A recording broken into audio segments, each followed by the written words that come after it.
All right, folks, welcome back. It is day 47, keeping the streak alive once again. Maku desu. Konnichiwa. Yokoso. All right. So we bolted past Unit 7's review section yesterday and touched on Unit 8's first half, which involves talk about chores. Let's see what we can recall. As the usual routine, I'll probably focus on thinking about Konnichiwa. Genki desu. Genki desu ka? Cool. 21k. I'm gonna shorten it to 21k. What's up? What's up? So we're gonna do our total recall section, and as the usual day ones of new vocab, I'm gonna write English as I say the kana for those words. So let's begin here. I also increased the size of the Duolingo thing by 10%, as suggested by someone else, which was a great idea because kas and gas, those marks, they're not quite as visible. All right, so let's see what we can remember. Ato.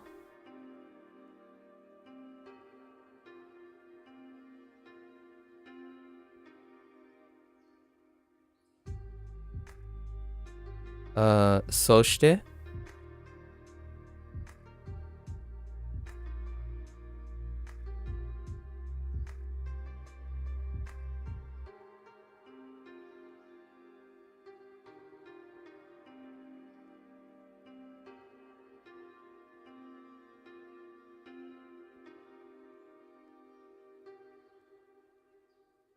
I'm not quite sure if this is cleaning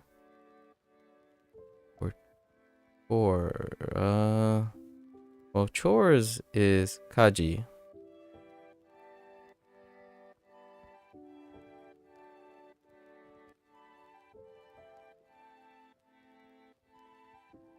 And then we have soji.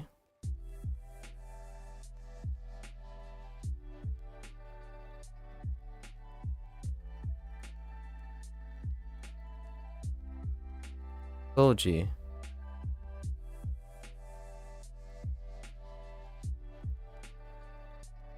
Sentaku.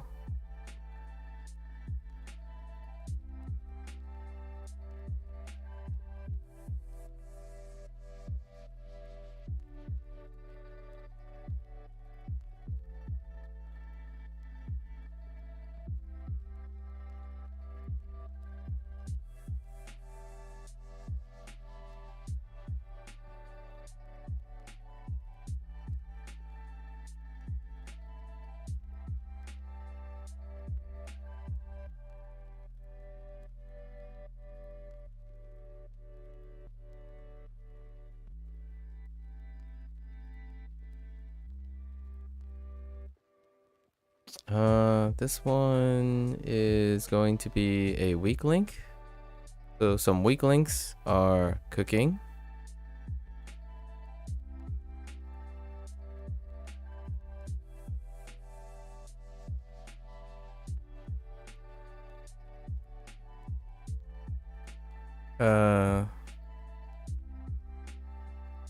Shukudai. Shukudai.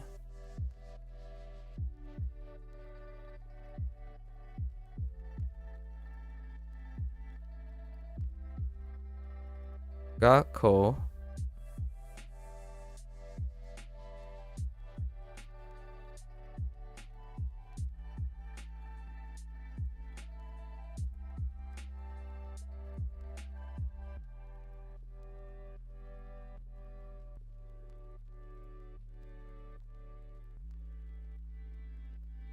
This is a weak link too. Work.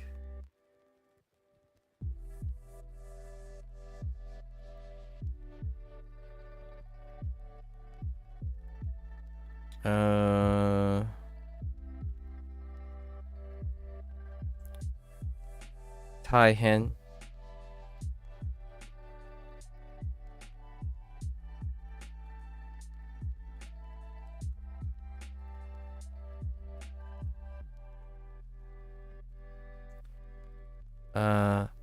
Anoshi. Anoshi.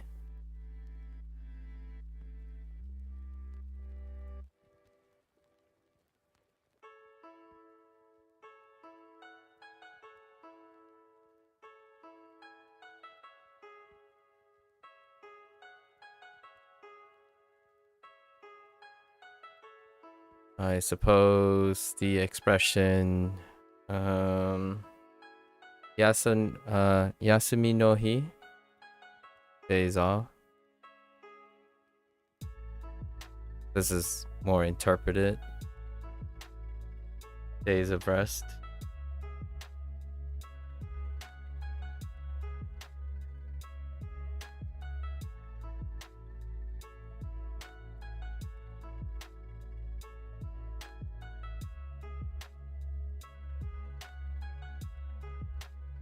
Do we have any grammar points?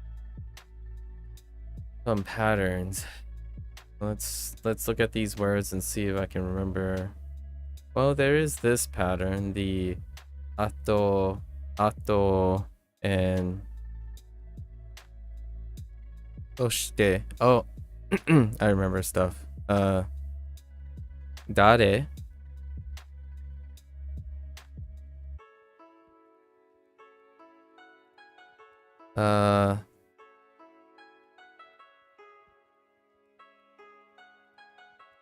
Iroiro.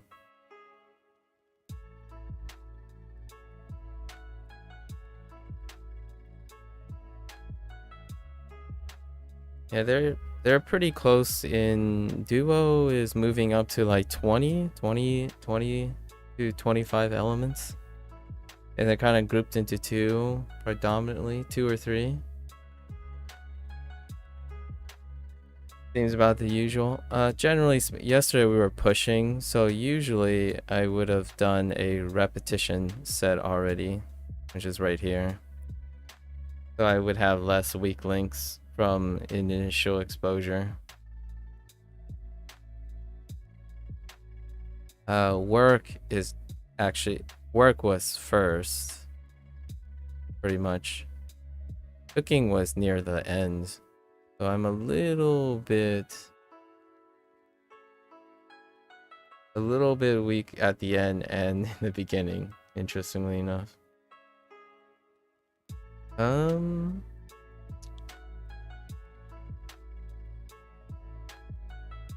think this is pretty good.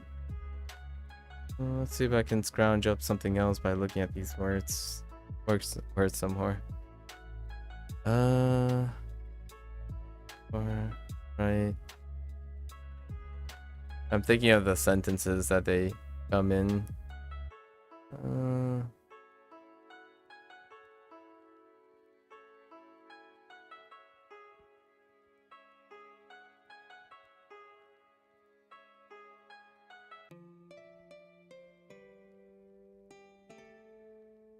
No, I think this is pretty good. How many of that? 3, 6, 9, 10. 2 weaklings, 12, 14. I think we're missing, I'm gonna say possibly plus 2 to 3. Or 2 to 3 new things. That's not bad. Not bad. Alright.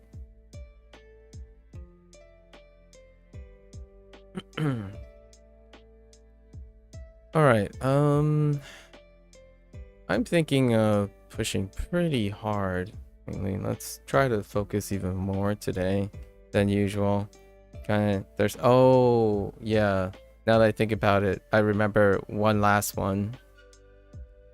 Only because it's probably our only kanji one. Our only kanji one is Let's try it. Well, we know the one kanji, right?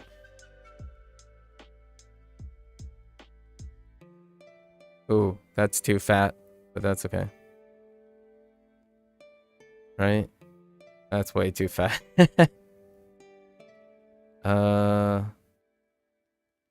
I'm pretty sure. Whoops. That's fine. And then let me try to do like a vague semblance of what I see. I don't know. I feel like there are a couple strokes over here, and then something like this, and then I remember seeing 2 strokes like this. It's a big kanji. The kana is kaimono, shopping. Kaimono. I specifically remember these 2 strokes in the middle, but it's kaimono. However, we haven't practiced it yet. So let's take a look at it. It's probably in our kanji section. Yeah, here it is. That's a big boy right there.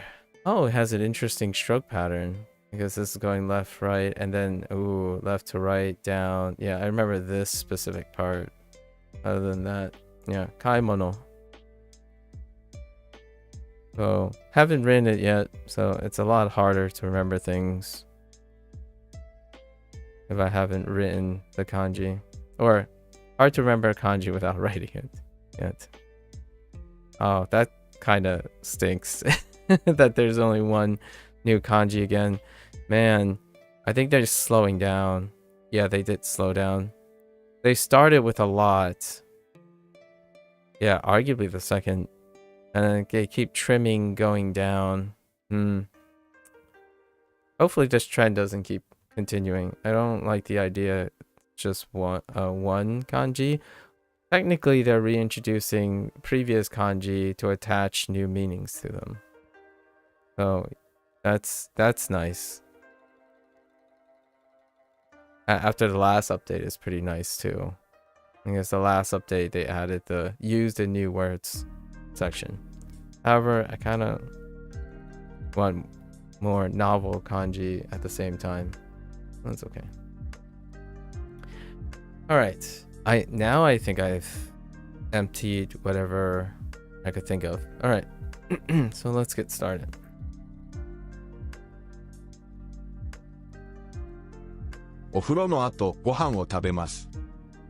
Oh, I forgot about ohuro. Ohuro is bath. Forgot about ohuro. And I guess shouts out to Indy, who thinks that I have established a habit of O's and A's, but specifically in front of otearai. But that's... I did actually say atearai twice yesterday. However, that is not a habit. Habits can only be formed when there's a lot of repetition. And when you're doing vocab on Duolingo at this point, words don't repeat, sounds do. So a lot of times the honorific O is dropped for in A in certain things, and it goes back and forth. So ohuru, right? Ohuro, whoops, ohuro. And then sometimes I do ru and ro mix-ups too. So okay, so ohuro is bath. Ohuro do ato, no, ohuro no ato. There's also one other thing that I feel many people who watch and type don't do in their usual, is that they tend to continue to keep on slowing down and having the complete idea. I'm not kind of in that mood when I'm streaming Duolingo. The idea is to constantly be at the edge of being uncomfortable of your comprehension. That is actually the goal. So instead of sitting here and waiting until I grasp everything, double checking and triple checking, the idea is to slowly push closer and closer to meeting your hearing, at least for me, my hearing speed and reading speed to meet with my speaking. speaking and interpretive speed. And speaking and interpretive will always be behind listening, seeing, and hearing. So a lot of times I could be reading this, but speaking, making speaking errors. That is not to say that I am making mistakes on my reading or hearing. It's actually very difficult to demonstrate that. One can hear something and still say something different. It's very common. It happens quite often when you trip up saying something versus comprehending something. So oftentimes I tend to challenge people to do it alone, to themselves. As much as I'm a proponent of someone who says, if you can do it slow, you can do it fast, you still have to speed up once you're comfortable with being slow. So instead of slowly saying, ohuro no ato, right? Gohan o abemasu, right? Instead of going as slow as you can, which can become incredibly comfortable, you don't get quicker if you don't slightly keep pushing the edge of your comprehension. So I am a very, very big advocate for slowing down when you're making too many errors. But when you're making too few errors, you are also not improving as well. That would be the state of complacency. So generally when people are very well-read and have less errors when they're typing and whatnot, it's largely because they're double checking and being in their field of complacency. They don't leave their level of complacency, so their speed doesn't improve over time. It's a natural balance, you know.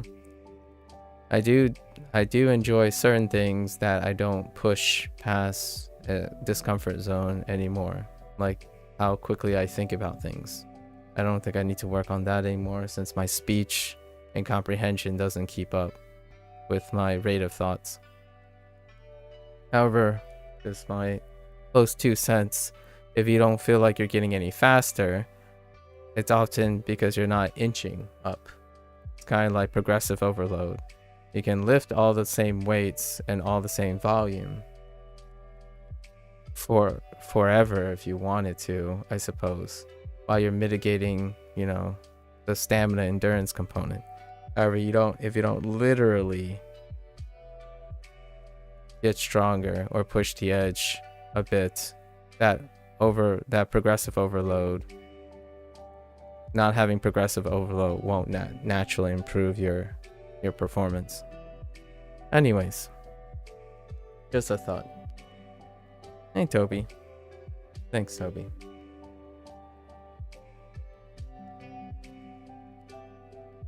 So for a mental exercise, when I'm doing Duolingo, is I'm trying to speak in edge, right where I'm making mistakes.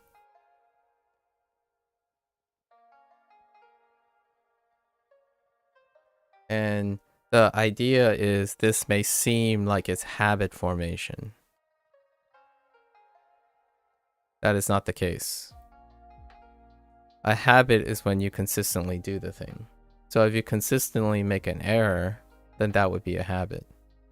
However, since the error occurs every once in a while due to speaking at the edge, that's usually a mistake I intend to make, as in I expect to make. I will be dropping random kana here and there, but overall my comprehension is still at 99%, right? Like getting to this moment, I get 99% of the prompts. So what do you do when you're in 99% of the prompts is you try to push your edge and lower it down to another so that you can make mistakes and expect to make mistakes and know how to improve upon those mistakes. If you stick to trying to always be accurate 100%, you're only staying within your cap. So you no longer push past the limit. Just to give an idea. I have a lot of more thoughts, but generally this would be good enough. I don't want to go in... at the moment, I don't have anything prepped to go into a digression about how to push your limits.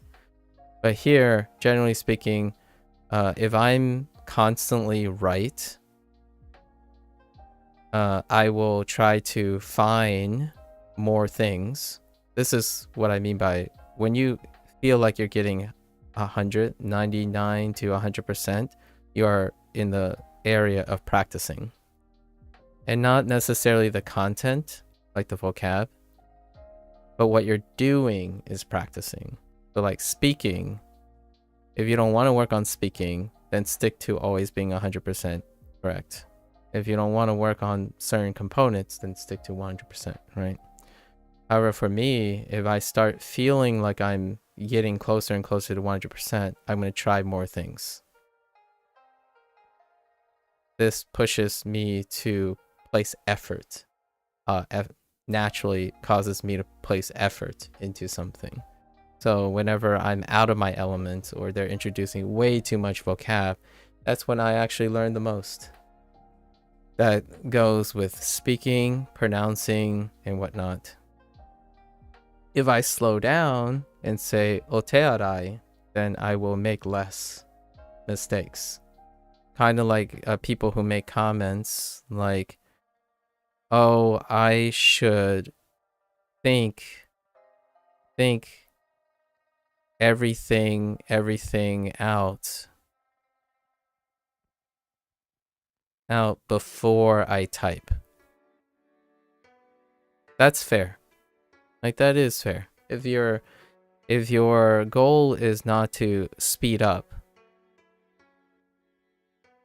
or to increase input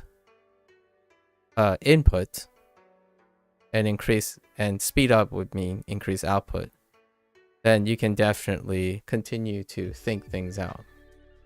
This is a very desirable endpoint when you have no time limits.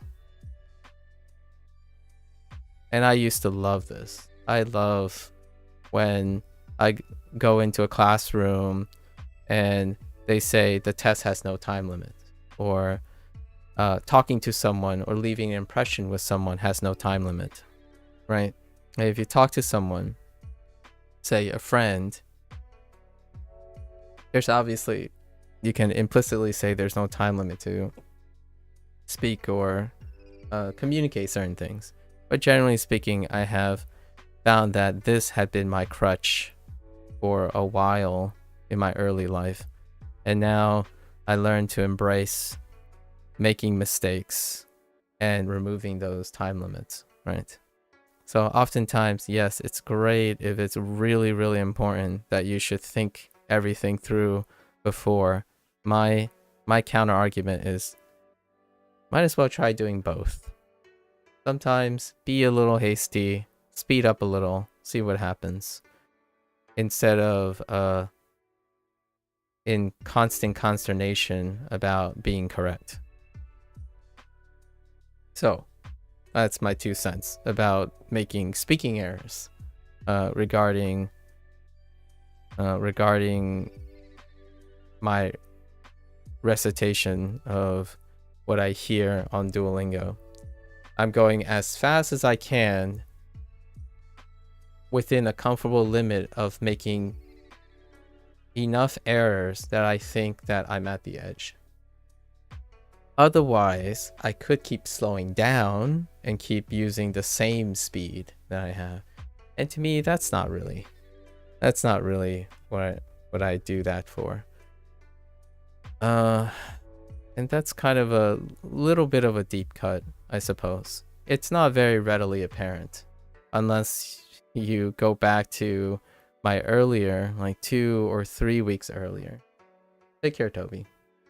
If I go back 2 or 3 weeks earlier, you'll see that I'm progressively, almost consistently slower than I am now. Even with discovering new words, I would spend some time, right? All right, so Ohuro no ato, gohan o tabemasu. Okay. So, after a bath, I eat a meal. Oh, that's right. Technically, this is new. Using gohan as a replacement, a catch-all meal word, as opposed to having like asa, ban, and hiru in front of gohan. That's technically new. Oh, and yeah, adding so this one element too, right? Ohuro. そして掃除をします。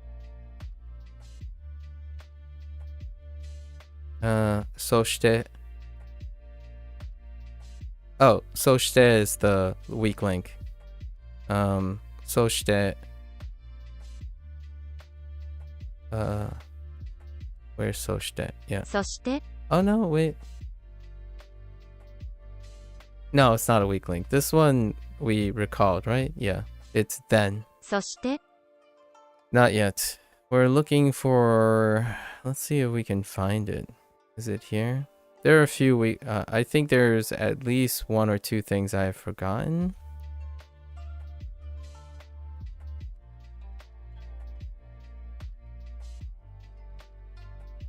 It's this. Shikoto. Yeah, shikoto is one of the weak ones. そして掃除をします。そして掃除をします。そして掃除をします。そして掃除をします。よく一人で美味しいご飯を作ります。Well, all that looks fine. Tori, interesting. Did I remember this being? 一人で hitori. Yeah, hitori de is by myself. So they brought this back. Skurimasu. No. So, yoku hitori de oishii gohan o tsukurimasu.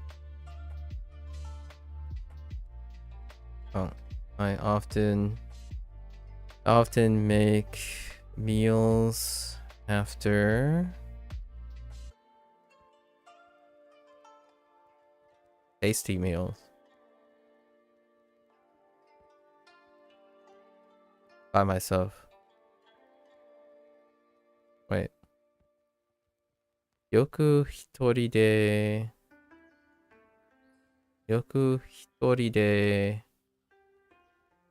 oishii gohan o tsukurimasu.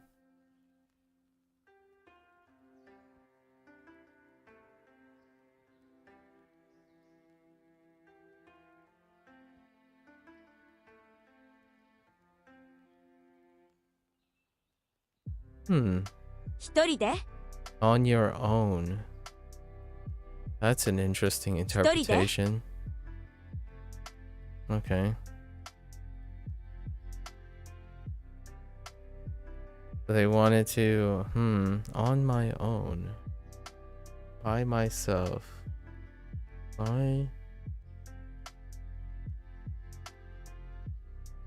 What could be the reasoning for that? On my own. Instead of by myself.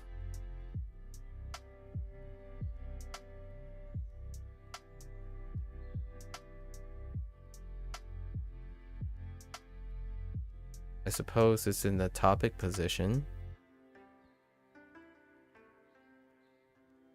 But I'm pretty sure hitori de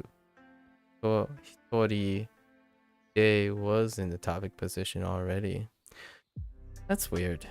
一人で I was looking for by myself. I actually think... Oh, there's no keyboard command. Never 一 mind. 人で Hmm. I'll have to look up. I'll have to look at this too. Interesting. お風呂の後、よく家事をします。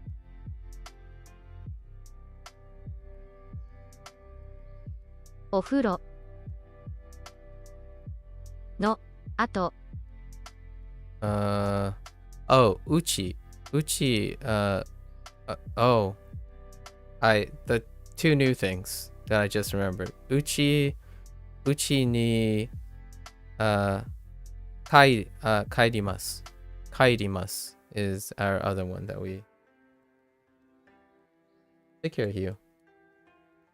So uchi ni kairi. Kairimasu. Kairu. Or actually, I don't know. Let's get the form.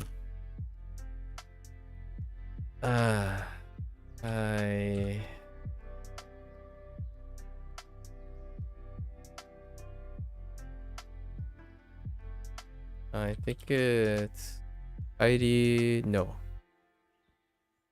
that's not it. It.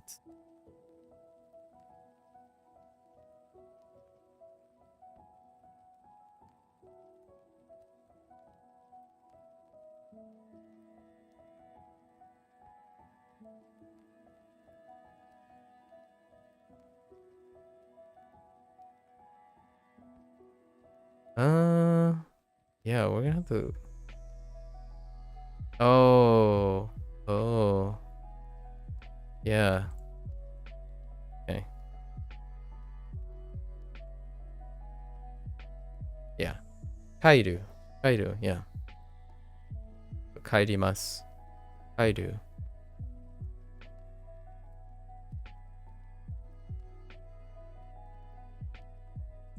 That's one that we forgot. And that's it. So. お風呂の後、よく家事をします。よく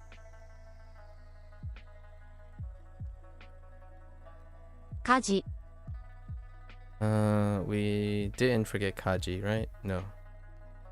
をします。 Kaji chores.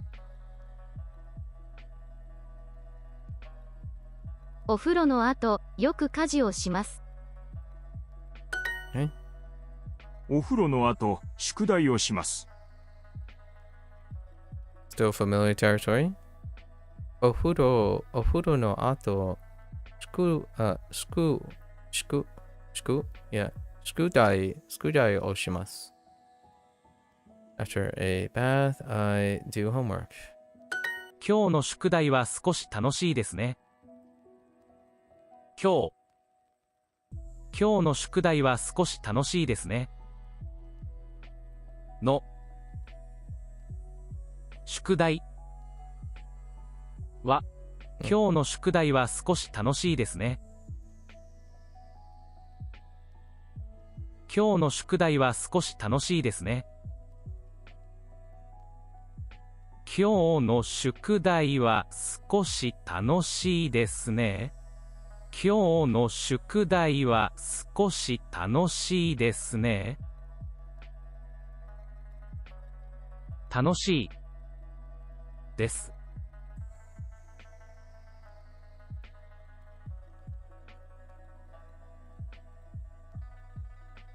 今日の宿題は少し楽しいですね。少しね。Yeah, so the new phrasing for this was near the end for Tanoshi and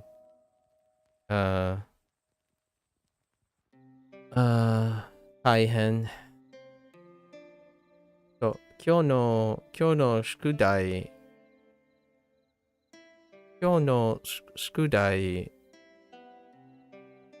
は少し楽しいですね。今日の宿題は少し楽しいですね。Okay. Lots of shushing. 今日の宿題は少し楽しいですね。毎晩掃除をします。Hey Zena. Hello. Hello. 毎晩掃除をします。はい。掃除。 Okay, so that checked out. I do cleaning every night. I do the cleaning every night. It has been a while. Zena, how have you been? 誰と掃除をしますか？ Dare. So dare is our new one too. Dare soji o shimasu? 誰、掃除をしますか？ Wait. 誰と掃除をしますか？ Oh. と。誰と It's been a while, so lots of things, but they're all in videos and whatnot. But yeah, still learning Japanese. Met a lot of new people, right? Lots of new discoveries in the Japanese language, I suppose. I think the last time, if I recall, the last time it might have been over a week now. So 300 words, something like that. 誰と掃除をしますか？誰と掃除をしますか？ So, who is doing the cleaning? Who is going to do the cleaning? Who do you do the cleaning with? Oh, dare. Oh, that's fair. That's actually fair. Dare to. Yeah, dare to soji. Dare to soji o shimasu ka? Oh, this is the whole, with whom do you do the cleaning? Not who do you do, in my opinion. Who do you do the cleaning with? I think this requires a little bit of more interpretation. But it's more of a grammatical thing, in my opinion. I'm more comfortable saying, with whom do you do the cleaning, as opposed to who do you do the cleaning with? 誰と学校に行きますか？ Dare to... So I guess we'll remember this phrase as being useful, right? With whom? I think dare to, with whom, is how I would interpret it. And that's not, it doesn't change the meaning of, it really doesn't change the meaning of the translation or how I interpret what it means in Japanese. However, I like the way it sounds and grammatically in English. So with whom, and it kind of helps with, kind of, it's like reverse. Dare to, this is who with, right? Technically, but if we're flipping it, much like the Japanese order, it's, you would read it in reverse anyways, with who, which means with whom. So with whom, because who is a subject, whom is an object.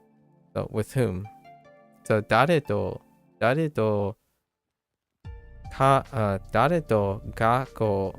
ni ikimasu ka? So with whom do you go to school? So you don't end with the with at the end of a sentence. It feels, at least it feels quite weird for me to read something that is written that ends with a preposition. Even prepositions, ending with prepositions tend to be, I would say, a colloquial occurrence for English speakers. It's acceptable, is what I'm saying. Like, a lot of people highly frequently end questions with prepositions. Like, are you going to take off? Even though take off is a phrase, but it makes it comfortable to think of something like that. Like off of something. Or where are you gonna go to?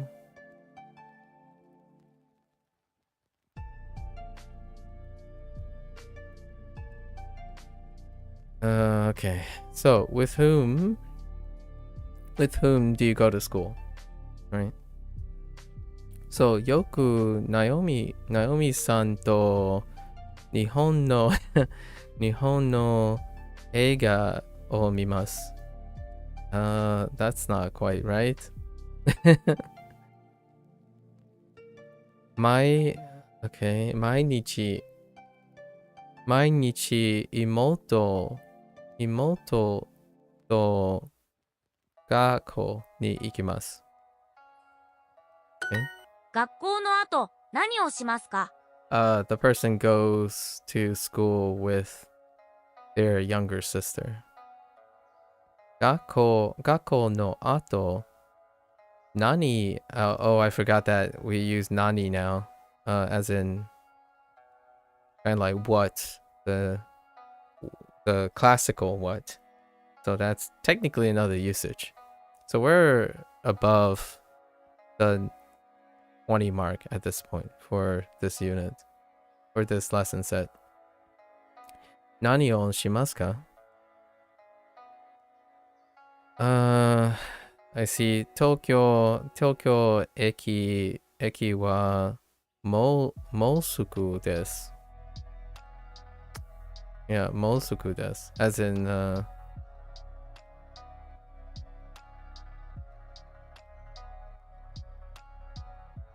Tokyo Station is soon.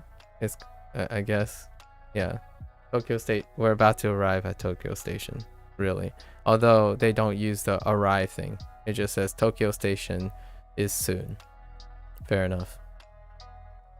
Where this is implicit is usually instead of saying Tokyo eki wa mosuku desu, in my opinion.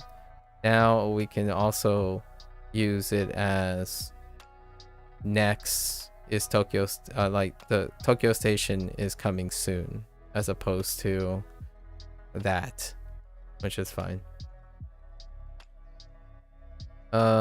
いつも宿題をします。So what do you do after school? You know, what do you do after school? I always do homework. 料理をします。 Oh. 料理。 Oh, this is one that we completely forgotten. Here's a novel one. Yori. It deals with cooking, which cooking was a weak link too. I still don't recall what cooking is. Or yeah. So yori, ryori o shimasu. I cooked some food. Oh no, this is the expression Ryori. actually. No, maybe it's not. します。 Yeah.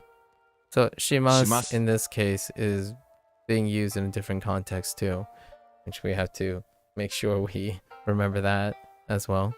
So I made food, or I make food. I make food, non-past. Or one could します。 say, yeah, that's fine. I make food.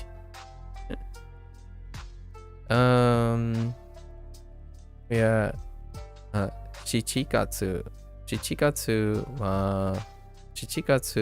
はいつも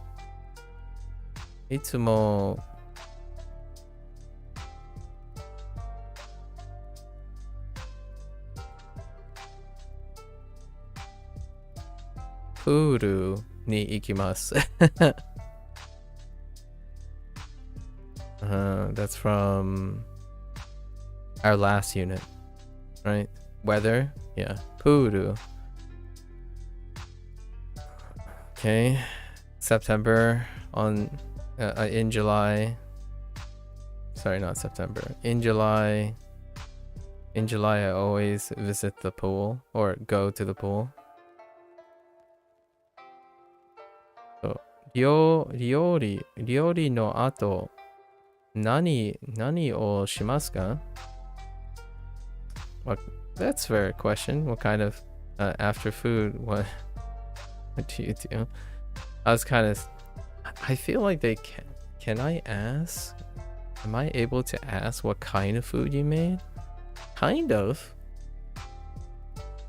Oh, but that would also mean conjugating to the past, which Duo has not done yet. Yeah. I imagine we'll revisit a phrase like this and use the past tense. 誰と晩ご飯を作りますか? 誰と晩ご飯を作りますか? With whom do you cook meals? Or do you make meals? 作ります.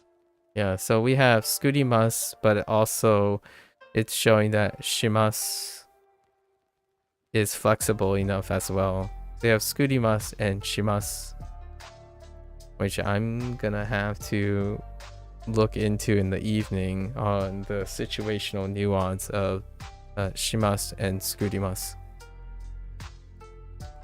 I was half expecting 作ります in the last prompt. Okay. Natsu yasumi wa itsumo nani o shimasu ka?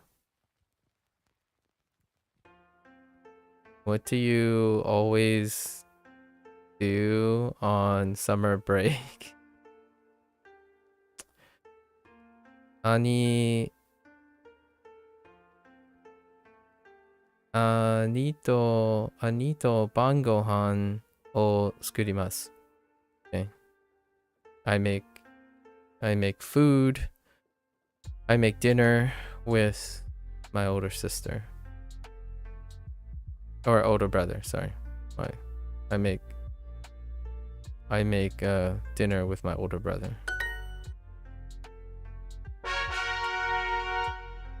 Okay. Oh. Yes, the boost. Let's go and do our kanji section. Okay. Kaimono. Kanji. 買い物 買い物 Alright.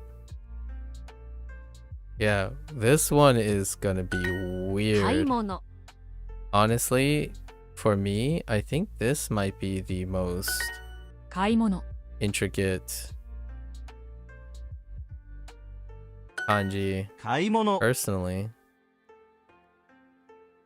They have like the facing strokes too on this one. Okay, I really need to focus here. 買い物買い物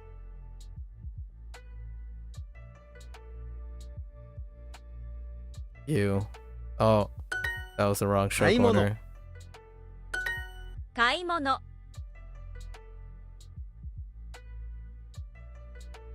Man. 買い物 This one is so weird. It's so Kaimono. different.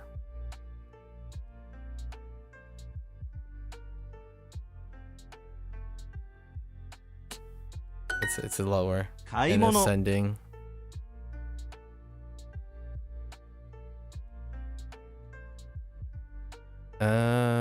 That's a little too sharp. Okay. Try again. Okay. Kaimono. 買い物 And then we'll get it's only gonna be kaimono because it's the only one. 買い物 Okay.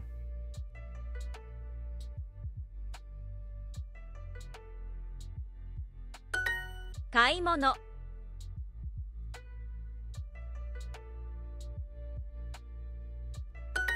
買い物、買い物、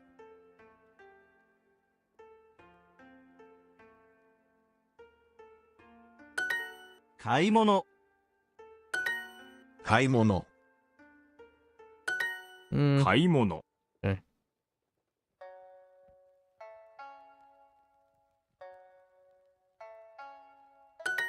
買い物。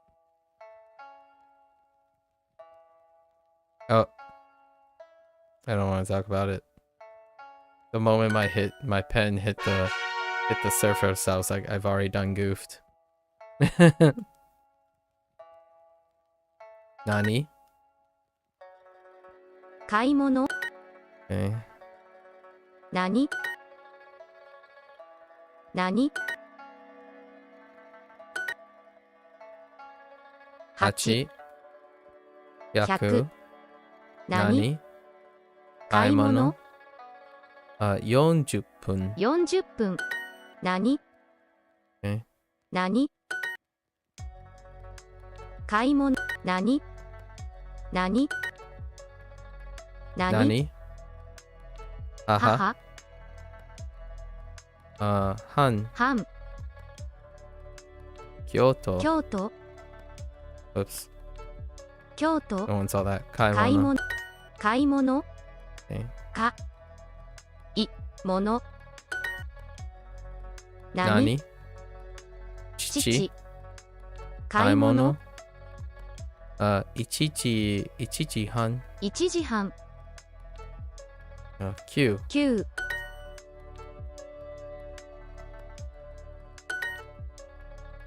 何、何、何、4000、 10、 水、買い物、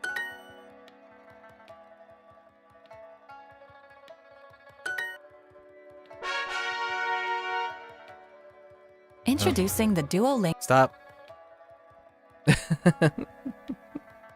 買い物、 Okay.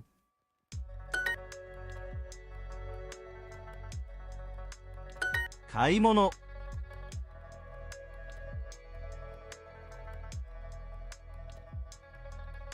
Oh, I know what this stroke reminds me of. 買い物、 It's a recent one actually. 買い物、買い物、 Poon. Poon. One of the strokes. It's not the same size, but it's that angle. That Kaimono. motion. It's 買い a 物、 variant. 買い物、 My pen left it there. That was weird. 買い物。 This one's gonna be rough for some time.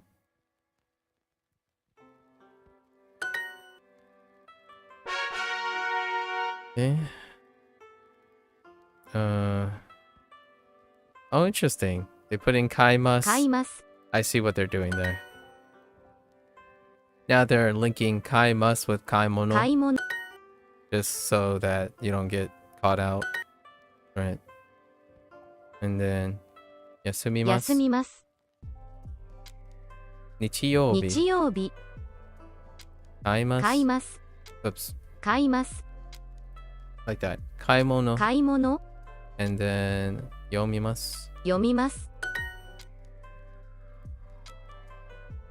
か、い、もの、買い物。買います。買います。Oh, cute. Very cute. か、見ます、 Oops. 見ます、います、買い物。買い物. Which one is it? Okay. Now we gotta get used to looking at the top left. So 読みま。読みますす、買い買いま。ますす、休みます。休みます、日本日本買い物買い物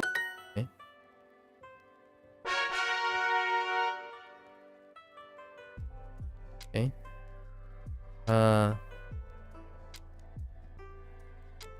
Nan desu ka? 何ですか And then this is a returning from nan. So nani? Right. 何ですか何ですか I don't know if they put in nanji. I imagine they would put in nanji Nani? as well. So nan desu ka?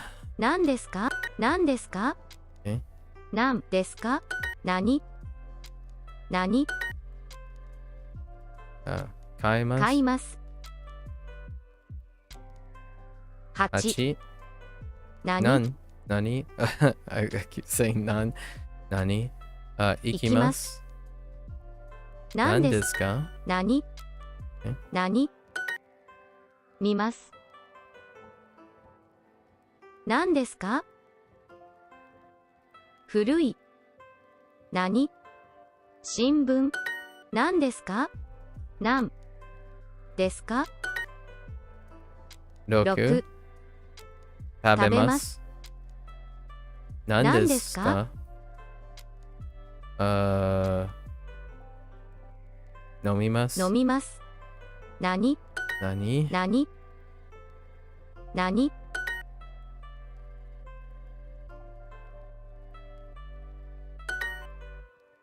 高い高い。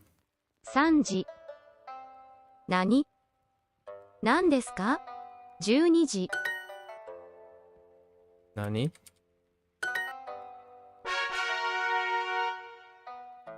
Okay. 買い物 For a moment there, I'm like, wait, it could be 買います。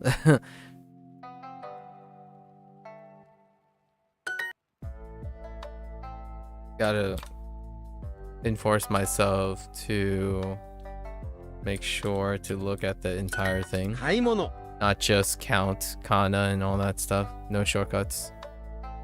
Refrain from using shortcuts yet. 買い物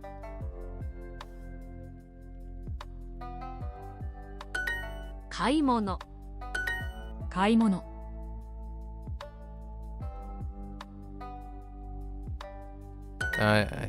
I'm inclining too high.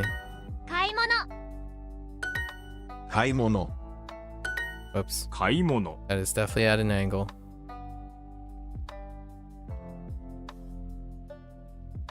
A little too 買い wide. 物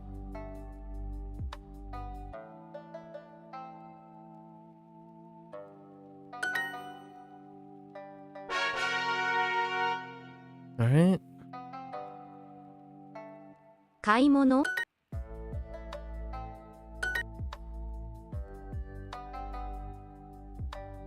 買い物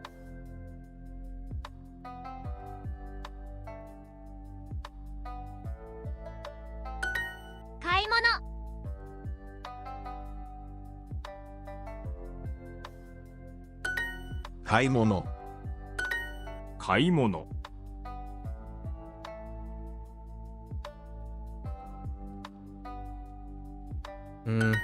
買い物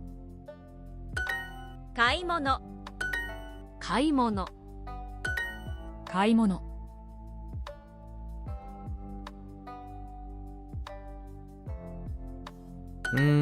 買い物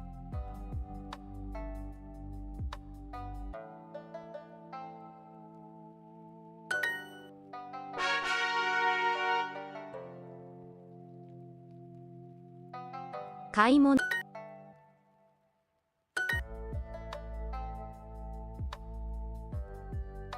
買い物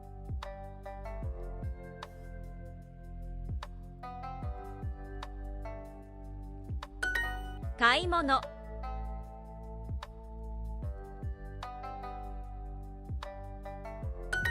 買い物買い物 Oops.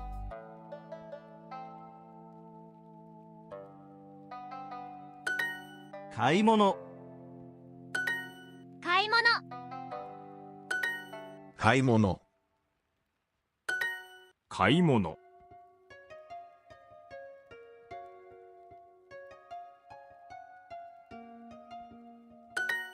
買い物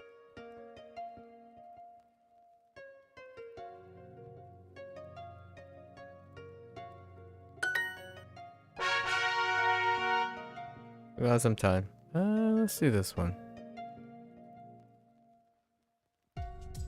7月。7月。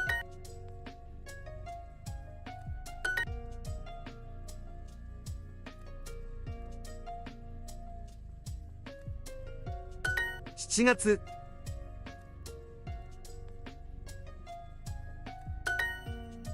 7月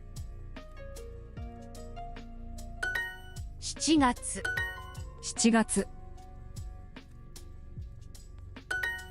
7月7月7月7月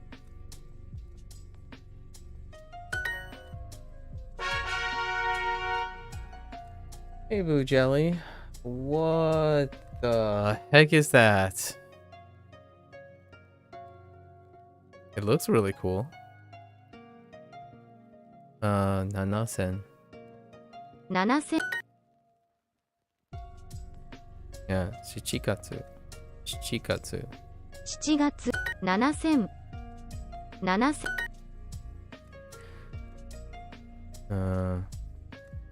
7月。 7月7000 7000 Okay. 7000 7月7月 Okay. 4000. 4000 2000. 2000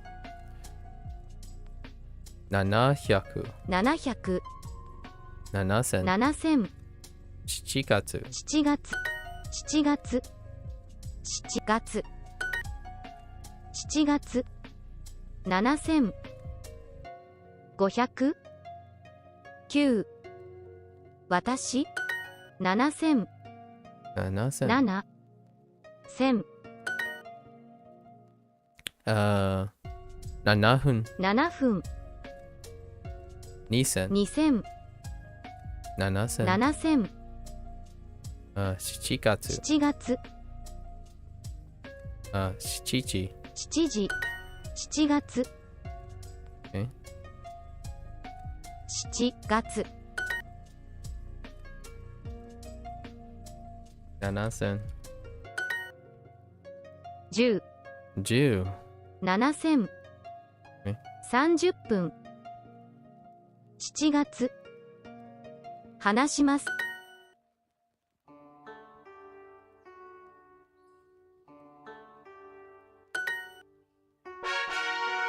Alright, that's the end of 15 minutes.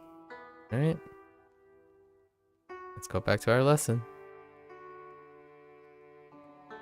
What do our pearly thing looks like? We've seen the end though. Seen the end. We got pearly, right? And we have obsidian. Obsidian is the next one, and then diamond. Fun times. Okay. Let's see. So this is our repeat. So this should be a refresher of everything we may or may not have remembered in our recall this morning. We've already encountered two that I completely didn't come to mind until I saw it. And then I like 3 or 4 kind of maybes, a variant of them. They kind of qualify as, they technically qualify as new things too. 仕事の後家事をします Shikoto no ato. Like shikoto is one I was weak. It was a weak thing, but I knew it was introduced. So saw it, and then know it as opposed to recalling it. Shikoto no ato kaji o shimasu. After work, I do chores.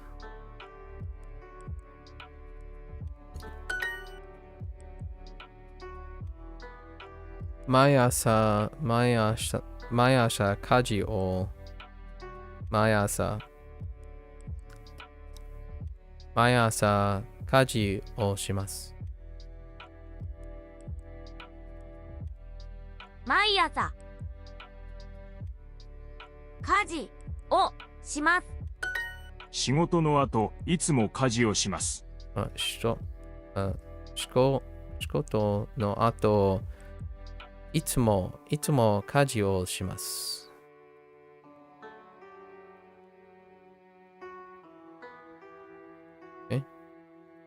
家に帰ります。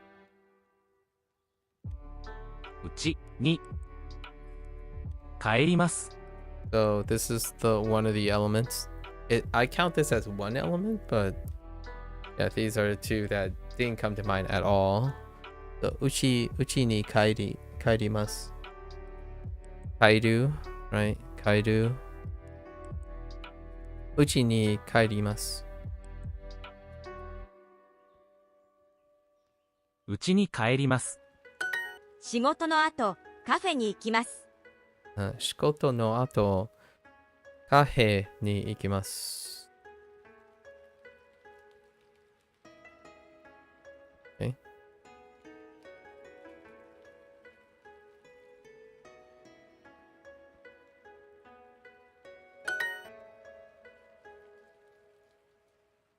仕事の後、韓国のドラマを見ます。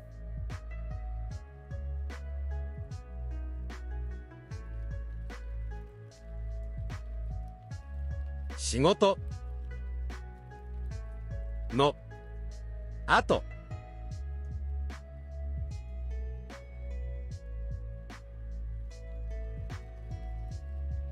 国のドラマを見ます。仕事の後、韓国のドラマを見ます。仕事の後よく韓国のドラマを見ます。時々ニュースを見ます。Interesting. Nice. I didn't see Nusu in a bit. After work, this person, I guess, watches TV. It works enough. よく韓国のドラマを見ます。Right? For watches TV, more or less. 7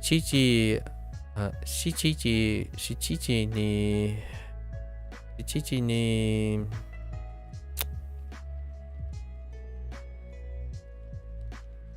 起きます。Oh, 7時に起きます。Fair enough. Blank no ato, some task, I suppose, or whatever. It could be a lot of things, actually. It can be a lot of things. And then 仕事に行きます。Then go. Okay, so something they do before they go to work. 朝ごはん? That's very reasonable, right? Are you gomi bako? Gomi bako. Throwing out the trash would be a different story, but fair enough. And then what is this? Betonamu? What the heck? 今晩家事をします。ケンさんは Oh, interesting. I want to know, these are kind of good if you're like really far behind. Honban ga kaji gonban kaji o shimasu.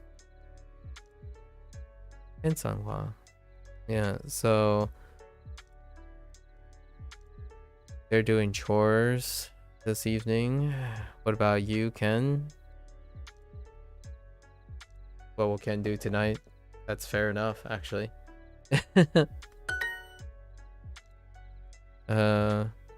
毎晩ガチをしますか？ガチ。I said ガチ。毎晩ガチをしますか？ We have 読みます and 起きます。田中さんは晩ご飯を食べます。私は家に帰ります。に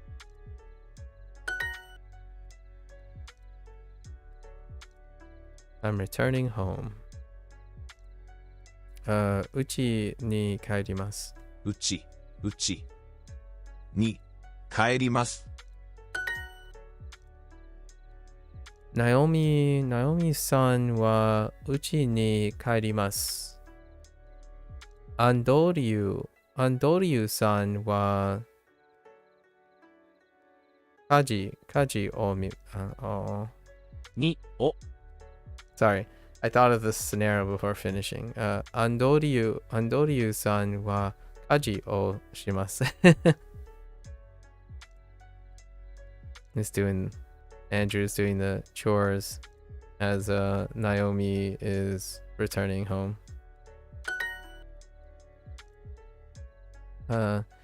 休み。天気。大丈夫。No. Wait, yes. 大丈夫。大丈夫。仕事。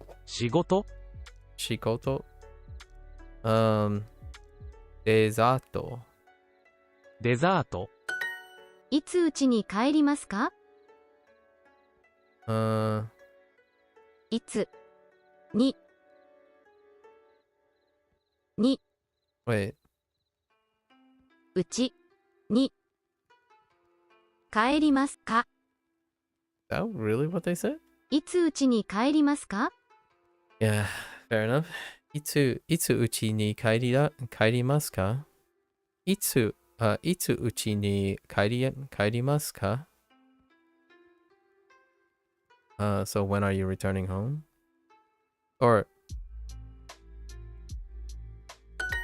yes, when are you returning home? Okay, fine. Again, reinforcement. いつうちに帰りますか？帰りますか？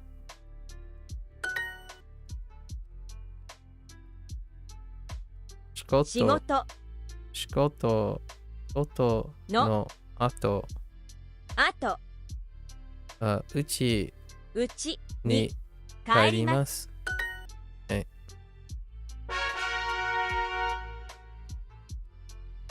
学校の後、宿題をします。学校の後、宿題をします。学校の後、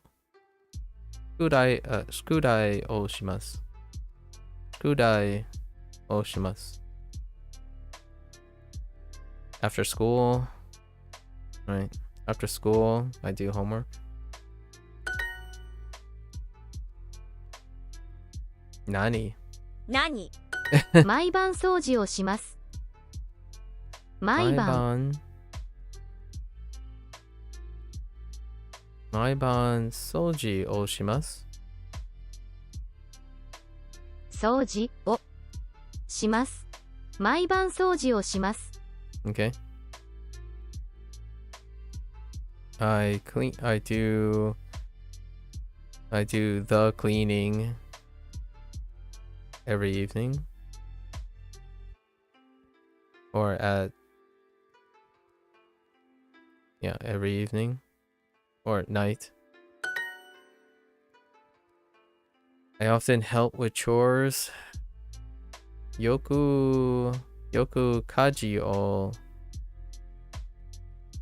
します。or help. Oh, help. We completely forgotten help. What is it? Tetsudaimasu.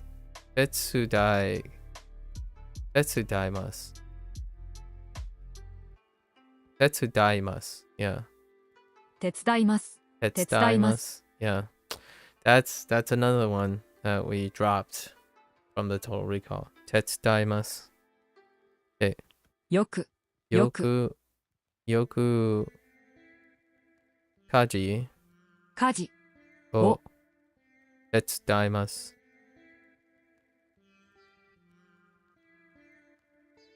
Okay. So let me recall the three so far. Tetsudaimasu is one. Uchi ni kairimasu.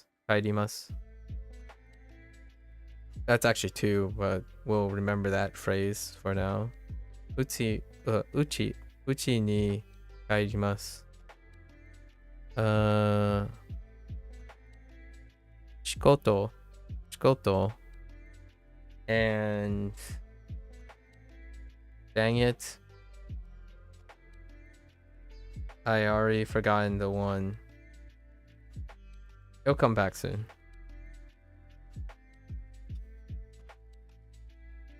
We'll probably see it before in this review somewhere. So yoku kaji o tetsudaimasu.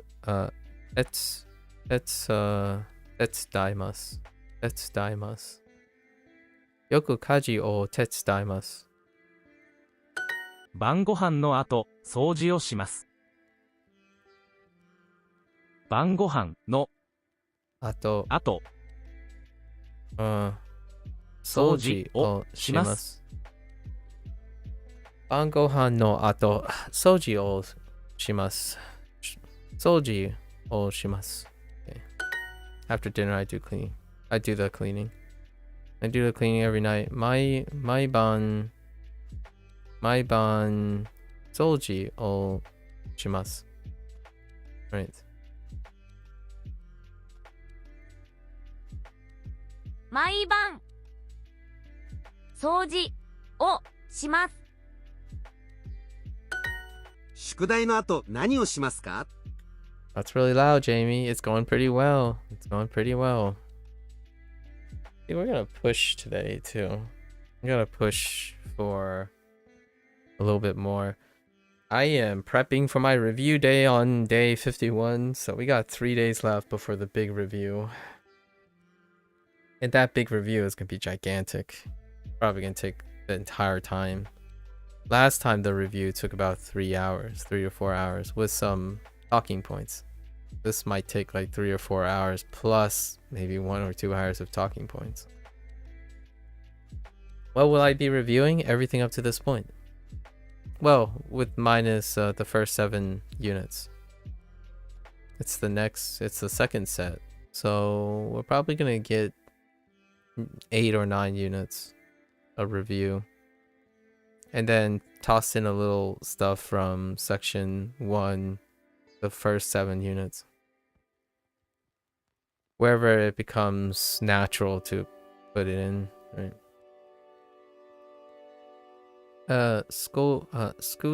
Skudai no ato nani o shimasu ka? After homework, what do you do? Speaking of the element of English phonetics, curious. I'm actually, obviously Duo isn't going to emphasize this as well. So whenever I think about Japanese people looking out into other people learning Japanese and they're talking about like pitch accents and stuff, like, oh yeah, that's kind of weird, like, oh yeah, they sound like a foreigner. This is not very as noticeable. I don't think this is something like, oh yeah, you're doing it wrong or you sound weird, but you're just doing it differently from my perspective. But generally when I listen to international English speakers, their stress accent it's all over the place. And it's cool. Like, I actually quite like it because it's very telling where they decide to stress their stuff. And when I mean by stress accent, I don't mean the actual words. Like, after, instead of after, I'm not talking about that stuff. Like, after homework, it's more like when you say, what do you do, right? Oftentimes you could say, what do you do? What do you do? What do you do?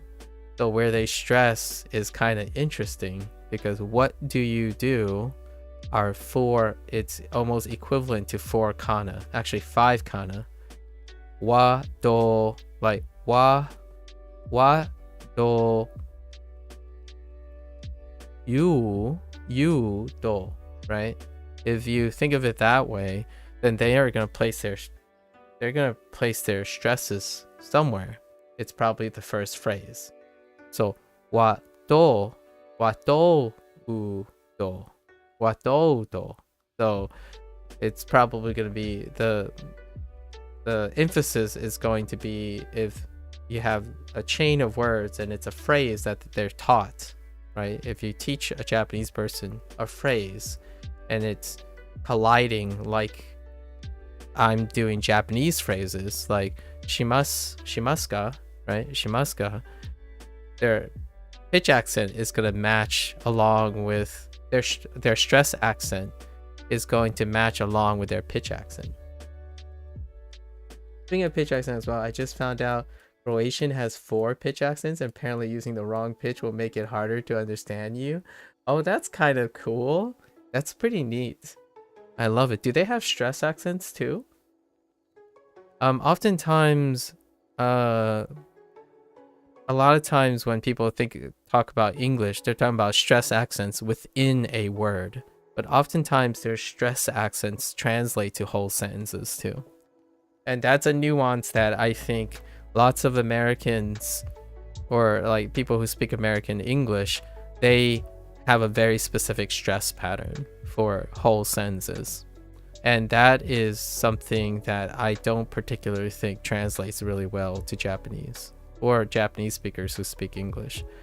And native speakers, in my opinion, it gives away what they emphasize a lot. So they subconsciously, a lot of times, or automatically emphasize very specific things. Yeah, I just looked it up. Uzla ni and silas ni, rising and falling. I see, and I have no idea how this works though. That sounds like a fun thing to mess around with, Jamie. I really enjoy hearing people's speech patterns, not what language they're speaking, but more about their speech patterns. Something like this, for example, how can you tell a person who's focused on negative and positive, right? Sometimes the stress accents end up on negative words versus positive words in English. So like, I'm not saying that you suck. Like, I'm not saying you suck, or I'm not saying you suck, right? So what that means is the person is emphasizing the self and they're hyper stressing the word suck. Like it's kind of fun. It's kind of fun to read into it. But there are habits that are very telling, like words that they use very often. Like people sometimes stress the words that they use very often quite a bit in English. So things like that, or diction and all that comes into play in English. I don't know enough Japanese to really I don't think I'll ever know enough Japanese to discern a Japanese person's mannerism or behavioralisms from Japanese, because I don't strive to know Japanese at the level I know English. I don't think that's a reasonable goal within my desires. However, English is something else. I wouldn't trade it, in my opinion. After homework, what do you do? Right? If you want to sound Japanese, I suppose most people would find that Japanese English speakers are very leveled, right? After homework, what do you do? After homework, what do you do? I wouldn't, for myself, if I asked this, I wouldn't say it this way. I would say it depending very much on the situation. So, after homework, what do you do? Or, after homework, what do you do? Most of that elicits a almost to someone, if you're speaking to a native English speaker, that stuff is so automated. Like, you can get someone to feel a certain way in native English without them understanding why they feel that way when you ask certain things. It comes so automatically when you use different stress accents along the sentence. Right. Anyways. 何何この宿題はとても優しいです。 The 5分ぐらいかかります。 the ones that people, at least in American English, the one that example of stress accents that most people say is transferable, especially to Japanese even, like super noticeable, is the question stress accent, the uptone. So whenever you say, 何ですか? as opposed to 何ですか? So if you say 何ですか, it sounds less of a question than 何ですか? So that is kind of transferable. I would say that's the the one that I use as an example of what is a stress accent, because stress accents deal with mora, volume, and pitch. So if you up pitch near the end, it's also an example of an American stress accent that is kind of very noticeable across Japanese, but other things I can't notice them at the moment because my Japanese is too limited. In English though, there are a lot of elements that you can use, but most people don't really use. They feel it. So if you're a person who speaks a lot and you're trying to get people to feel a certain way, you can use that to your advantage without the other person knowing why, because they typically don't focus on the mechanics of stress accents along sentences. So if you go around and say a lot of negative words in your sentence, but you're emphasizing everything outside of those negative words, the person you're talking to will likely not feel like the sentences you are saying are quite negative. Things like, I believe you're doing great despite struggling. Right? Instead of, I think you're doing great despite struggling. Or, oh, you're struggling, but hey, next time it will be fantastic. Instead of saying, you're struggling, it'll be better next time. So that's kind of the things that I don't know if Japanese people do with their language because of the mora having to have a specific cadence. But when I'm playing video games, that's what I'm with dual audio, when you hear like English voice actors and then Japanese voice actors, and then you have certain character archetypes. So like a comical character, it's uncommon in Japanese, but they stick out a lot when they're comical because it sounds different. The Japanese is incredibly flamboyant and it's breaking mora and breaking, so they stick out a lot. Like in Like a Dragon, Majima, Goro Majima will stick out to the Western audience because his speech patterns is breaking the mold of having to stick to mora and pitch accents. If he goes a little crazy, it's still understandable probably to Japanese people, but it resonates more in feeling wise with English speakers, because English speakers, they break mora all the time. Stress accents legitimately break the mold.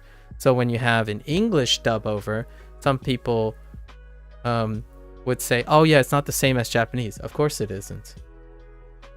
Because when you have the English voice actors and when they voice characters, their stress accents along the sentences create more dynamics and feelings that are subtler in the way Japanese people execute. It feels more natural to have that when your English is your primary language. So when people tell jokes or be goofballs, oftentimes that whole goofiness comes out in English because they're familiar with what the goofiness feels like in English. And then that could either be a good thing or a bad thing. Oftentimes, when someone's expecting the Japanese character to be serious, and then you have an English speaker dub over that, they're going to be like, oh yeah, this character isn't all that serious. It's like, that's not necessarily because the character isn't serious relatively, is that that person is processing more feelings other than the mora and the cadence of Japanese. In English, they're able to subconsciously or automatically see that this person is joking, being sarcastic, or not being sarcastic. So there's more dynamic. Hey, Silver. Been lurking a bit, but I have to ask, do you think that makes English a more complex language? No. It's very, it's one of those things, well, it's hard. The question is yes and no in certain ways. It's more complex in its stress accent, but where it focuses on stress accent, Japanese has more developed pitch accent, right? So it's kind of like the daredevil thing. If you take away the daredevil sight, then everything else is focused on, so they get heightened, right? So the idea is the sum of all we can do as a human being is how complex the language will become. So English is only as complex as the person using it, and Japanese is only as complex as the person using it. So you do your best to imbue as much complexity to the language as it is pragmatically useful. So that's probably my best cogent answer. So where English focuses on, Japanese doesn't spend time focusing on. You see what I mean? But in the end, we're all humans, so we impart complexity to the best of our pragmatism can elicit. So Japanese is as complex as it is reasonable, and English is as complex as it's reasonable. The nice thing about that is when you don't do focus on certain things, then the language may be complex somewhere else, but if you level it all out, it's probably about the same. You see what I mean? Like, what I mean is, if you play a game and it's too easy for someone, that person may make it harder for themselves because they can. If something is too hard, they're going to try to make it easy so that it's manageable. And in the end, it's whatever your threshold is. So in terms of English and Japanese, English has stress accents all over the place, but Japanese don't focus on stress accent. What else do? They use pitch accent. So English doesn't have a really well-defined pitch accent standard, but Japanese does. So the complexity is however much humans can pragmatically handle. I feel every culture, most humans try to make their language as valuable as it can be. So in terms of complexity, is as complex as the human group can handle. And in terms of English, I love that the sentences vary in tonality even when you're learning, as opposed to the way Japanese is now. And I like Japanese because the tonality is very regular. So I like both the aspects, even though they contradict each other quite a lot. My favorite thing that I can't do in Japanese at the moment, at least I don't see myself being able to do for now, is use the mora or the melodic nature of Japanese to convey something else. In English, you do that all the time. Usually, though, people stick to their comfort zones. For me, I don't.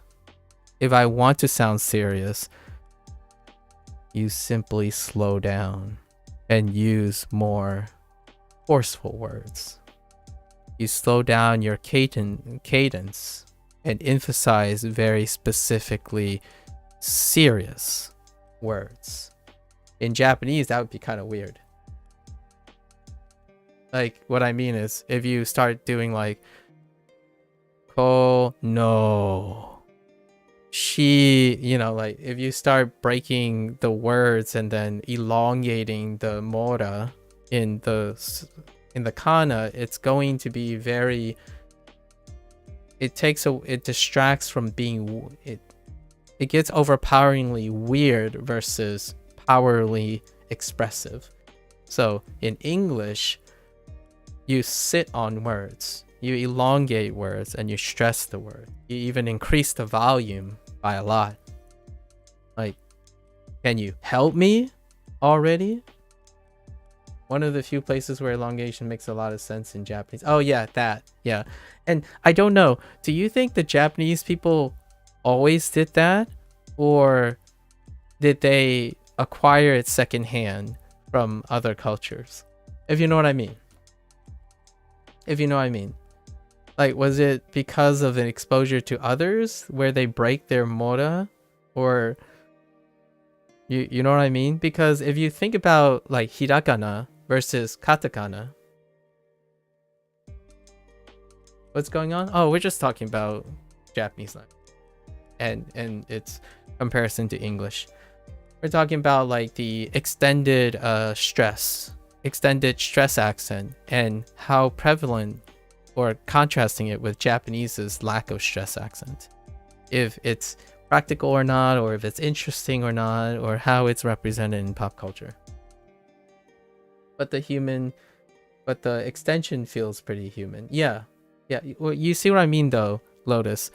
One of the very characteristic things about loaned words, right? Katakana words, is that the mora is unpredictable.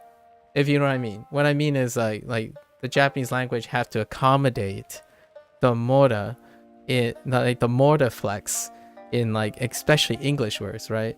Like basketball, you know? The stuff have three. We're not talking about how stressful it is. We're actually talking about how cool it is and how different it is from the parental language. But yes, it can be stressful to those who don't look forward to it. So for you know what I mean, Lotus, like the amount, and I'm not saying like it's exclusive. It's exclusive. It's more like mutually inclusive of each other. But there are a lot of extensions. Lots of t, right? And oh, e, oh, you know, oh, e, ooh, and honestly, it makes it legitimately why when someone uses a katakana, you can pick out the katakana word because of the different stress accents. And how is that pragmatically used for English people? I can't speak for Japanese, obviously. I've seen a lot of Japanese cinema, but I don't particularly think they're in dialogue. Oftentimes it's like a call out or a shout out or an interjection, which, you know, English actors do. Oftentimes though, when you have like a soliloquy or a soliloquy that's being given in a room or something by English speaker, the way they decide to linger and elongate and deliberately exaggerate words imparts a different meaning to even the word itself. So for example, this is sad. All the things I'm saying are very sad. Am I being happy? I mean, am I being happy? Or am I being sad? So that's kind of the thing, right? And don't know enough Japanese for the time being, right? And the way you're so lost right now, it's perfectly all right. We're talking about stress accents. This is something I don't think English people use very often. It's kind of like asking a native Japanese speaker if you, take a laundry list and poll everyone, can you describe the use of pitch accent in your language, right? Oftentimes a native speaker do it automatically as opposed to being able to express it. And for me, I'm more of an academic English user, so I tend to want to express these things. And when people speak English, they don't take advantage of these things. They do it automatically. And when they do it automatically, 95 to 99% of the time, they'll speak in a very regular pattern that's identifiable by their personality or whatever they are. So you can really get the element of that. It produces consistency. However, right, if you really want to sound serious, you can change your volume. You can also change your cadences, right? Slow down the pace of your words and hold on to some of those thoughts. Change your diction, your word choice, and let it linger for a little bit. Then pull it back and start speaking in a higher cadence or a higher speech. You can also raise the pitch of your sound so you can make it sound like you're really hype and kind of, questionable at how high you want to go, and then suddenly pull it back down and slow down a bit and get people to chill for a while, right? Yeah, I only have glimpses at the expressive range of the language. Definitely think that that's a thing you don't fully until I disagree, but I will never know because my goal obviously is not to be fluent. Have you got any tips about learning Japanese? Because I'm British and I've been learning it for about a month and I'm struggling. What are you doing right now? Pen Snipe. I can't really tell you if I'm like I need more information, I suppose. How are you learning Japanese, Pen Snipe? I think Lotus, I'm not going to understand them because of fluency. So trying to understand something with what you got is what I do. Expecting to wait on something before making impressions is not what I do most of the time. So looking at the endpoints, I don't focus on that. It's one of those things like, oh yeah, you'll never get to appreciate anything until you become fluent. I'm gonna appreciate Japanese as much as I can, regardless if I ever reach fluency or not. That's kind of like living in the moment versus waiting for an end goal. So right now, I'm gonna say from my perspective, it's valid until my perspective changes, which is the idea that when you hear from this competence range, English strikes a far more dynamic pitch shifting in performance when you play a video game in Japanese and you're playing a video game in English, the same production value. English has a prominence in vocal manipulation. However, it would be super cool to ask a bilingual Japanese first speaker and ask them, do they account for English stress accents when they're dubbing over as a bilingual person? So like a Japanese cultured person speaking English lines. I can already tell you, Lotus, that people who speak English, like for instance,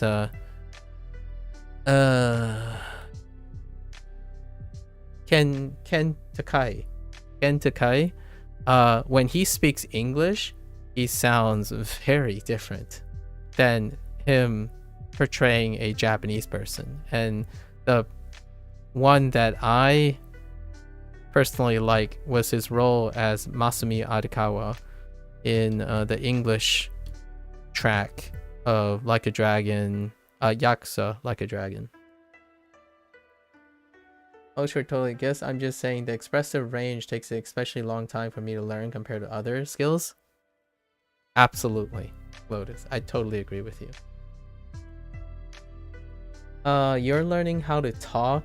Let me check. Okay, so you're learning how to talk about countries and ask for directions. Oh, you use Duolingo? Talk about countries and asking for directions. I don't even know how. I can't ask. Oh, wait. I don't even know how to ask for directions. Oh, wait. Oh, you're a little before me, actually. Is it the one where they talk about transits or something? I don't actually know in what form of directions. And you only use Duolingo, or do you use other things? I probably recommend doing other techniques to try to... I'm curious what you are struggling with. Like, are you able to express specifically what kind of struggles, or do you feel like your progress isn't being met or something? So we're going to invite guest speakers to the redub of our favorite anime episodes. I would love to see that, Jackie. I would love to hear, because you know how when you get a bilingual person, right?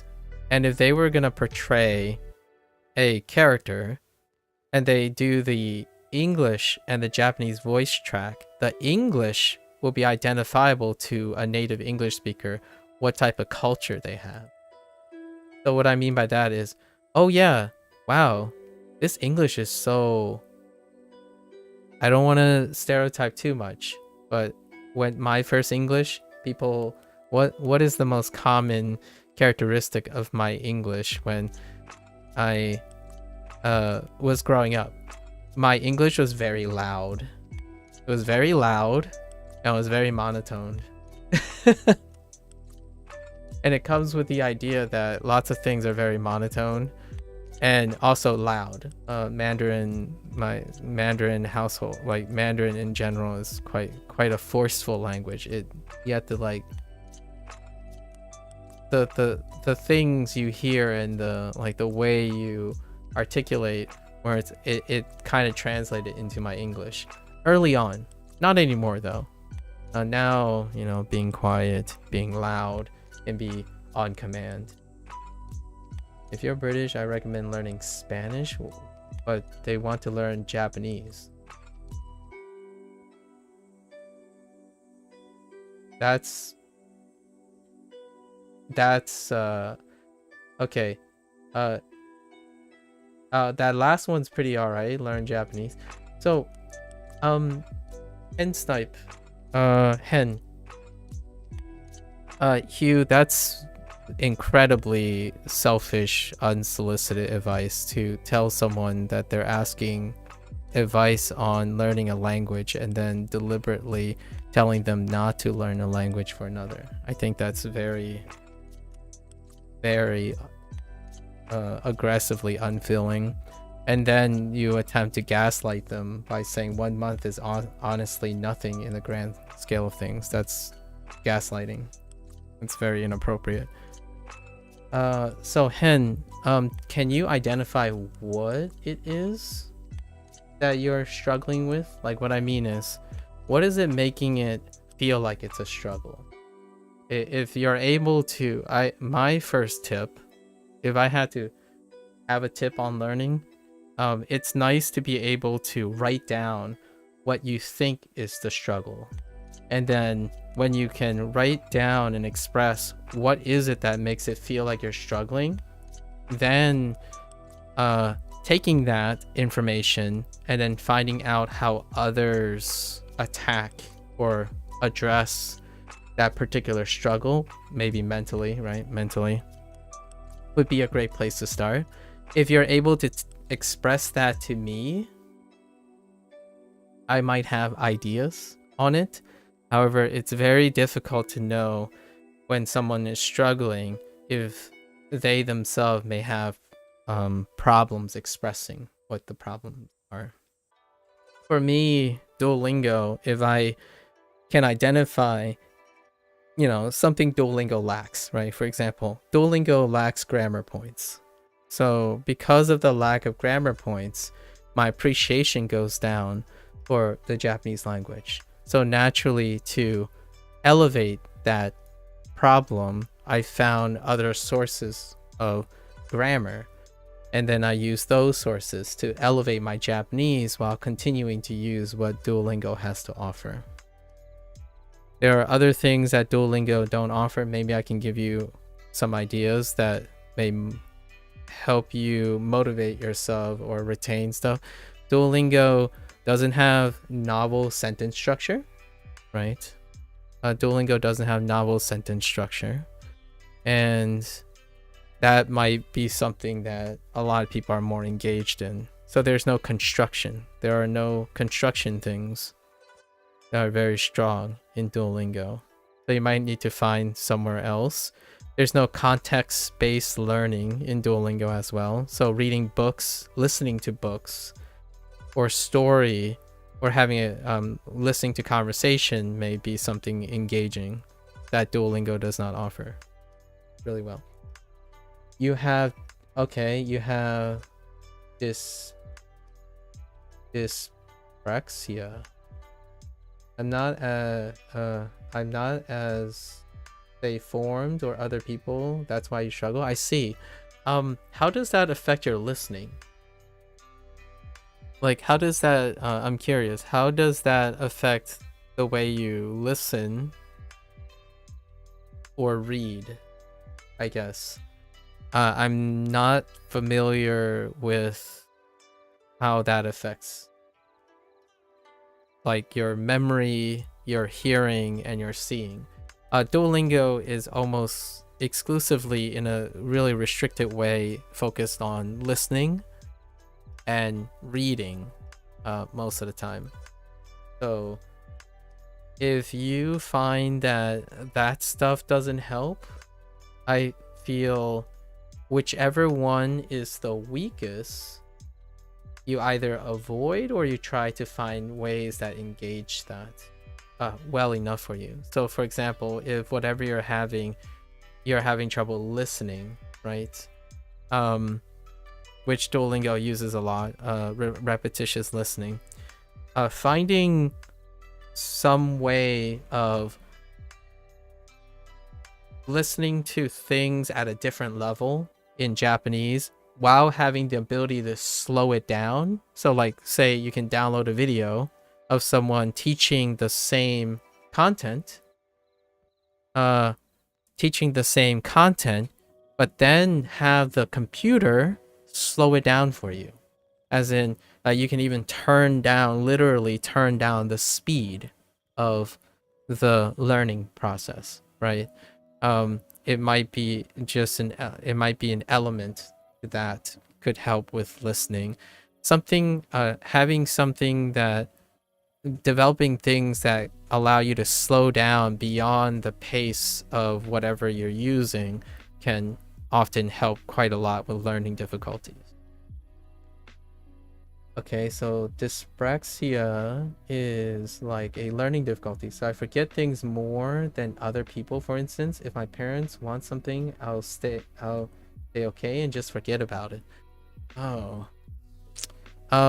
This, if you're and Duolingo doesn't do this very well. However, Duolingo had some recent updates that help with this kind of thing. How are you in note-taking? So many people use this technique with many people who don't have dyspraxia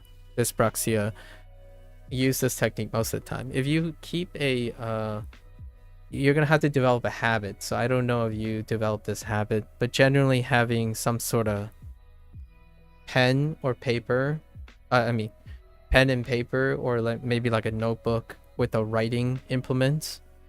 And whenever you agree to something, or whenever you see something and you write it down in a note form, that can reinforce the things, and then you can always go back to it, right? Duolingo does this by repetition, but the thing disappears, and then they may or may not come back as your vocabulary and whatnot extends. So oftentimes, like having a writing habit, like a record keeping thing, can be very helpful, because when you write, you can also write like thoughts about it. Like, oh yeah, like this word, I'm having trouble with this word. So you write the word down and then add a little bit of your own personality to it, where like, oh, this word reminds me of, for example, the word for Japanese, the word for vending machine in Japanese is jihanki. So to me, I could write down jihanki the first time it comes up, right? The kana and the English word for it, vending machine. And then I would write, wow, it really sounds like junky, as in junk food. And junk food in English comes from vending machines usually.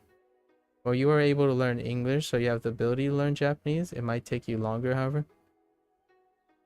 That's gaslighting again. So projecting a little bit. I would probably suggest, in my opinion, that a lot of times when it comes to people's advantages, I suppose, if you want to see it this way, there are individuals who don't, like, I guess those who don't have learning disabilities, they're doing this inside their heads, and they're juggling all these tasks inside their heads. However, even individuals who don't have learning disabilities can benefit a lot from manually writing things. So engaging your hand and your vision and also your personality into writing things can help with memory tools. And also it's a record keeper. So it's like a Duolingo keeps track of your mistakes sometimes, but then when you correct the mistakes, it wipes it away. So there's no like active record keeping, like permanent record keeping. And also the flashcard system they have that they just added can help you remember all the words you might have learned over time.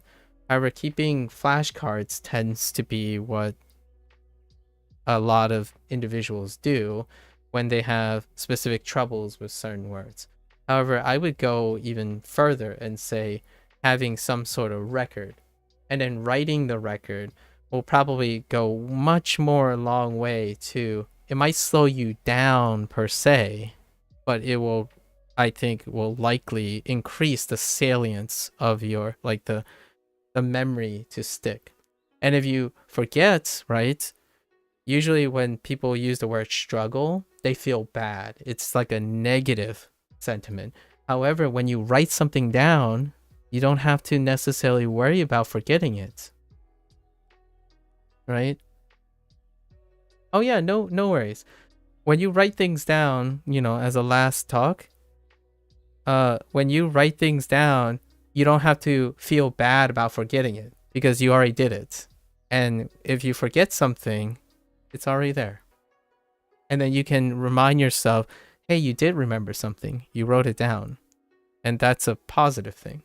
So you'll even remember the things you forgot. And that feels awesome because you did something.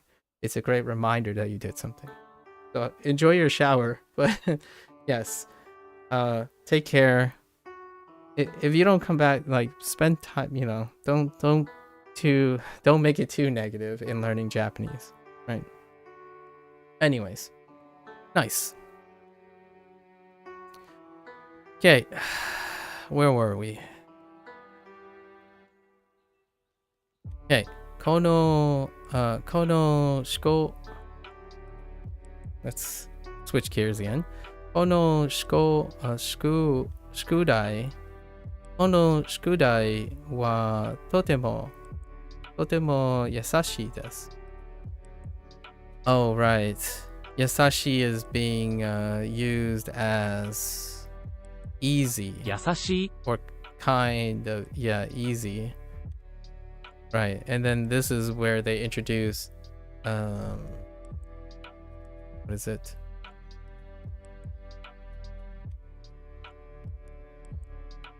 Taihen.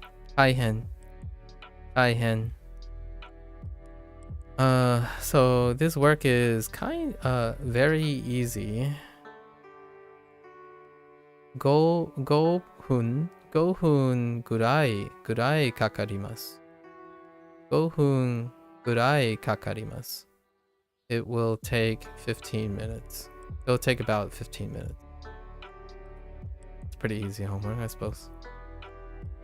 The homework will require help. Well, be finished quickly. Very nice. Nani? 何 12 12 8 8見ます1000 1000学校の後、姉を手伝います。姉と家事をします。Oh, that was longer than I thought. I read all the sentences beforehand. 学校後姉を to help. Okay. 手伝います。Oh, we gotta review again. So, 手伝います。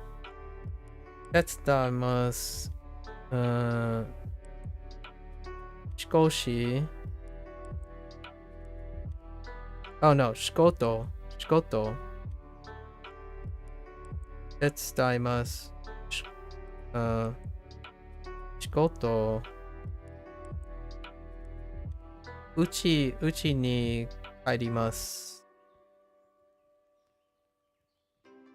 And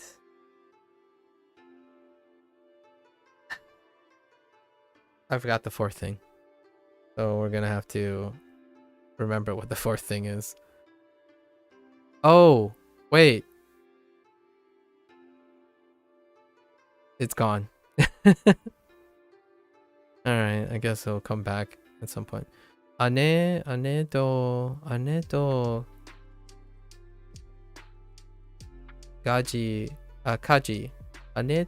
家事をします。Does chores with his sister. True. Cleans alone? Nah.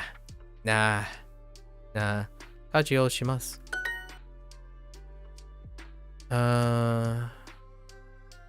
Okay. Ane. Okay. Ani. Oops. Ani wa yoku help with something. Kaji. Help with yoga? I mean, you can help with yoga. Not with summer, though. Not help with summer. Ani wa yoku kaji o tetsuimasu.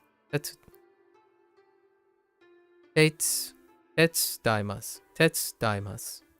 So, kaji o tetsuimasu. 毎日掃除をします。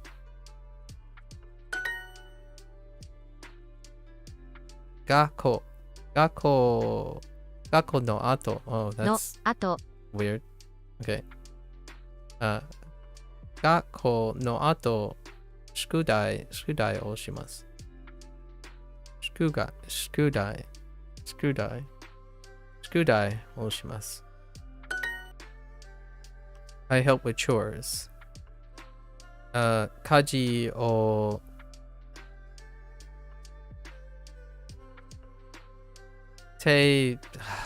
Tetsudai mas. Tetsudaimasu. It's not coming out very it's gonna take a day or two probably. Kaji o tetsudai. 家事を手伝います。 Tetsudaimasu. Kaji o tetsudaimasu. Kaji o tetsudaimasu. Kaji o tetsudaimasu. Skoshi kaji o tetsudaimasu.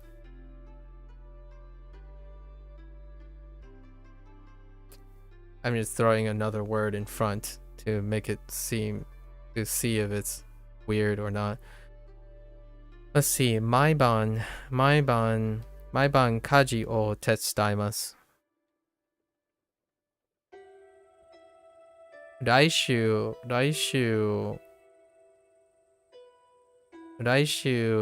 kaji o tetsudaimasu. Itsumo kaji o tetsudaimasu. I'm throwing a bunch of vowels in front of kaji because I keep saying gaji based on the vowel that precedes it. Kaji o tetsudaimasu. Kaji o tetsudaimasu. Alright. Gakko no ato nani o shimasu ka? After work, what do you do? What do you often do? Shikoto no ato yoku. What do you do? Yoku o shimasu ka? What do you often do? Or what do you often do? What do you often do? What do you often do? After work, what do you often do? After work, what do you often do? Plenty of fun things. I don't know if I could do that in Japanese though. So how would I do that? I would shift the whole pitch up, but still keep the relative pitch accent, right? So how would that sound if I had to do it that way? Would it sound weird?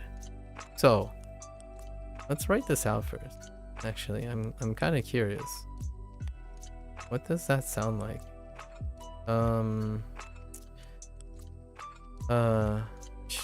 Shikoto no ato. Shikoto no ato.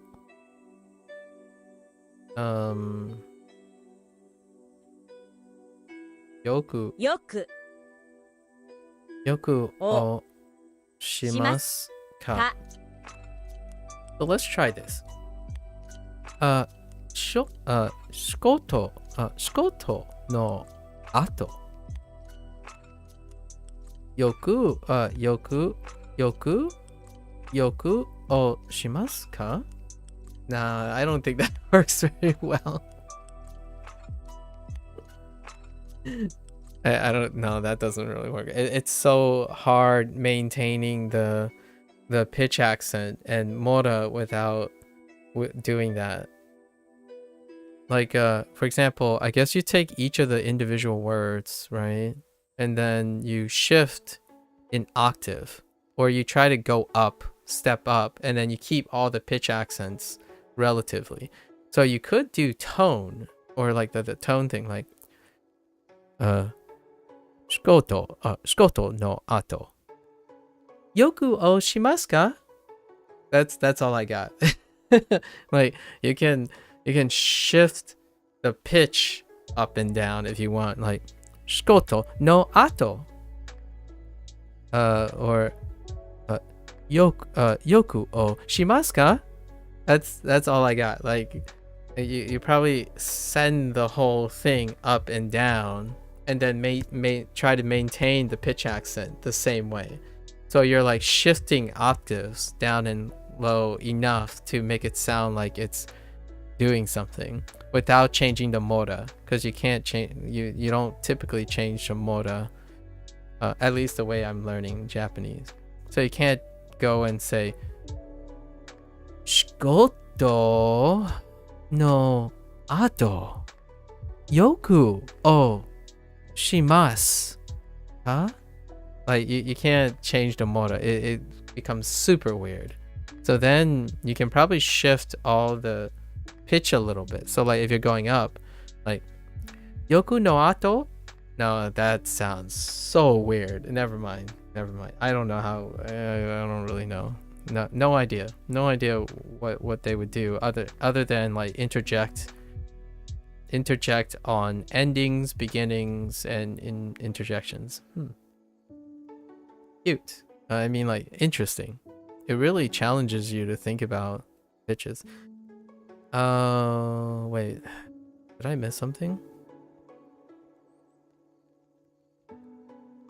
Shikoto no ato. Oh. I'm missing something. What do I do? Nani? Yeah. I was missing a part of speech here. Yeah. Shikoto no ato yoku nani o shimasu ka?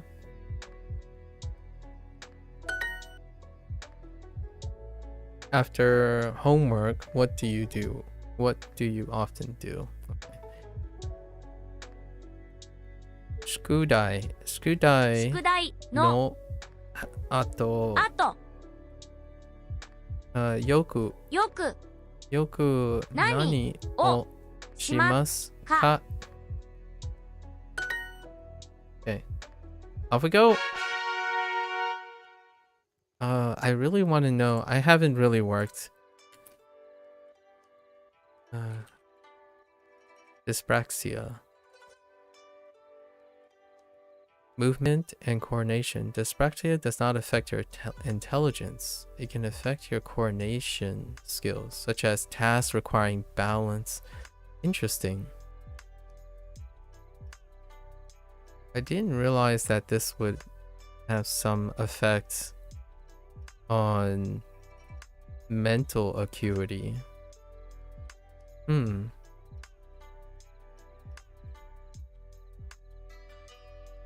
Oh, interesting. That can definitely translate.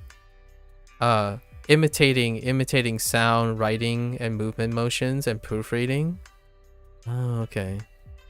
Interesting. I haven't thought about it in that context. Typically, when I hear dyspraxia, I'm thinking about the motor coordination side of things. But I suppose writing and stuff is considered motor coordination too. I haven't even thought about that. And also, like, possibly, I don't even know how they extend to hearing and speaking, how much of it is.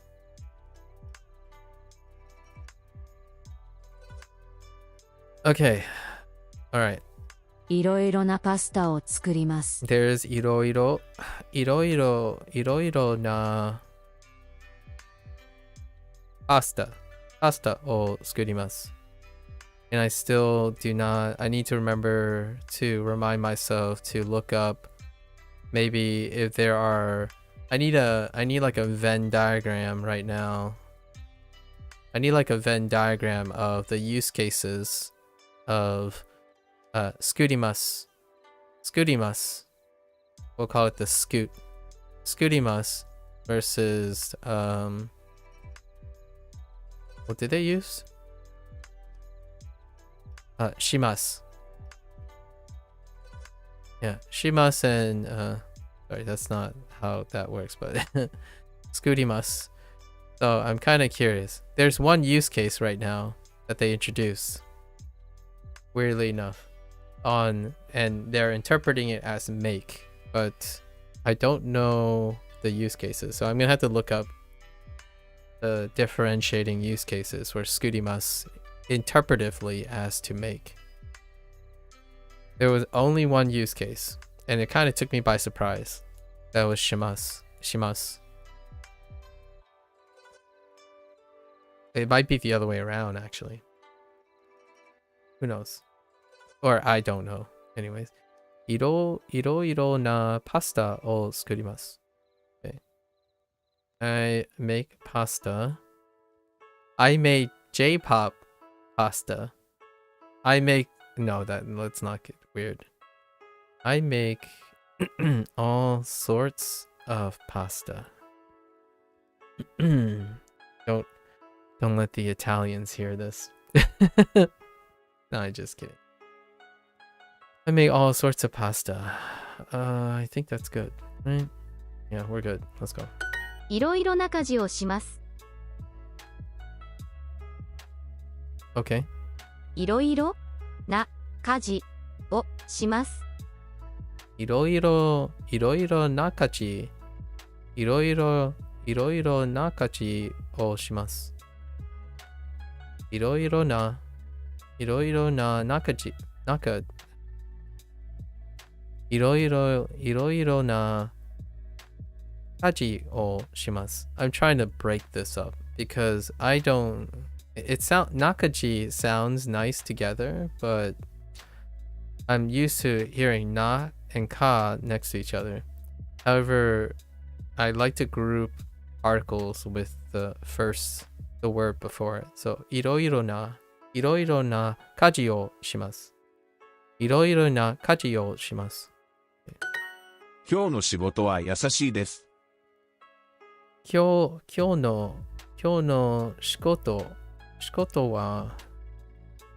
仕事は優しいです。Today's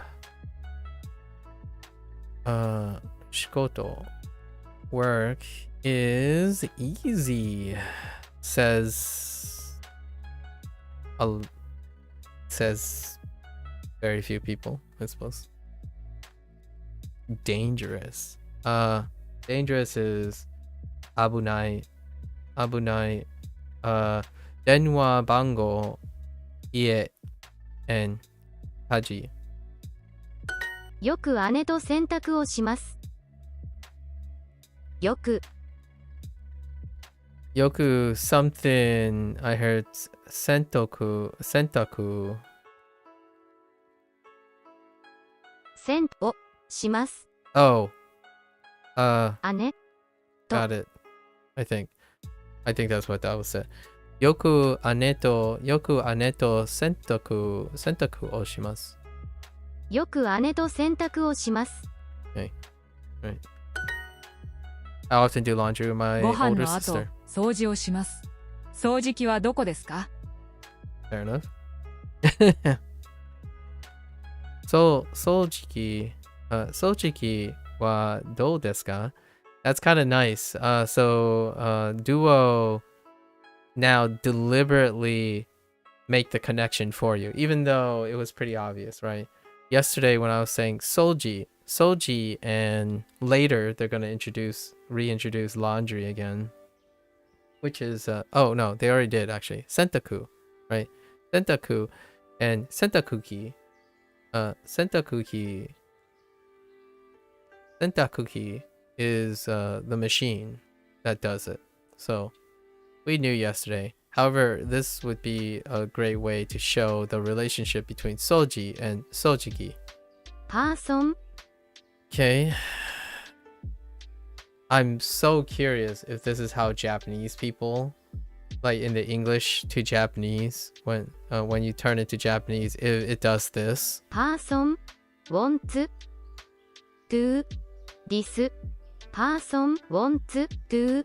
Because I'm pretty sure this is more like lifting and overlaying design. So this person wants to was left there from a lifted design. So I imagine they're using that specific lifted design for Japanese speakers when they see English words. And This person wants to. yeah. So I'm curious if when they're showing instructions and stuff, and then you hover over it, do Japanese people get this stuff?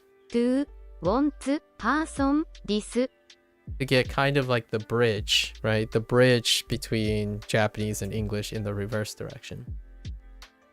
Sorta kind of like me getting interference from katakana going in the other direction. I don't know. I'm pretty sure this is unintentional. This is probably this whole field right here is coded. So when they try to put in English words outside of the answer prompts, they're lifting the code for the Japanese side of things with the English word, and it overlapped. The code overlapped, where so these English words are contextualized with Japanese pronunciation. So it's part of the prompt, I suppose. If I'm thinking about it from a coding perspective, this is probably modular. This person wants to is modular. Along with these things, all these Japanese is modular. 掃除機どこか It's kind of funny. I think it's a humorous bug. I don't really think it's a bug. I think it's working as intended, just more of an oversight than a bug. And I think it's cool. です Disu, person, person, want, wants to, do, Great. Anyways. What are they doing? This person wants to clean or vacuum. Fair enough. Moving right along. Right, because here it's a different prompt. So whoever was doing the programming, when the prompt in English is not in this field, however they're programming it, if it's outside the field, it gets pronounced. So here it doesn't have any pronunciation. Like disu, like homeworku is su, like, you know, it doesn't do that. I don't know actually what it would sound like. It'd be maybe in another year it'll be kind of fun learning English with Japanese. This homework is really easy, isn't it? Okay. How did this work? Kono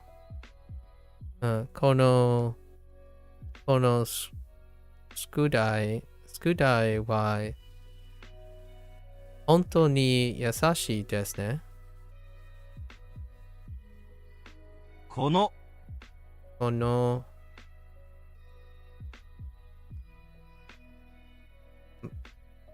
yeah. 宿題 Shukudai はは本当に優しい水水ですね。毎日一人でいろいろな家事をします。いつも洗濯と掃除をします。 Okay. This person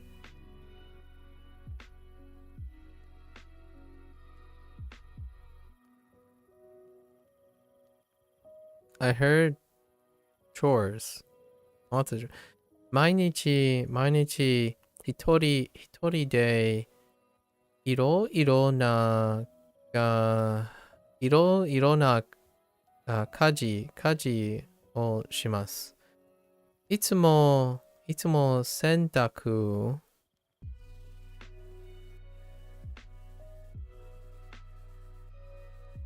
と掃除をします。They have too many chores, yeah.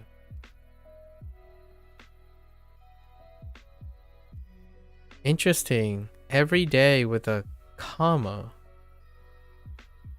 So every day I do all sorts of chores by myself or on my own. I do all sorts of chores on my own. I always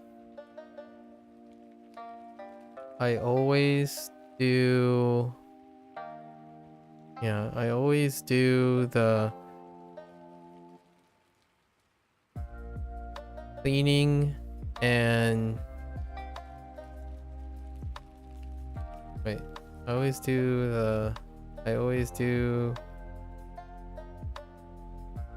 いつも and I always do the laundry and cleaning. I always do all the laundry and cleaning.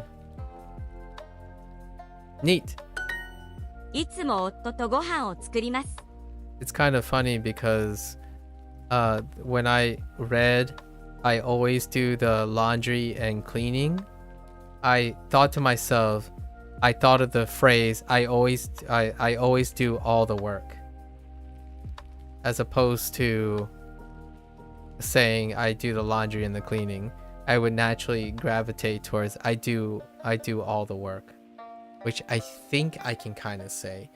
I'm not quite sure how to use all that. I'm not too comfortable in using the phrase all as an adverb, or like the Japanese adverbial thing.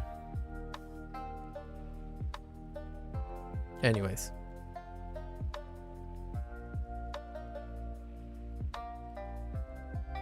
And I don't know if work translates the same way.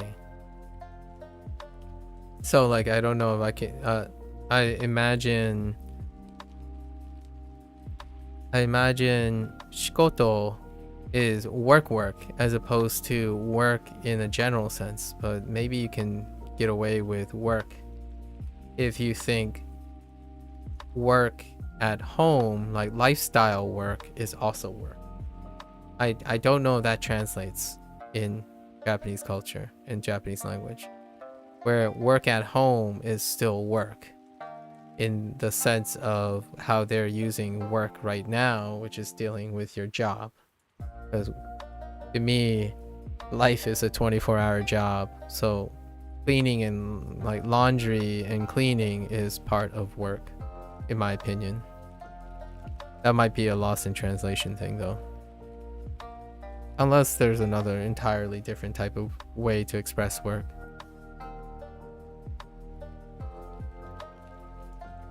Itsumo what? Oh, itsumo otto do. Of course you would otto do. Itsumo otto do gohan o sukurimasu. I make meals with my husband. I always make meals with my husband. Fair enough.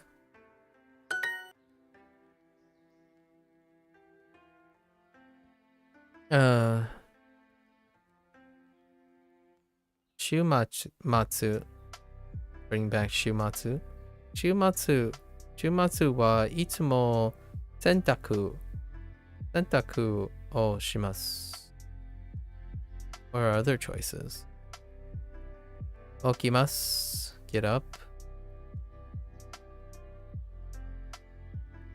And nomimasu. Drink. Every week, I also,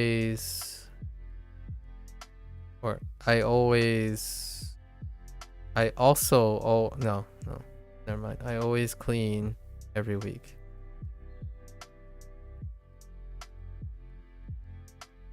No, I always do laundry every week. I always do the laundry every week. I have to do laundry with my older sister. Yoku ane to sentaku o shimasu. よく姉と洗濯をします。今日の something はとても優しいですね。Probably work. skudai. Yeah, skudai.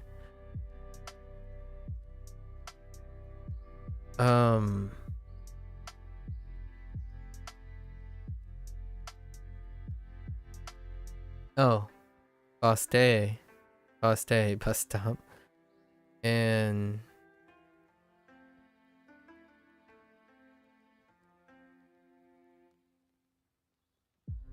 jaqueto. 今日いろいろな宿題をします。今日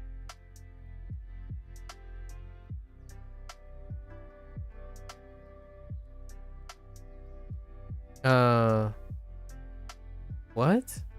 今日いろいろな宿題をします。 Oh. いろいろな宿題をします。今日いろいろな宿題をします。I'm going to do all sorts of homework today.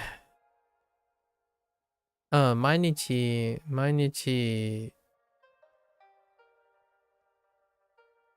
誰とこうご飯を作りますか？ With whom do I make meals every day? Although now it's kind of getting weird because 毎日 Okay, fine. Perhaps saying every day I make meals with. Who do you make meals with? With whom do you make meals with every day? Or with whom do you make meals with every day? Oh no, I do say with there because of every day. So who do you make meals with every day? I don't know. That's kind of weird. It's fine. It's taking into account all of them. Chikaku, close. Nearby, I mean. 誰 You. 9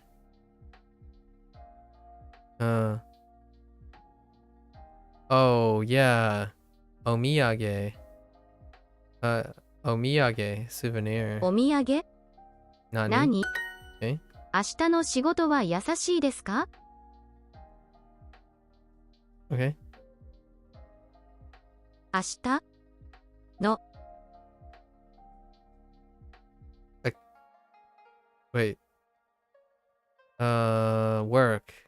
仕事は 優しいですか？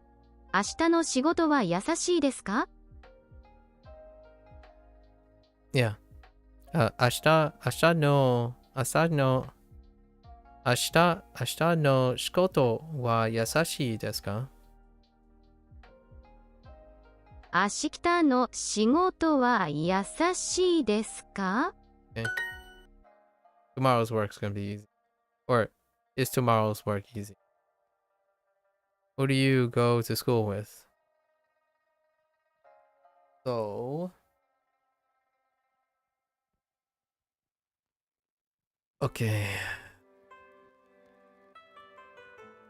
誰と学校を行きますか？誰と学校に行きますか？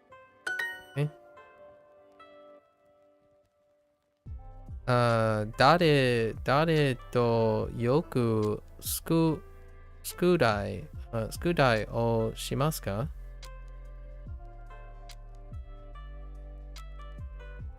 誰とよく But this is where you... Yeah, okay, fine.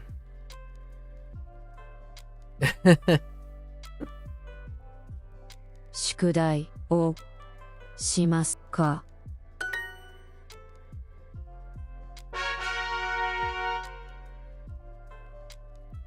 I'll be right back. I have to go to the bathroom.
Okay. Oh, I didn't see you there, Nojo. Thanks for the encouragement. The ever-present Nojo. Okay. Alright. That was about 30 minutes ago, though. My bad. Shikoto wa, this is taihen. Yeah, taihen. Finally got that. So, 仕事 Shikoto は wa 大変 taihen desu. そしてお風呂に入ります。そして so shite, this is now then, right? So shite, so shite, so shite, so shite, something. Oh yeah, 料理 this is ryori. Ryori is the one that I forgot. So ryori, which is food, cuisine, etc. Ryori. So ryori, let's remind ourselves. Ryori, uchi ni kaerimasu. Uchi ni kaerimasu.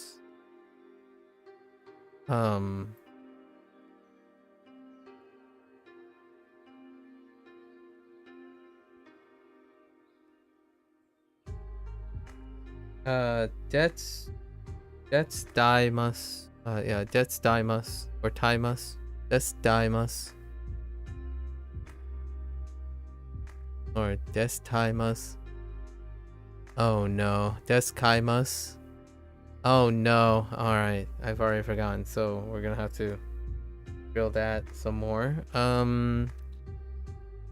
feel like I'm missing another one.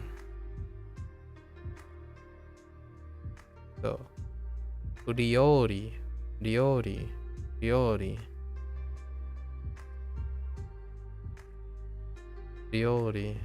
Oh, and then the other one is shikoto. That's not. Shikoto has been used quite substantially. Ryori, not so much. Ryori and uchi ni kaerimasu. Okay. Ryori. Okay. 料理。 That's not the prompt though. そしてお風呂に入ります。 Ohuru. Oh, yeah, ohuro. Ohuro is also one. Ohuro. And I keep saying ohuru. Ohuro. Ohuro. What? そしてお風呂に入ります。に入ります。 Okay. That's another one. Oh, wait. Ohuro. Ohuro. Ohuro ni hairimasu. No, hairimasu is fine. Why is it linked in ni hairimasu? Oh. Oh, okay. Okay. Fair enough. そしてお風呂に入ります。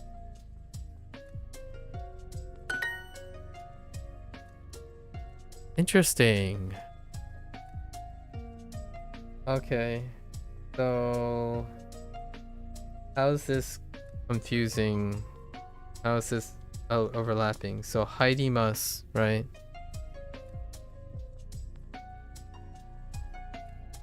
Oh no, it's not. It's not. This is another thing I forgot. Haidimasu. So haidimasu. Interesting. They're reminding me that it's ni a lot of times, but ni. So haidimasu. Haidimasu. Haidimasu.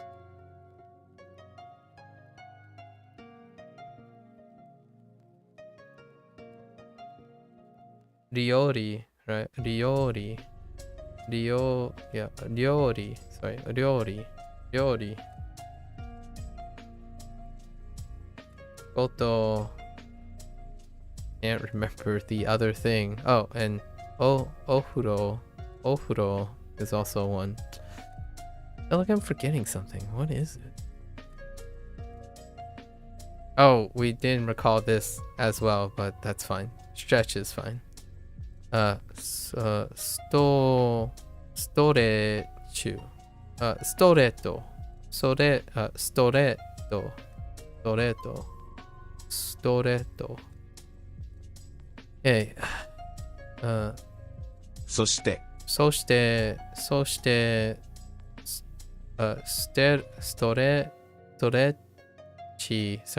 レッチ、not ストレッチをします。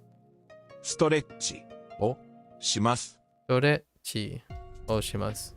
ストレッチ。そしてストレッチをします。そして晩ご飯を作ります。そして晩ご飯を作ります。Then I'll make dinner. Okay. デザート。デザート。近く。近く。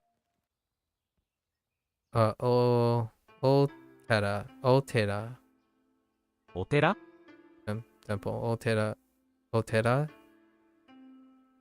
ストレッチ。ストレッチ。ストレッチ。I didn't mean to hit that. That's bollocks. さあ、寒い。寒い。Heck you. 掃除は時々大変です。Her.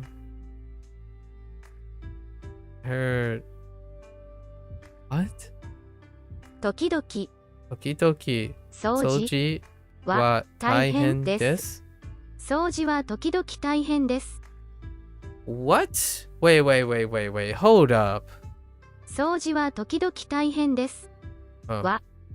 Oh, that makes sense. 掃除は時々大変です。Never mind. Welcome back, Hen. Welcome back. 掃除は時々大変です。At first, I was like, oh, wait, what are they saying? But they're saying sometimes hard. That's fine. 掃除は時々大変です。That's fine. Cleaning is sometimes hard. Tough. Indeed. I make sure to do some stretches.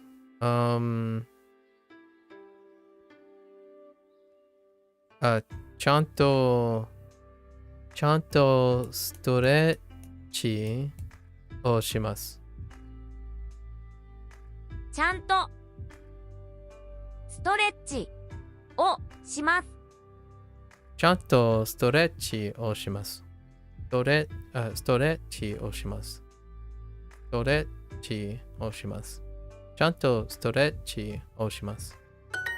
晩ご飯の後、ストレッチをします。What そ rank? してお風呂に入ります。You mean like what league? Or what? We just started the Pearl League today.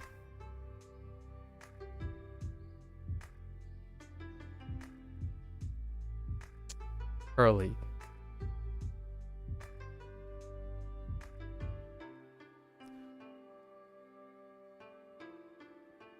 Ban gohan no ato,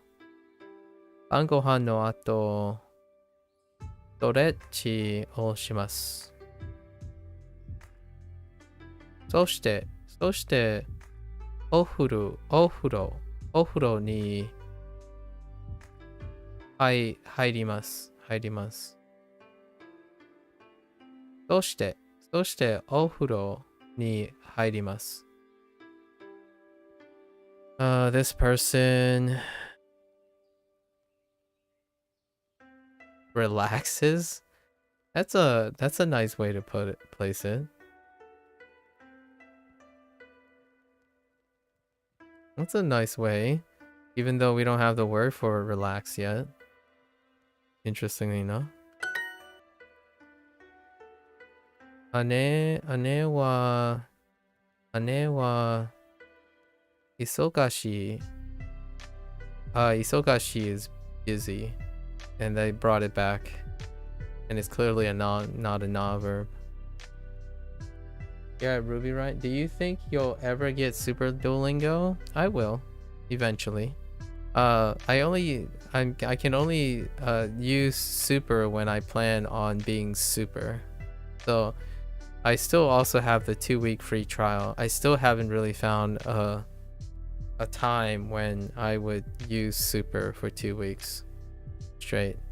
So typically when I use a feature, I will likely be working a lot harder than I am currently. So probably. I already did a super thing at day 7 when you are given 3 days free of super. I think some of the super features are fantastic at a very later stage. So I will probably use the 2 weeks soon. The 2 weeks free and see if I want to do months at a time. 姉は忙しいエンジニアです。忙しいエンジニアです。Interesting. 忙しいエンジニア。I wonder how they interpret that. 姉の blank 本当に大変です。姉の仕事。I wonder this translates to job. Same sentiments though. Similar sentiments. Gohan, and sarada. I think the time to use it is probably when you're grinding language. Well, the thing is, I do this for 6 to 8 hours a day already. So probably not the same as grinding language. I will probably use it when I'm gonna use those features. A grind would imply time, but you can't grind more than the time you have. The tasks are so different on the website compared to the apps. Are they?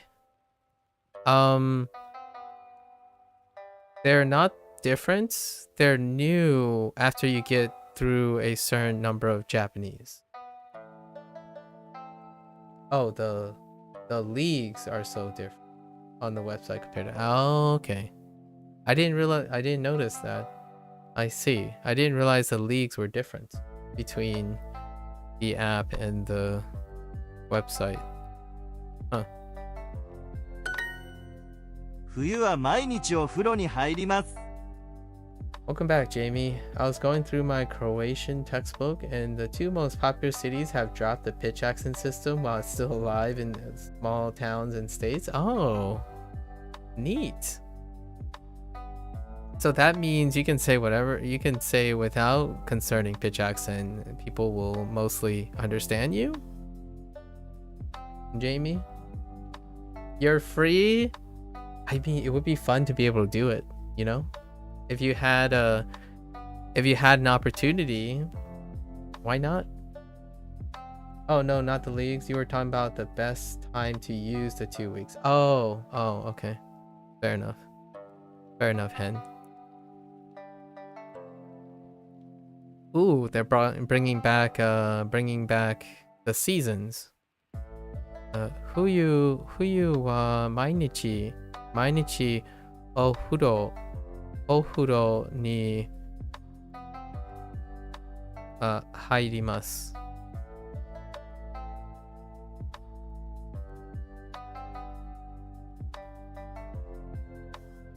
What? All right, sure. In the winter, I take a bath every day. I swear, in either Indy or Lotus make this joke earlier, maybe with Hideyoshi or something. I swear someone made a joke about, or not really a joke. It was supposed to be a joke, and then I took it too seriously, and then it turned out not to be a joke. The whole taking baths in the winter. That's a funny phrase. That's a funny sentence. In the winter, I take a bath every day. Pretty sure this came up before.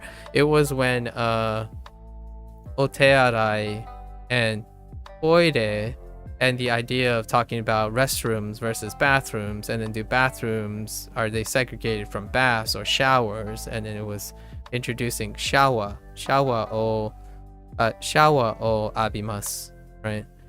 That phrase. I remember our conversations about in the winter and baths, but that's how I'm remembering it. Anyways, memories. Ototo wa gohan. Wait. Ototo wa angoshi. Yes. Oh, kangoshi desu. That kangoshi. Oh, yeah. Ototo wa kangoshi desu. Wow. That's a throwback. Ototo no job, probably. Shikoto wa totemo taihen desu. Totemo taihen desu. Definitely agree. It's saying my younger brother is a nurse, and my younger brother's job or work is very hard or very rough or tough. Udon, self-explanatory. Udon and toranto are the other choices. ちゃんとストレッチをします。ちゃんとストレッチをします。I make sure to stretch. Right. To do stretches. To do some stretches. Because English is weird. No, I'm just kidding. Down with English. I make sure to do some stretches. Although generally this modifier in the colloquial is being dropped most of the time now. It's kind of like a counter. Some, whole, units, a measuring of certain things get dropped all the time in English. So I make sure to do stretches, as opposed to I make sure to do some stretches, or the stretches, or stretches, it actually does get dropped, much like the lack of quote unquote. Some isn't necessarily an article per se. Like people don't traditionally think articles and they think some, but it functions very similarly. And oftentimes it's like saying, I saw two whole people as opposed to I saw two people or two persons or something like that. So it's a weird thing, but you got to make sure to remind yourself to put in these words, or else Duolingo is gonna mark you off. Actually, maybe not. I kind of want to do it for science, but no, we'll just stick with it. I was gonna remove some and see if they still accept the answer. I'm pretty sure they don't accept the answer. They penalize you for missing quote unquote articles and some. Pretty sure. 少しの後、いつもストレッチをします。We got 寝ます which is to sleep, and 飲みます to drink. 大丈夫 yeah, and then ところ is place. ところ Tokoro. Of course, it's Nakadaka in the synthetic voice. Storechi. ストレッチ Umi, 海 which we know. Sea, ocean, as opposed to beach, but hey, works. And then soshite. そして Soshite. After tennis, I take a bath. So, tennis no ato. お風呂に入ります。Yes. Gotta remember 入ります。に入ります。に入ります。 Okay, let's review. 入りますに入ります will include the phrases. So, に入ります。うちに帰ります。帰ります。うちに帰ります。お風呂。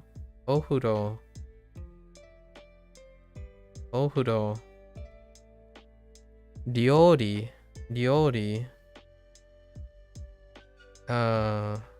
仕事。I'm missing one thing. I don't remember it. So we'll see if it shows up again. Okay. Tennis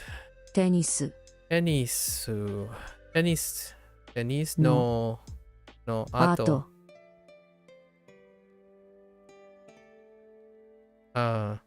お風呂に入ります。お風呂に入ります。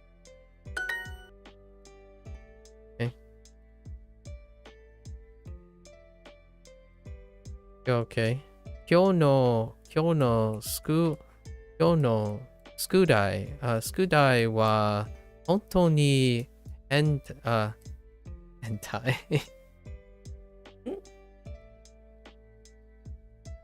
sorry. 今日の宿題は本当に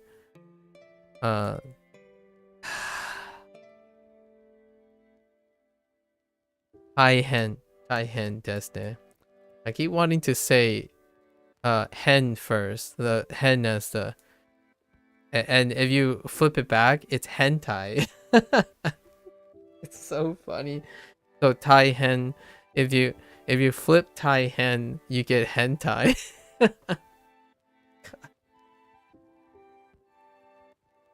So that's so unfortunate. Tai hen.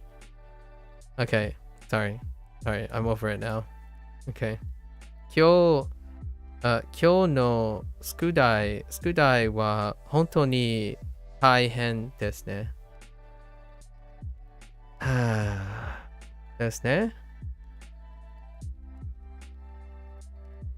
I can't unsee it anymore. 今日 Kyo no, kyo no 宿題 shukudai, shukudai wa 本当に大変ですね。 After dinner, I take a bath. Okay. Bangohan no ato. I wish I would pull the joy from learning that you do. I'm a little envious. What do you mean? You can pull joy? I'll make you like it. Don't heckin' at me, Silver. I'll make you like it. I'm starting to imagine myself like this really big guy pointing at a little guy and say, you're going to learn and you're going to like it. Yeah, it doesn't get old, right? I don't think it's within I don't, you know, take a grain of salt, lots of salt, but I do feel that with enough self-exploration, I feel most people can encourage themselves. I feel most people can encourage themselves to really enjoy being, or being able to enjoy more of being uncomfortable and feeling out of your elements. I know as one gets old, the human condition would dictate that we attempt to stay comfortable with what we know. And if we're happy enough, we're very comfortable. But genuinely, it's so normal now for me. I've already normalized this, that I spent most of my life trying to be correct. You're right. Like for a while, I spent a lot of my life being constantly living with a consternation of, oh, did I get this right?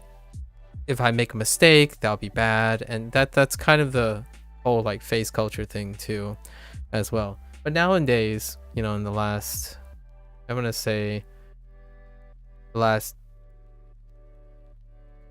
7+ years, it's like taking it to a whole new level now, where just being uncomfortable all the time makes it less stressful, but more of a positive thing. Being uncomfortable means that whatever I'm doing now is something I haven't done before. So now even the most mundane task that I've probably said Ban Gohan at least 100 times now in the last 47 days, and I have a new thought about it each time. It's kind of nice. I don't know. Somewhere in my mind, I feel most people, if learning is still not the most exciting thing, something's got to work for them. However, I don't know. It varies from individual to individual. So finding that special sauce for each person is definitely a life's journey to find that special sauce. I'm thinking of sauces because I'm thinking about dinner right now, but it's oddly placed next to bath. So now I'm thinking about eating spaghetti in a bath. That's weird. Sorry. I have this unusual craving for some spaghetti. Anyways. Oh, and I haven't eaten. That's fine though. You just need to figure out how to translate the dopamine I get from learning new things in games to learning. Yeah, that's what I do. You got it. You got it. Silver, you got it. I have been working on that for some time now. I've been working on, you know, your whole shtick about if someone I know personally that is very well versed in video games and whatnot. I'm trying to help, as a friend, encourage them to translate a lot of that stimuli to life skills, because a lot of times when you get a huge dopamine response from something that you're complacent with, which tends to be video games, oftentimes other things kind of fall by the wayside. So I've been coming up with random observations and maybe perhaps clever ways to try to encourage especially young adults nowadays to somewhat lift all the things that they do super well and help them find their own way of seeing other skills, other life skills, similarly approached.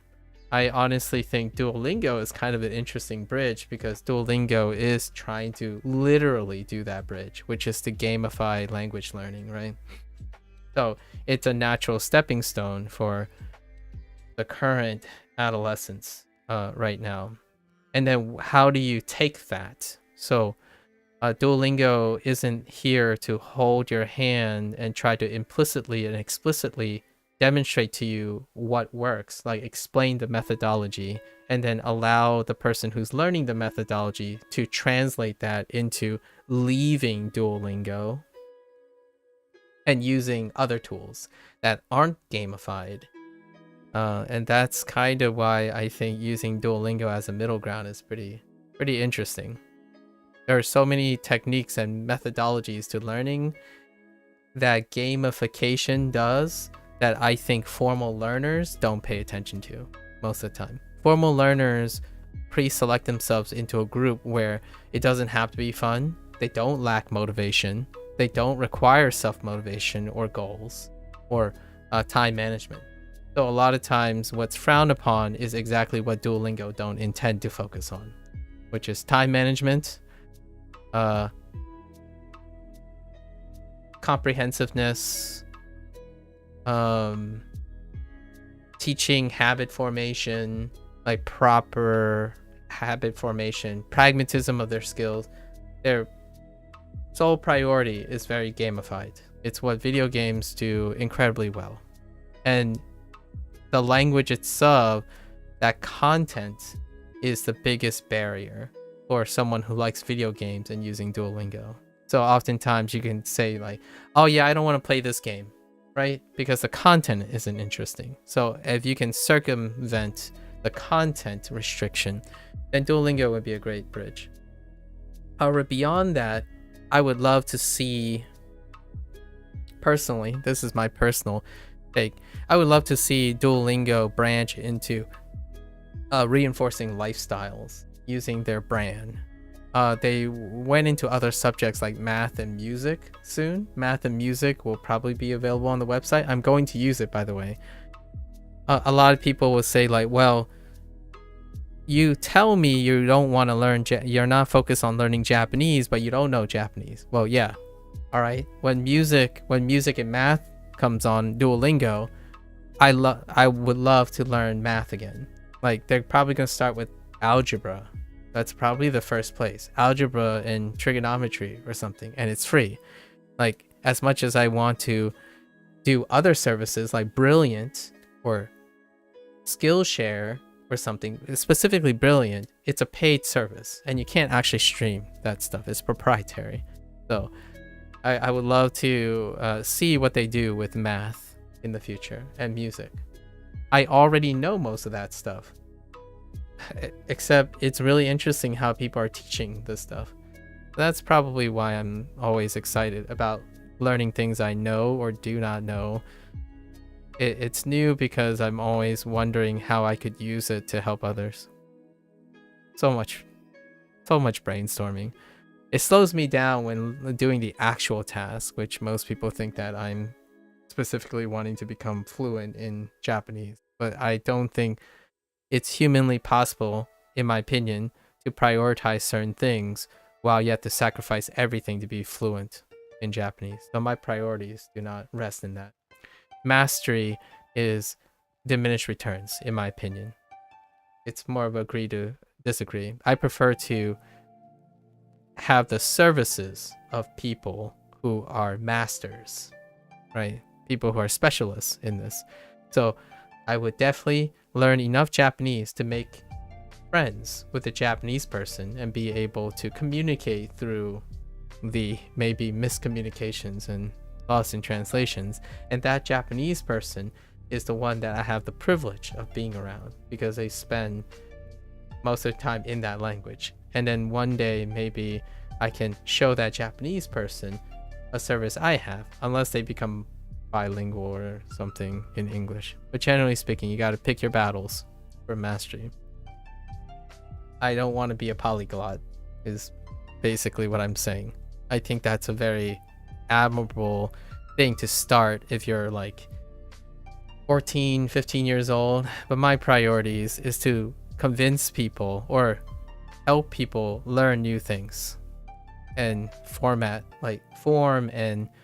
new habits and stuff. And what is a really wonderful way to do that than demonstrating that yourself? So this is a new habit, right? Learning Japanese on Duolingo. It's an unpopular habit because I'm fighting an uphill battle. So what more poetic than starting a habit when everyone sees you and they say you should stop doing this, is a waste of time? What better way, in my opinion, to demonstrate the ability to convince yourself to do anything and feel really great about it and being enthusiastic about it while everyone tells you something else? That's kind of the point. That's like my secret hidden point that I'm trying to demonstrate. There's no amount of discouragement. I say when I feel bad about this, and I say when I stop learning things from this, not anyone else, really. That kind of thing. It's hard to make me feel bad, really, about myself anyway. It does. If you want to make me hurting other people will probably hurt me more than trying to attack me in any way. So it does suck when I see other people struggling with things.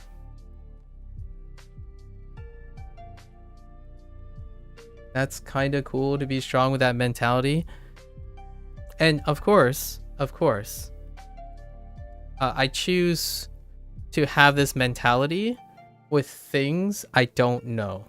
So then there's the other opposite problem, right? Where I stop caring about when you become really strong about yourself, you inevitably are going to give away some empathy to caring what other people have to say.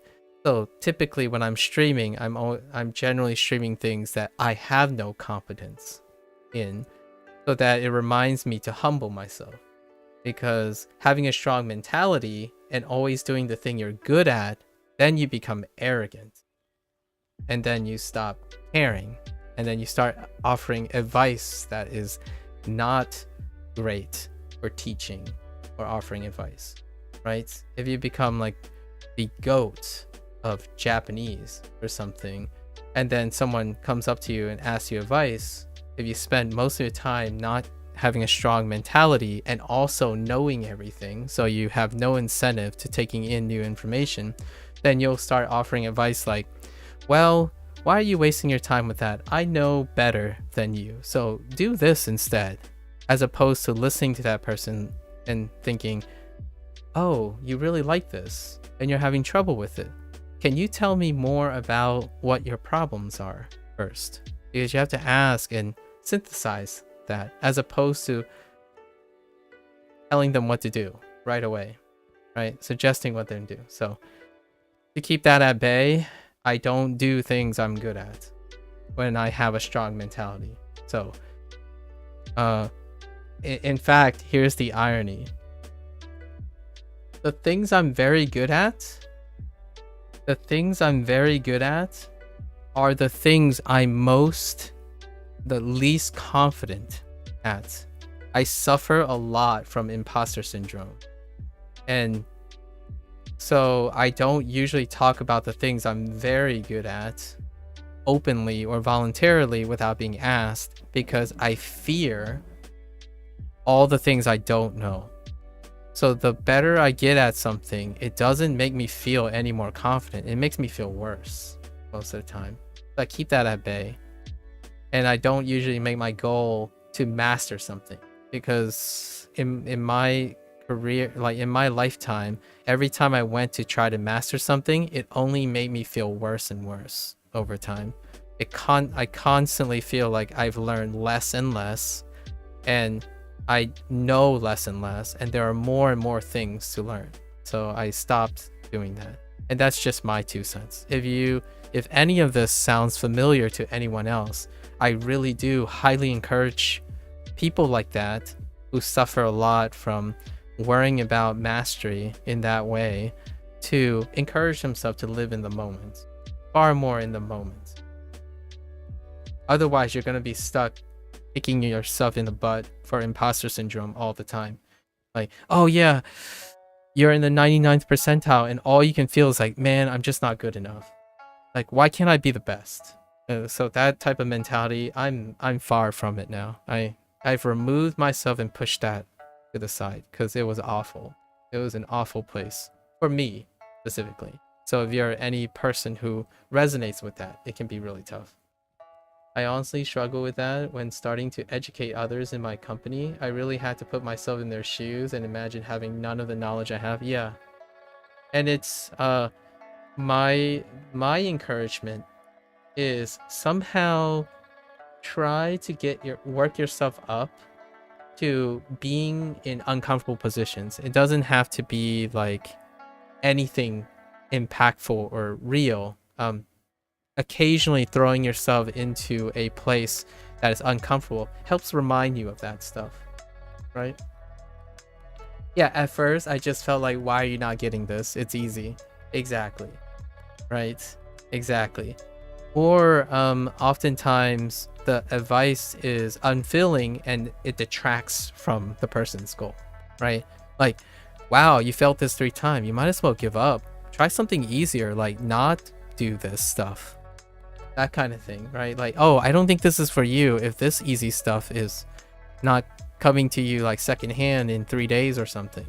Or something like, oh, this took me a week. If you spent only 3 days, then you're not even doing it that long. And then the longer it gets, the bigger the comment gets, right? Like, I've been doing this for 10 years, man. You've only been working on it for like 30 days. Come on, get on my level. That kind of projection is, if one has self-awareness and you hear yourself saying that, that's the thing I'm illustrating. I try to remind myself that the longer I do something, the less and less likely I will be able to, if I stay in that position, the less and less I will be compassionate by habit. It's not malice, right? You're not being malice. Like, there's no hate behind it. It's perspective. It's the human condition. So if I worked on something for 10 years, of course, 1 month is going to seem like a short time. However, to that person who maybe have only learned something forever, for 1 month, like 1 month is the longest time they've ever worked on something, and you tell them, oh yeah, you know, I've been learning Japanese for like 5 years. No biggie. Like, that's not even that big. And to this person, it's like the whole world. Like, that's the longest they've been working on so hard. So it's not hate. There's no hate. It's a lack of empathy, because humans are not that great at remembering emotional context over time, unless you record yourself. And that's kind of what I do for myself. So some people ask me, like, do I care about, like, you know, exposure and stuff? No, not particularly. I'm recording because one day I'm gonna look back and I'm like, you know what do I sound like when I was a week ago? And I record some of the digressions that I have, but they were really conversations with myself, because those things are going to change, right?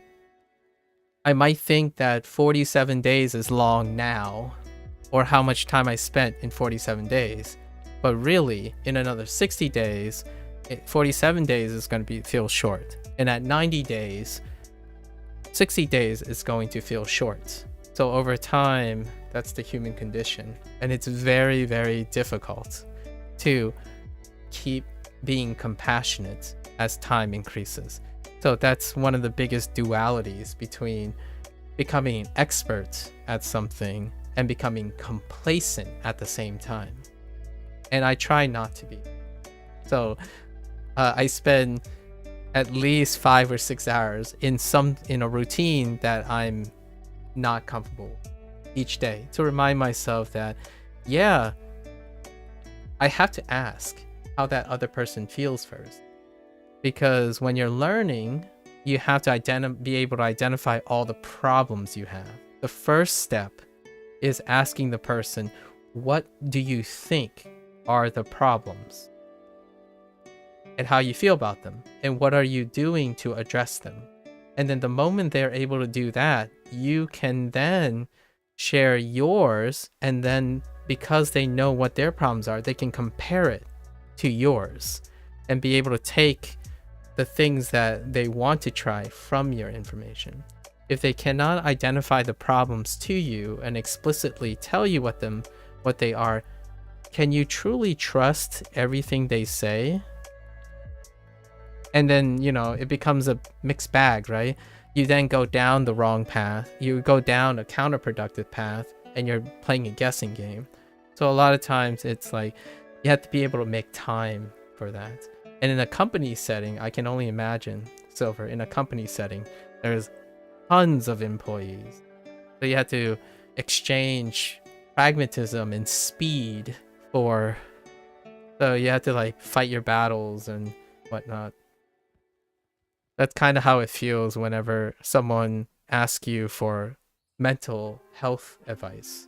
Like, well, if we do it now, if we start now, it'll be years. But let's work out on it day by day.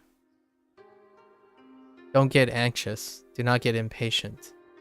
Much like language learning, it takes years calmly, not to focus on it. But you're not going to tell this person like, oh yeah, don't worry about it. You're only on day 30. It's going to be like 4 or 5 years before you really get this, right? And the only thing I can say is if you find yourself saying that, the person you're talking to will likely find it negative, overwhelming. Like I would say 90% of the time, the person will find it negative, overwhelming, because they're already coming to ask you advice. So the last thing you want to do is overwhelm them some more and trivialize their effort in order to encourage them to continue pursuing something that they voluntarily took up. So that's kind of the thing that I do see so much. It's what I, in quotes, call the internet hustle culture. They hustle you. They simplify something and don't tell you what those years and what those times mean. As in, oh, it's only been 7 days. Like, just think about how good you'll be if you keep up with it after 2 years. It's like, well, what does that look like? You said it because it already happened to you. Can you summarize that? Can you break it down? What does it look like? How did you get there? Well, let's not start there because this person's at 30 days. So, can you provide advice for day 31? Day 32? Maybe day 30 to 40? It's going to be a tough challenge. It's often a very tough challenge. And you're someone who's been working on a profession for like 5 years. Ask yourself, what did you do on day 31? That's going to be so hard. I don't remember any of that. And I record that. I write it down. And even then, when I go back to read and watch the videos, I don't remember that. At least it's there. So, if someone wants to humble me in the future about my arrogance, if I continue to do this for like 2 or 3 years, and someone would say like, well, you're kind of arrogant now. And I'm like, what? What? Like what am I doing? And then they would link something like, oh, this is what you sound like 17 days, 17 days into it. Then that's cool. It helps me humble myself, right? But generally speaking, I personally wouldn't stick with something that long because I would be like you. I'm probably just going to be stressed out with everything I don't know. So I stopped doing that. Hence the whole like switching video games from learning and then doing something else. I get too stressed out. don't think there's enough stress management that makes it personally for me worth my time to engage in like the 99th percentile. For Japanese, if I can learn something using Japanese from another Japanese person, I'm good. That's definitely good to go. And from then on, I am willing to accept that my perspective on the Japanese language is limited to my competency of the Japanese language. And when someone says, oh, that's not why Japanese people do things, tell me about it. You know, like it offers other people to give me all their XP, as opposed to for me to go out and do it myself. As much as I like doing things myself, I trust other people. Sometimes it's a lot harder than you think to trust other people to help you or provide information, especially on the internet nowadays, right? You'd be stressed out. It's like, is this misinformation? Okay, so let's get back to it, shall we? Bangohan no ato ofuro. Of course you would nakadaka that. Ofuro ni arimasu. Duolingo is actually misinformation? Perhaps. You've been learning Korean this whole time. Wait. Hold up, Lotus. I know this is completely unrelated, April Fool. I knew you were gonna do that. Well, this was kind of tangential. Today, I was gonna title all my videos, I'm quitting Duolingo because Duolingo sucks. And then I thought about it, I was like, man, that's kind of undoing. Even I couldn't pull off that April Fool's. I would pull up like a page with like me. I was gonna pull up like a page with all my Anki cards or something, or my Lingq, like looking at other services. I'm like, yeah, Duolingo sucks. It sucks. I wasted 46 days of my life. that was gonna be the April Fool's joke. But I don't think anyone who knows me is gonna even believe that for a sec. And I don't want to mislead. That's like misinformation on top of misinformation. The other thing though was pretty fun. I don't know if you guys play video games enough or like watch news or something. I like April Fool's Day for the reason of how creative people can get with their April Fool's thing. So my first April Fool's news of the day was I play a game called Dave the Diver, and I absolutely love Dave the Diver. It's put out by Midrocket, a in-house studio of Nexon Korea. So they put out a video for the next quote-unquote DLC experience with Dave the Diver, and it's a Leia-chan VR, and it's a like a waifu sim thing, and the inside joke is one of the characters is, you know, a bona fide weeb, and in Dave the Diver, and the pop culture is to have, you know, waifu material. So it was a waifu VR sim game, and that was the April Fool's. So obviously you knew, I already knew it was an April Fool's thing. However, it was really well done. Really well done. April Fool's has become something else nowadays. There's some very high quality April Fool's stuff. Very, very great. Not just slapstick jokes.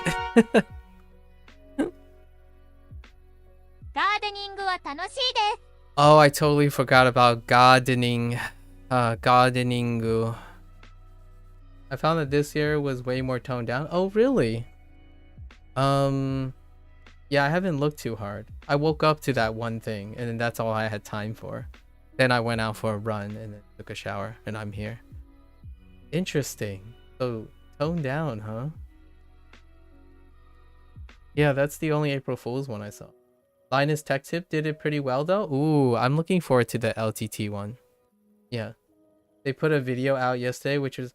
Oh, yeah, I did see it. I did see the thumbnail. It was way late at night, though. Like, for me. I was still reading like the Tatoku books that you shared with me. I was reading like 2 or 3. I was like, I'm really tired. I spent my time rewriting all the kanji from Duolingo because they don't use writing exercises as often anymore in the kanji section because I'm getting ready for the review. And I was tired, but I did see the thumbnail. Yeah, I enjoyed the grade reading a lot. It's quite fun. And it is telling me a lot of normal phrasing that people do that Duolingo doesn't do. So for example, when they just say, oh, this is what the day was, comma. Like, the day was, comma. Like, this person, what, like, it's not was, but it's more like implying, oh, and this is how it is, this is how that is, and it is comma. Like, it ends. The like the clause itself is a floating clause where just suggesting things. Like, you know how when you told me you could say a third person and then add with wa, right? And then a question mark. It'd just be a wa. But instead, it could be a statement. Like, Nihongo wa, comma, and then the rest of the stuff. So I haven't seen that structure so frequently, but after reading the books, like reading the little books, you see that framework all the time. So it's more like, oh, and so I'm going to explain the rest, and then the rest of the sentences come in. So I got really used to that, and that's something that I think because of translation, there's a loss in translation, because it's kind of like occasionally if you ever end a sentence with a thought but you never complete the thought, that's how it feels a lot of times when I was reading some of the earlier books. Like the following day, comma, but it's more expressed in like a half fragment. Like this dog, like the dog's name, like, I don't know, Indy-san wa, comma, the rest. So it was really neat. It really helps normalize how like how structured, like what you're seeing when you're having more and more ideas stacked on each other. So pretty sweet. Although I do have to admit, reading those books makes me so anxious to learn more kanji. It's unreal. I haven't decided yet. I haven't decided if I'm going to do some extracurricular kanji hunting. I haven't yet. I'm just reading it through it. It would be kind of, personally, as a favorite to myself, the furigana is a little bit like back and forth in all sites, like various sites, various books and stuff. And I understand because I'm so attached to kana right now. It's kind of a nice thing, but at the same time, yeah, kanji definitely makes me anxious on learning more and more kanji. Not yet. Maybe in the next 25 days. After this review, perhaps I'll find something that works for me in terms of kanji. Who knows? I might pull up that Anki that everyone is doing, you know? It might be time to add some Anki for kanji. Who knows? I haven't decided yet. Anyways, thanks. I like reading myself to sleep every evening. Okay. So I totally forgot about this word. So now there's 6, right? At least 6 or 7. So gardening.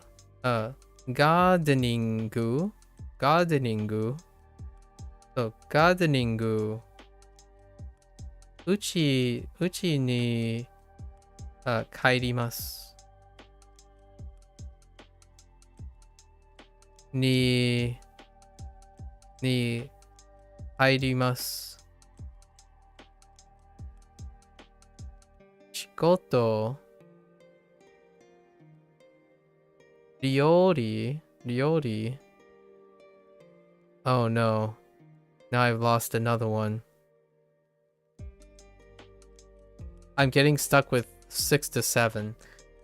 Around 6 or 7. That's fine. It's pretty much where I think it is. Okay. Gardening is all sorts of fun. That's kind of a neat phrase. Although that's not what this says. Still, it is kind of fun to be able to say that though. Oh no, it is. Whoa, it's just gardening is fun. That's all that says. Gardening wa tanoshii desu. Totally relate. I just got the my second kanji in the title of Jujutsu Kaisen. Anxious to get the rest. Oh, gosh. I see. Yeah, I'm pretty desperate for some kanji. It's almost like one of those dopamine hits at this point. Every time I get a new kanji, it's a dopamine hit at this point. The rest is more bootstrapping. It feels more closer to practicing now. It's like 60-40 practicing. Every time a kanji hits, it just the learning dopamine spikes. All right, gardening is fun. Let's go. Oh right, kaimono. Kaimono is a thing too. 晴 Kaimono. れの日はガーデニングをします。晴れの日はガーデニングをします。On sunny days, hello? On sunny days, I do some gardening. Heckin' some gardening. Not I do gardening. I do some gardening. I do the gardening. Heckin'. The heck with English. Heck you English. 買い物休みの日は何をしますか？ Okay. 休みの日。 So, yasumi no hi is an interpretive cluster here, and it means days off. And I'm okay with that. Although I still think of it as days of rest or rest days. So, rest days, break days. Break days would be also a little bit lower, like closer to Japanese kind of thing. And then days off is a very nice colloquial interpretation of yasumi no hi. 休みの日は何をしますか？ Nani o shimasu ka? Yasumi no hi wa nani o shimasu ka? So what do you do on your off days? Or on days off? On days off, what do you do? Huh? What do you do? 週末、姉と買い物をします。そして姉と天ぷらと味噌汁を作ります。Ooh. I guess cook with her sister. Oh, actually. Yeah. Cook with her sister. At least that's what I heard. Hold up. It's definitely not American food. Because I heard tempura.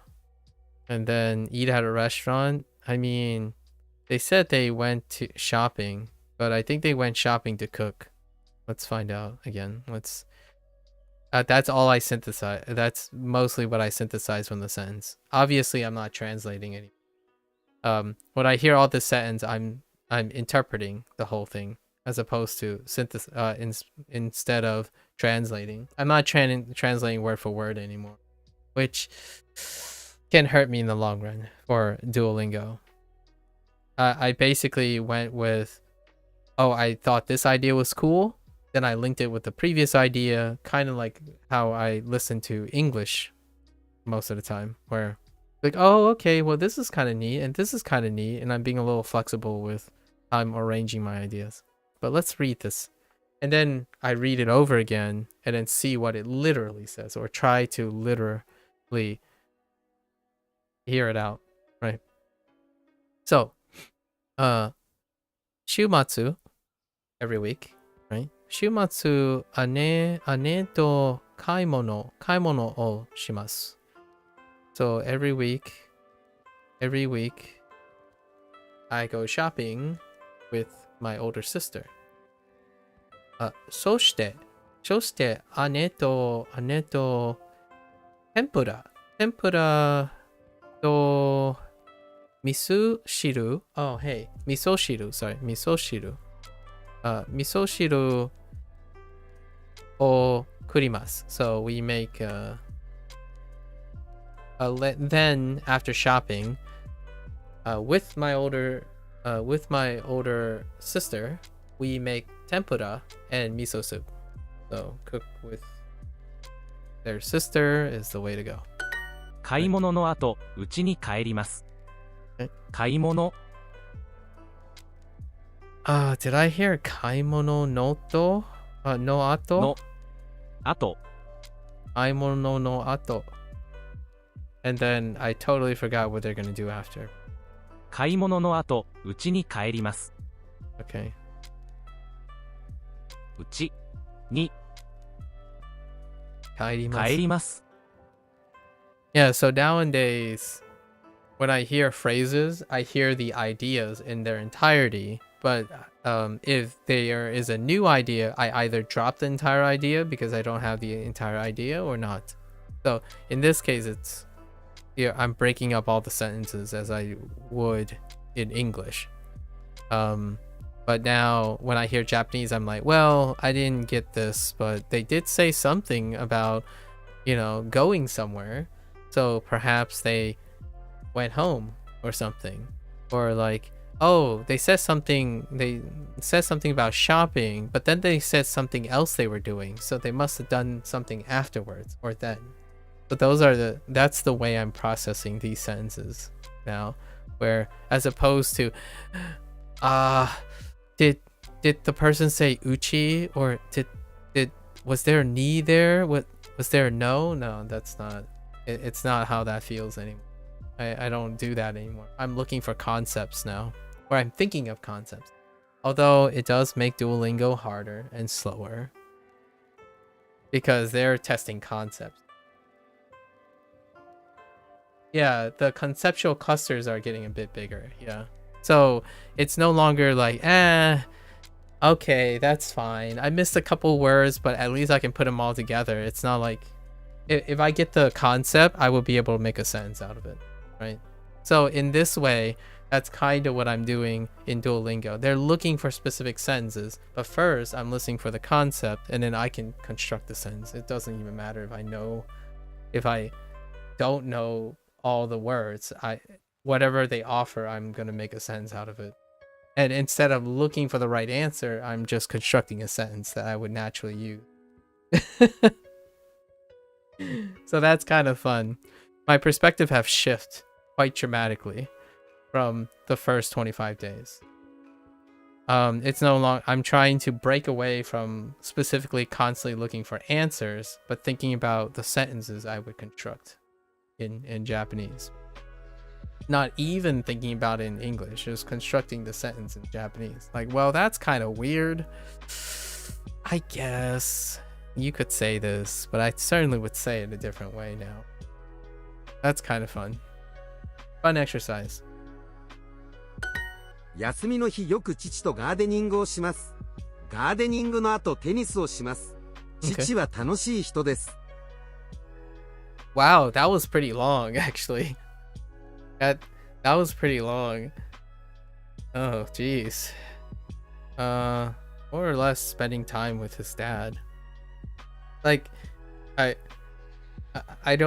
I'm removing some of the little like particles and stuff because I already know what the particles are going to be. So I'm looking for all the keywords now, as opposed to like, if I know the keywords, then I know what the particles are already. So I don't, sometimes I don't even hear the particles.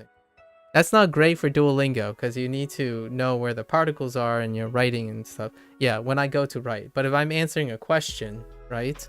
If I'm hearing it, I have to process the concept. So in these ones, I'm looking for the idea, not the grammar and the structure. And it was pretty easy. It actually didn't take too long. If you heard chi, it's already about his. I mean, if you can pick up chi in this whole statement, you already have the answer. I'm just saying, like, if you think about it, like, you didn't hear any negative concepts, right? So the whole sentence was in the affirmative. There are no negatives. So the only way this sentence could be spending time alone is if you have the phrases that mean by myself, on my own, like doing things on my own, or you're not spending time with someone. So if they said like janai something or nai something, which can't happen here, but if it did, then there's a chance it's about spending time alone. But you can't possibly be this. And then there's no mention of friends in all of this. The only person that was mentioned was the person's dad. So it's kind of one of those things like, yeah, well, stop paying attention to all word for word as opposed to the thing. And I kind of like it. This is why I feel like I'm starting to feel very comfortable with moving on to conversations and stuff, as opposed to still strictly doing this. It is really great practice though. I think it's great practice to keep me from being too loosey-goosey. It's kind of like individuals who speak English probably better than they write English. We're getting to that point already where I think speaking is preferable with someone who also has a brain and interpretations, right? So speaking to another human being feels like it's more my jam, more my speed right now than mechanically doing this stuff. I've often been in the last couple of years, I've often been more of a human person, like a interpersonal communication person, as opposed to a mechanical person. I mean, low key, if you ever watch me play a video game and it requires me to be mechanically obedient to something, my first phrase that I'm going to say is, this is a combo game. I don't think like this. This is so hard. I'll still do it, but I'm going to definitely tell you that it's not my jam. It'll still be kind of fun and rewarding once I complete it. Still, like perfect things, mechanical things, I'm just not a combo gamer, and that goes with life skills. Anyways, this is fun. I love these. These are my favorite. Read and responses are my favorite. Duolingo, you know, if there's anyone who is doing this, more. I need larger paragraphs. I need subversion, or changing your mind, like a paragraph where it says something like 2 or 3 sentences talking about what they like, and then suddenly they shift over and say what they don't like at the end. Or they say something they like, but they make an exception. That would make the sentences and the response even more dynamic. It would feel a lot more natural for someone to say, well, I like this stuff, but there's a trade-off for this stuff. So then you get the whole like really dynamic process of using a language. The subtleties in, yeah, I see where you're coming from, but hear me out here. I don't necessarily think the same way, that kind of thing. So you don't always have like what I just said here, where you still have 3 separate ideas, sort of, but they're going one-dimensional. It's a one-dimensional idea. So whenever you're asking a prompt, it's pretty obvious because the person has one-dimensional idea. It's very straightforward. And I know that it's great to speak straightforward. It's another thing to use straightforward statements to practice understanding of a language. Oftentimes, you know, in education, if you're learning English, to push the limits of English, you don't stick with direct statements. Like, it's not like you're going to use those statements, but as a way to flex and explore how flexible your language is. Oftentimes, when you stick to just independent clauses, that's all you're going to be able to do. Independent clauses. If you're always constantly speaking negative, that's often all you're going to be able to do very well. Speaking negative. If you're always speaking positive, that's probably most of the things you're going to do, as opposed to going back and forth. So, how does one make something negative sound positive if someone is struggling with their life, for example? If they're really depressed, how can you be able to make the thing sound like it's working so that it can help this person? Well, you gotta first practice spinning positive things and negative things. And a lot of times, positive people will have trouble empathizing with negative people, yet they want to help the negative person. So that's kind of the whole, if you're a specialist at something and you're far removed, if you're always happy, it's going to be very tough to relate to someone who's always negative. So you need certain concepts still held in heart, right? And sometimes I remind myself that I tell the person, okay, it's hard for me to feel like this is a negative spot, but I'm going to try my best. And I always remember what it's like when I was younger, because when I was younger, I was not very happy. It's really tough to be happy in a life like that. So that's kind of where I start. Anyways, lots of little fun little tidbits here and there. Okay, so Yasumi no hi, yeah. So on days off. Like I kind of like the comma. You don't see the comma when you're doing like a non-multi sentence thing. But anyways, Yasumi no hi, yoku chichi to gardening o shimasu. Gardening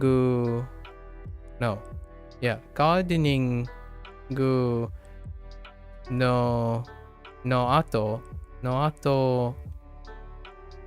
tennis o shimasu. That's kind of cute. Chichi wa tanoshi hito desu. Aww. I didn't catch that last one. Oh, that's cute. Okay. Anyways, it's spending time with his dad.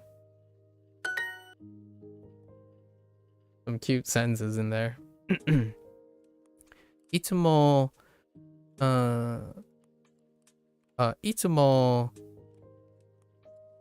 imoto to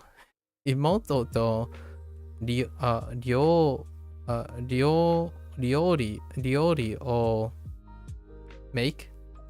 Oh, and then they're using shimasu here. Shimasu. So I'm gonna look in the evening to see how shiru, like skurimasu and shimasu in these situations, if there's nuances. There are obviously nuances here that I'm not aware of. That'll be some fun evening reading that I'm gonna look at.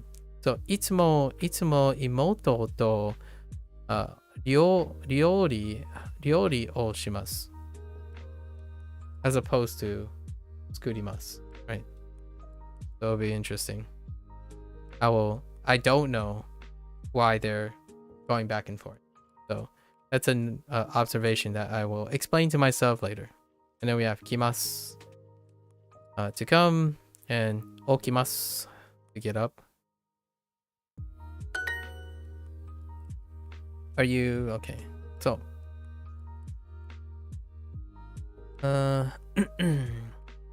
konban,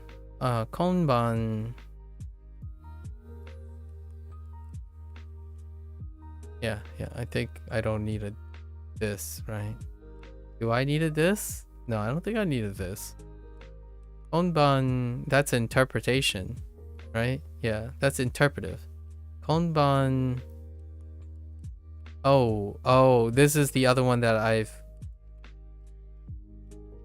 Oh, is it cooking in itself? Oh, that's why I thought it was... Okay. I thought it was a separate predicate, but it's not a separate predicate when they introduced it yesterday.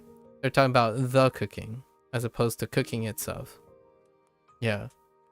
So that's why I was conflicted this morning about, was it a predicate or was it a noun? Okay.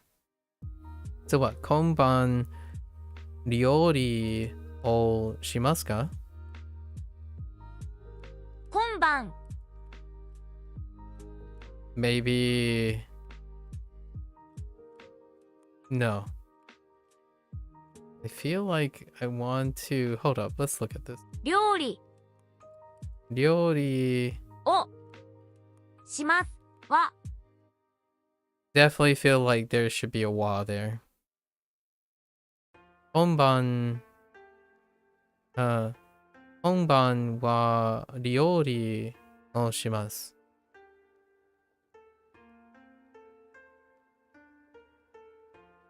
Or is it the... Yeah. No. We don't need wa there. But we do need a ka though. Yeah, we don't need konban. Yeah, so this is interpretive. The interpreting question in English is throwing me off. So I'm pretty sure it's konban ryu konban ryori o shimasu ka? Yeah, this evening is kind of throwing me off. Kind of. Kaimono o shimasu.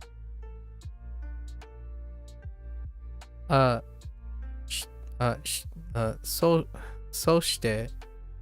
うしてうちに帰ります。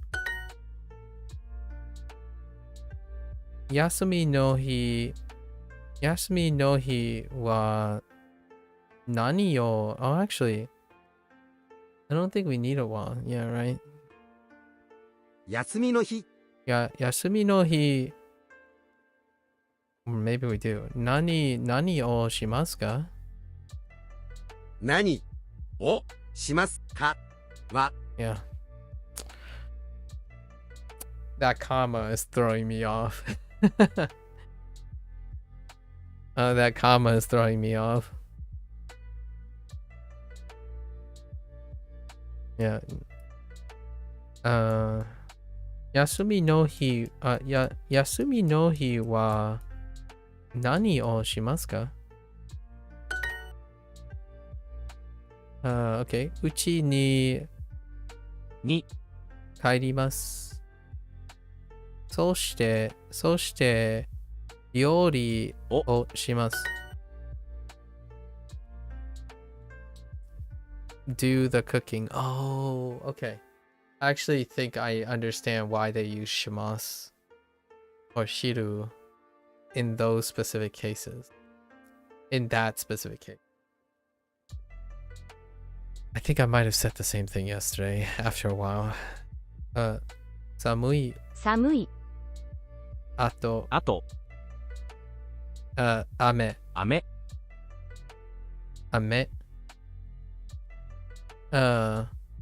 曇り。Oh, cloudy. 曇り。And then 休みの日。休みの日。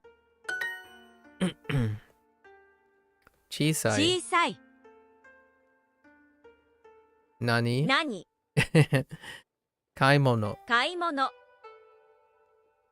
休み。Small spoiler? Fine, Lotus. Small spoiler. Go ahead. Heck in. You get 10 minutes out of the closet. All right. 9月. Not Shiru? Oh, yeah. Oh, you're right. Yes. I remember that. Yeah, you're right. I'm not talking about Shiru in terms of... Because Shiru is to know. My bad. My bad. Yeah, it's the special form conjugation of yes.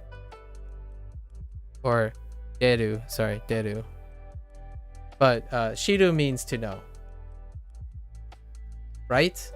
Or are you gonna counter that too? Are you gonna counter shiru? Shiru as in to know? Shiru showed up because of dekiru. Dekiru. What are you gonna say about that, huh, Lotus? You gonna at me with that? Maku-san wa moshiremasu?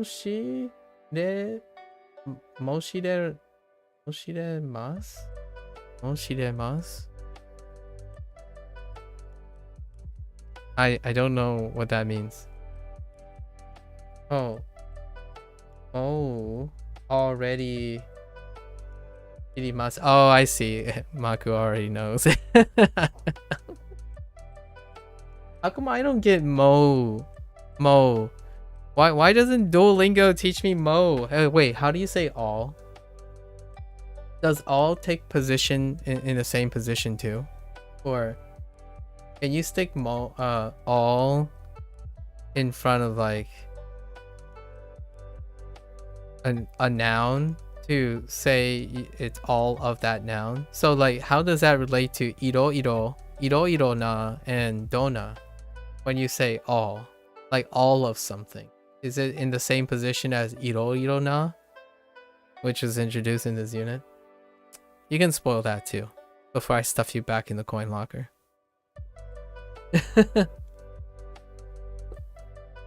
Although that explains a lot though.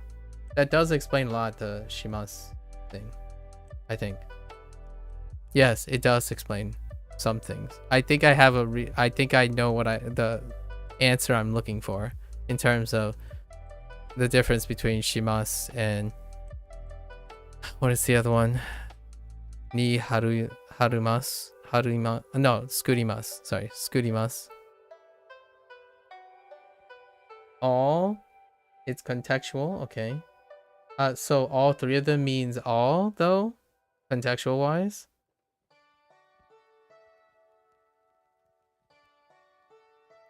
Is that all of them, Lotus? Supete. Yeah, they all mean all. Okay. Supete. Taku. Okay. Sorry, mataku. Mataku and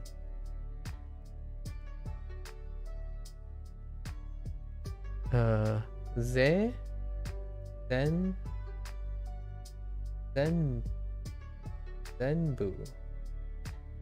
Interesting. Not necessarily just the ones I thought of immediately. Oh, okay. Okay. So, since they're contextualized, they kind of make me feel like they're more of a counter basis, if you know what I mean. Like, feels like how counters work, where you need a specific all to be counting all of them, if you know what I mean. So, like, there are a lot of other versions of all because you're counting all of them, if you know what I mean. Like, objects, they're all of a specific object. So you need to contextualize all the words of the objects or something. It's kind of like, it gives me that vibe of counting, having a counter. Like, or like, you know, in English where what is a group of something? You know what I mean? Like, what's a group of a bird? What's groups of birds? Well, it's what's a group of something? It's contextualized. You have to get the specific word that expresses the group of something or all of something in that group, right? Like a murder of cats. Was it a murder of cats? I feel like that's one, right? And a flock of birds. No, it's a murder of crows. Sorry, it's a murder of crows. What is a bunch of cats? Scowl? I don't know. Well, it can't be litter. Is it still called litter of cat? No, there's no way that makes sense. I think it's because English all kind of has a ton of meanings, different from all of them being done all the way. Oh, okay. Fair. I hadn't considered that. That's a good point. Okay. So the all comes from all the definitions. I see. All of them being done all the way, and it happens all the time. Oh, so they're grading on. Okay, they're grading on like methods, time, and type.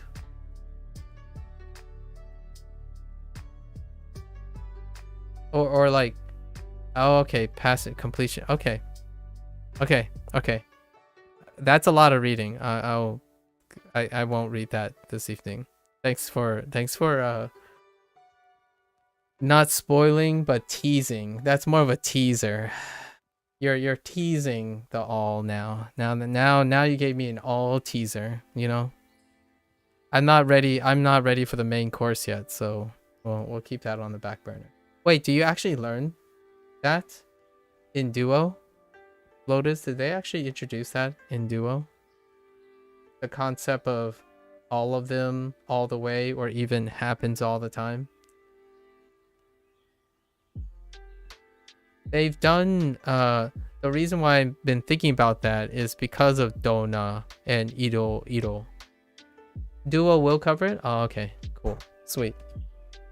Because so far, I like Dona and Irona, right? In general. But now, how do you go?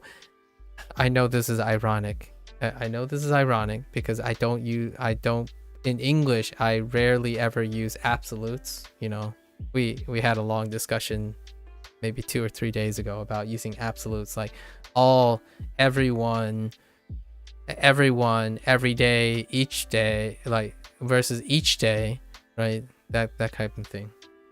Like, I particularly stray away from that, so it was out of curiosity. But I probably wouldn't use it in Japanese either way. It's too absolute. Gardening is fun. Desu ne? Where's the desu ne? What the heck? Why would you say gardening is fun? Like an indicative form pep. Where's my desu ne? This is unacceptable. Unacceptable. Okay. Gardening wa 楽しい楽しいです。 Wait a minute. Oh yeah, that's fine.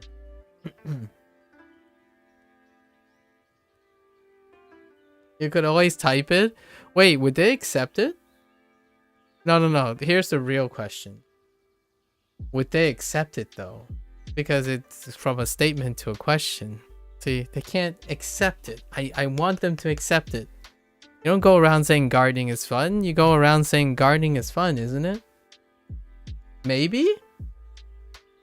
I mean, the expression is similar, if you know what I mean. Like, only it's softer. It's a softer suggestion, right? Isn't gardening fun? That would be probably the phrasing. Isn't gardening fun? Right? As opposed to gardening is fun. Gosh darn it.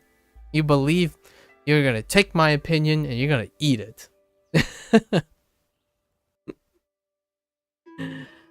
I'm not gonna test that today. Maybe another day. Maybe when I'm more confident. Music is fun. Yeah, you see what I mean? Now, I'm okay with this. You know, you see the difference? You see the difference? I'm okay with this. This is illustrating that. No, I'm just kidding. And now it's exclamatory. I feel like I need to say this with some more vigor.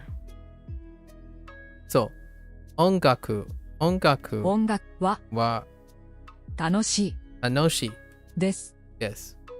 Like, 音楽は楽しいです。Yeah. Very, very exaggerated. Although I don't know how to exaggerate in Japanese. It's kind of weird. Since I can't, like, I'm trying to stick to the mora and the pitch accent, but I don't know how to sound extra excited other than elevate my pitch, right? So, for example, Angoku wa tanoshii desu, right? You can say it that way, tanoshii desu, or you can say Angoku wa tanoshii desu. I'm sorry. That's I really don't know how you would not botch the crap out of all the words without actually just changing the Japanese words, you know? Like put ne in at the end or something like that. So, you know, someone would come up and say, you know, ongaku wa tanoshi desu. Ne? Sorry. Alright, I'm done. We're done. Back to learning. Whoa. There's some active people here.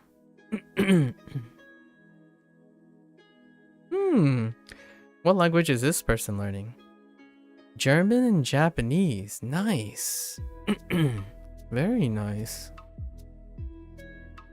Ooh, they're kind of active too. What about Julio? What are those things? Latin and Catalan? Oh, yeah, that makes sense. Using Catalan. Ooh. That's cool. Spanish to learn. Ooh. That's cool. Sorry. I always like spying on people, what they're learning. Sorry. Alright. お風呂の後、ご飯を食べます。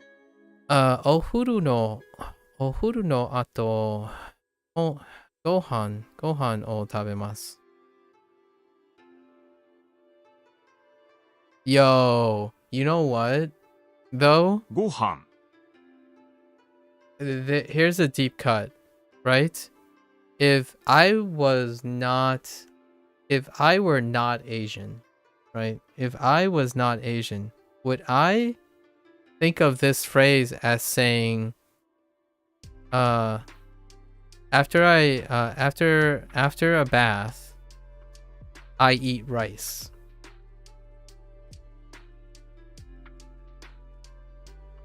You see what I mean here? There's a deep cut here. The moment I saw Gohan o tabemasu, all I thought about is I have a meal, or I eat a meal.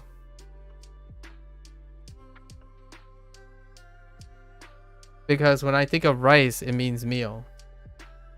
Not like both. ご飯。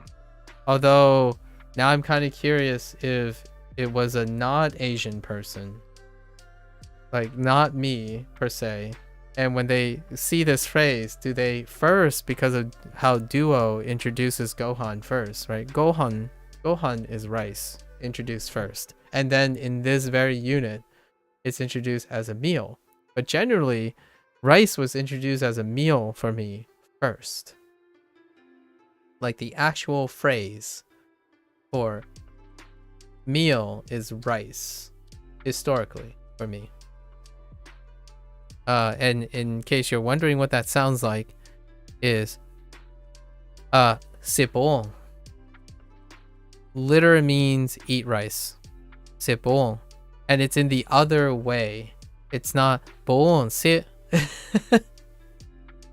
So it's not Gohan no tabemasu. It's tabemasu o Gohan, so to speak. The other way around. So sipon as opposed to bon sit. Weird. Yeah. Huh. Fun cuts. Whoops. After a bath, I eat a meal.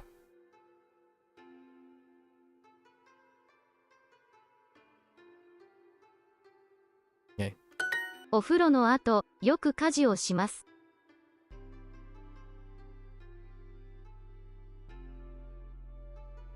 I heard something that I didn't think exist. So that doesn't make any sense. Oh, お風呂 right. Ofuro no ato. あと I forgot the rest of the clause. お風呂の後よく家事をします Okay. よく家事をします 毎日掃除をしますか？ Okay. Do you do the cleaning every day? 休みの日は息子と料理をします。 That sounds really weird. That's kind of funny when it's all together like that. Now I totally forgot what. Okay, well, let's get the other one, right? I heard. Wait. It's not even a choice. Wait, what? 休みの日は息子と料理をします。休みの日は息子 Oh. と料理をします。休みの日は息子と料理をします。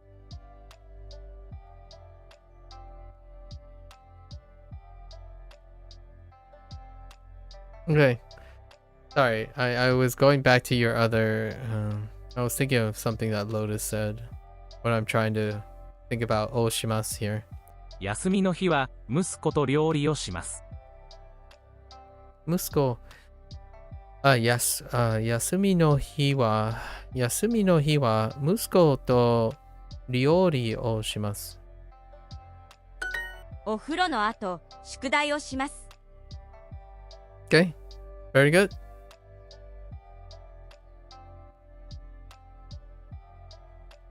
誰と掃除をしますか？ 誰と掃除をしますか？これとこれ。とこ Get れ out of here. 誰と誰と掃除をしますか？ Just asking, asking with whom do you do the cleaning, right? Do you do the cleaning? よく妹の宿題を手伝います。 Fair enough. Fair enough. Ooh, I gotta practice. Oh, I forgot this one. This is the one that I forgot. Tetsudaimasu. Tetsudaimasu. Tetsudaimasu. That's the one that I forgot. So let's review the ones I'm forgetting. Tetsudaimasu. To start it off. Uchi ni kairimasu.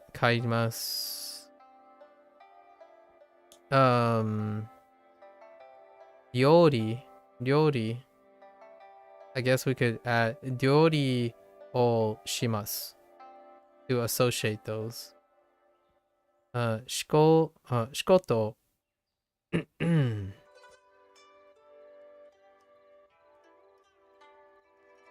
Not really taihen or Anoshi.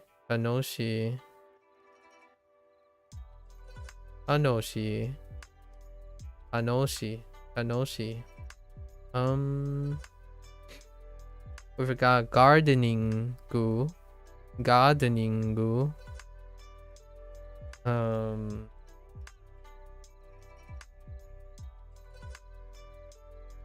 Oh, ni harimasu.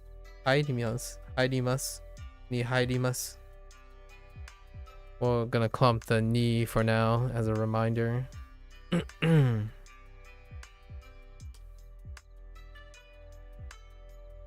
Now I think I feel like I'm missing one again.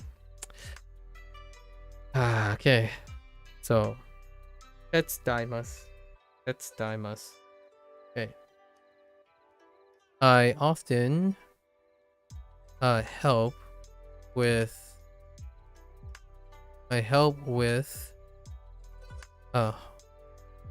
wait, is it no? Oh.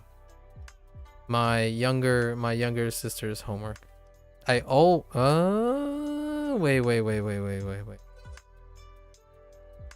No, we're good. I thought it was itsumo, but yoku. I already accounted for yoku.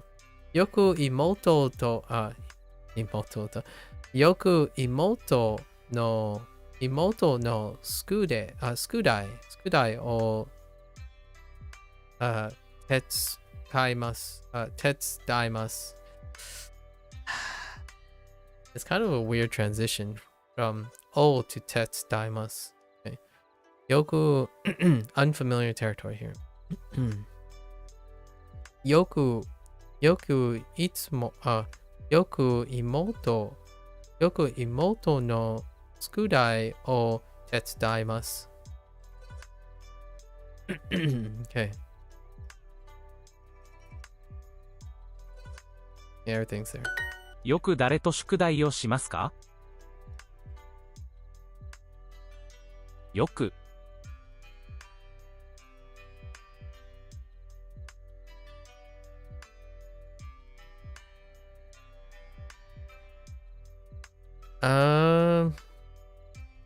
It was with someone. Was it with someone? Oh, wait. 誰と宿題を No.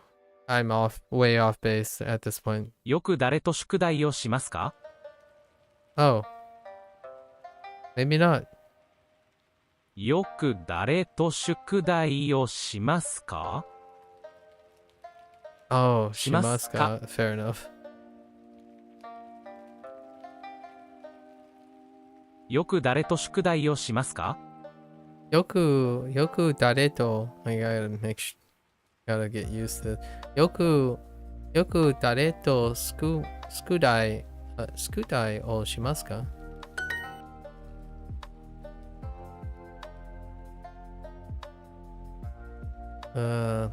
Speaking of getting used to it.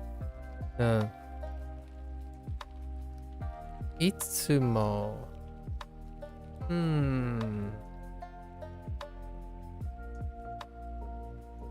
Yeah. いつも誰とご飯を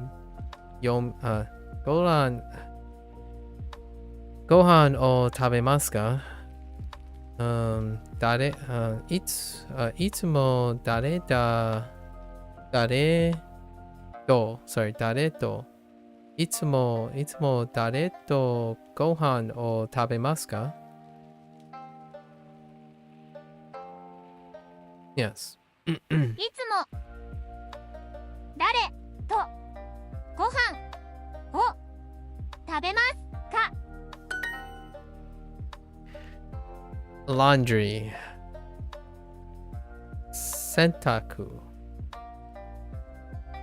洗濯の後、料理をします。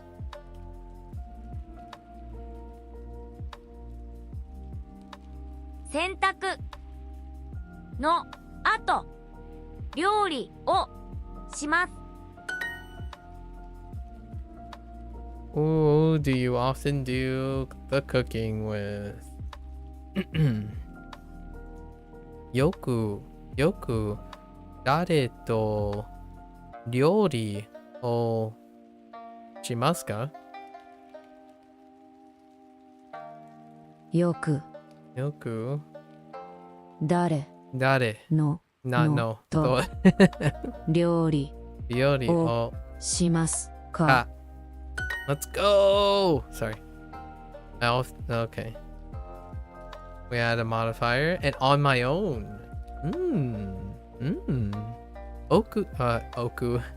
Yoku hitori de oishii gohan o tsukurimasu. Or yes. Or shimasu. I don't know anymore. Probably shimasu. Or skurimasu. Oh, I'm not sure anymore. Wait. I still think it's skurimasu, but is that different? Oh, wait. Okay, I got it. I know now.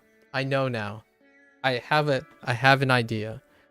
So we'll confirm it this evening. よく よく一人一人でおいしいおいしいおいしいご飯をを作ります。 So help me? Okay, I was about to say. Alright, it's time for kanji time. Let's go. We'll do the last three. Oh, I didn't even unlock more. What the heck? 何ですか何です Okay. 何何ですか何で何 Okay. 何です何ですか Okay. 何ですか Okay. 何 Mm-hmm. 何 Mm-hmm. 行きますいきます。あっち。何何買います。買います何ですか何何新聞何ですか見ます古い何ですかですか何です何でかすか飲みます。飲みます食べます。食べます6。 6何何何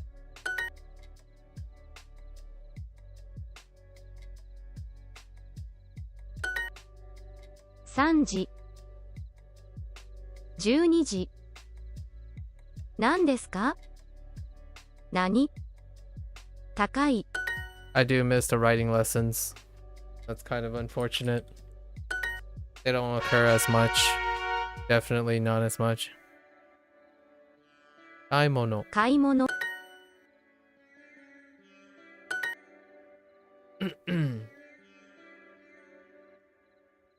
買い物 Oh. Oh yeah, but if it's the new one, they prioritize the writing, I 買い think. 物 Maybe. Maybe that's how they're doing it. So if you want to learn how to write 買い the 物 kanji, you have to go to the 買い物 original introduction to get the writing lessons. Whoops. That was a 買い little 物 boxy.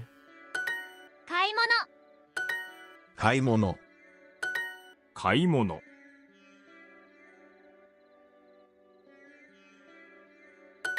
買い物 Oops. That was terrible. I don't want to talk about it.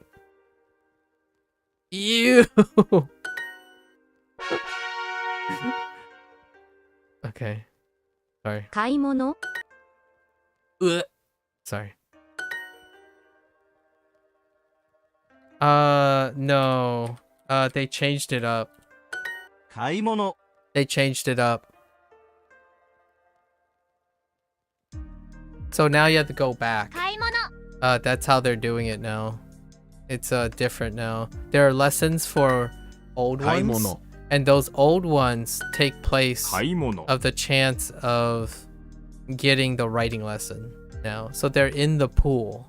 So anytime there's older 買い物 ones, it's focused on 買い物 not writing them, 買 but い物 the whole like trick, the 買い物 trickiness of how their old kanji used differently.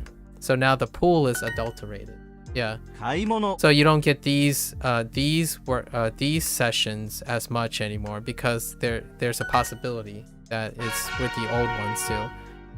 So that's kind of where now you have to go back to the original, which is still the same. Now it's just that all these ones are also in it as well. So when you're practicing this, the chances of getting 9月 kugatsu, or not kugatsu, oops. I meant to type kuji. Like the thing that you're focused on, the gatsu. The gatsu, you're not guaranteed to get a writing session for gatsu anymore. It might be something about how gatsu is different instead and whatnot. So overall comprehension goes up, but writing goes down. at the sacrifice of writing. 9月 So it's a mixed bag. You can't do all of it at the same time. So that's what they're doing. 10時 10時 Okay, 9時9時 9分9分9分 Yeah. 1時1時 and 9月9月 Yeah, so you get these exercises a lot. 分 Oops. 分月 Instead of writing gatsu, like in kugatsu. Oops. 9時 Kuji. Just the G.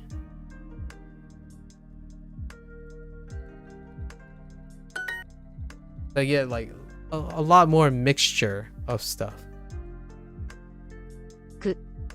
じ 9月 Yeah, so you get occasionally like this. And that's just one exercise. It's not enough. At least for my taste. 5時 9 9 時 時 10時10時 900 900 and then 9月. But it teaches you all of this stuff. 9月 So it does increase comprehension by pattern recognition. So they're still their patented brand, right? 9時 Fuji. So you get to learn all the groupings. Like which ones are modified and which ones aren't and stuff like that. So shichikatsu. 7月 Okay. It's a great example of, oh, people wanted this, and you know, there are trade-offs. I 7月 I emphasize this a lot when it comes to learning things. 7月 You're not optimizing for a catch-all thing. You're trading off thing. 7月 It's a compromise, not 7月 not best. I don't like the word best when it comes to learning. You're trading off something. 7月 It's a balancing act when you're learning. There's no catch-all method. So oftentimes people go with, oh, this is the best method. This is the most efficient method. Like, well, when you say efficient, it is the most efficient method. That doesn't mean it's the most anything else. And oftentimes they use the word best. It's like, well, how do you measure best? What are your metrics for measuring best? Methodology has different metrics. If you only choose the conditions in which it is advantageous, then yes, it's the best in those metrics, right? If your choice is to go as fast as learning Japanese, that doesn't mean you're learning the same quality of Japanese. There's a difference between the most value method versus the fastest method. That's kind of the idea. 休みます And it happens a lot. It happens a lot in science, actually. The question you're always asking yourself in science. You think of this like really, really cool experiment. And then you think about your methodology. And the first thing that people will ask you 休みます is, do your metrics actually measure 休みます what you think it measures? 休みます And it's the center, you know, it's the linchpin 休みます of all experiments. 休みます 休みます And for me, my priorities do not align with picking the best scenario based on a limited number of requirements. I truly, in my opinion, I have a bias towards the holistic approach. I'm typically the holistic approach as opposed to the specialized approach, which someone says something like, oh, you know, I prioritize sound, right? I had this discussion, really, really wonderful discussion 休みます with someone else who has a priority over sound, 9 and I can appreciate that. But usually however, I appreciate that and the others. I try to appreciate all of the possibilities. 9 So visual can be just as potent, if not complementary or synergistic with prioritizing sound. So for me, it's both if you can do it, 9 which oftentimes it's not a luxury. It's not a privilege that people can have. Go.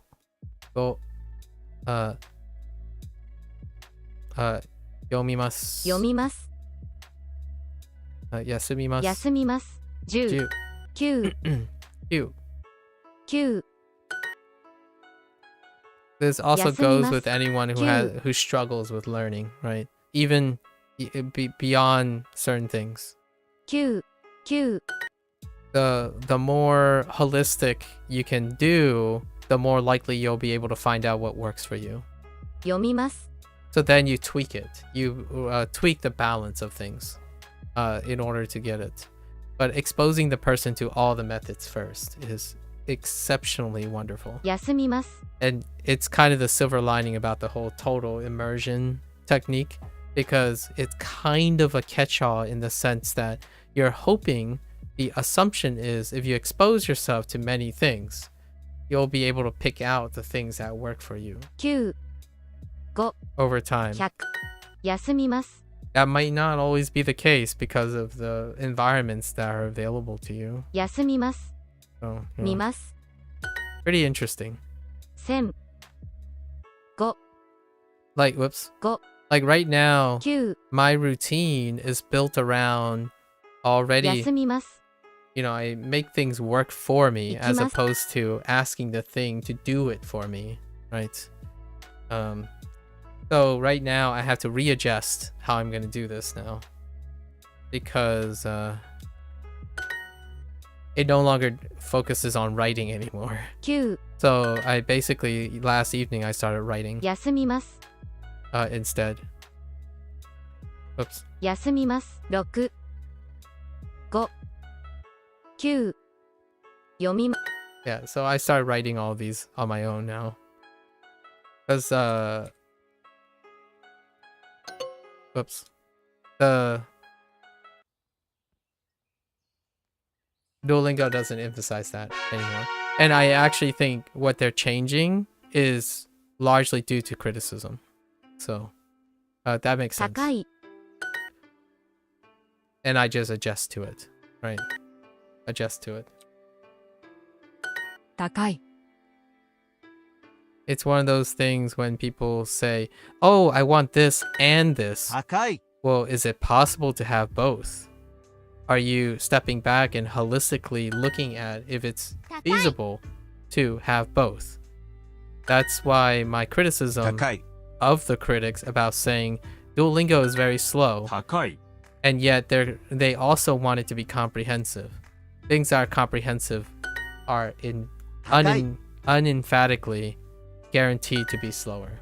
高い So the question is, do you want a more comprehensive experience, or do you want it to be faster? They're arguably not in the same, they detract from each Takai. other. That's kind of why holistic learning takes a different perspective, in my opinion, than specialized learning.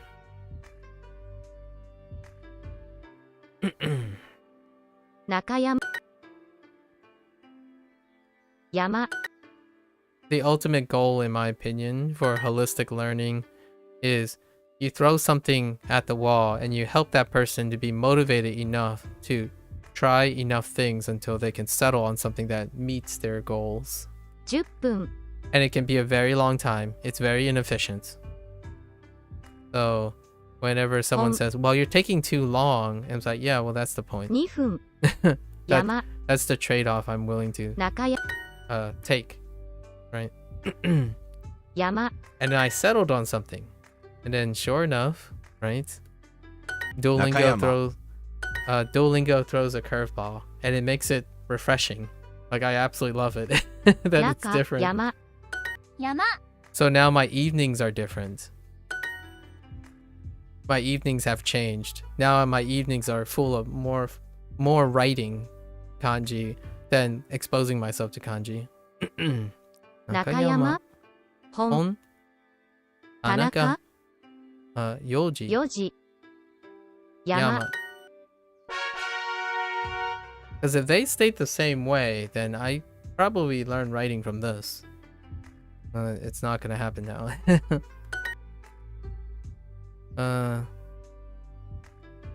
Takai. Takai. 何です Okay.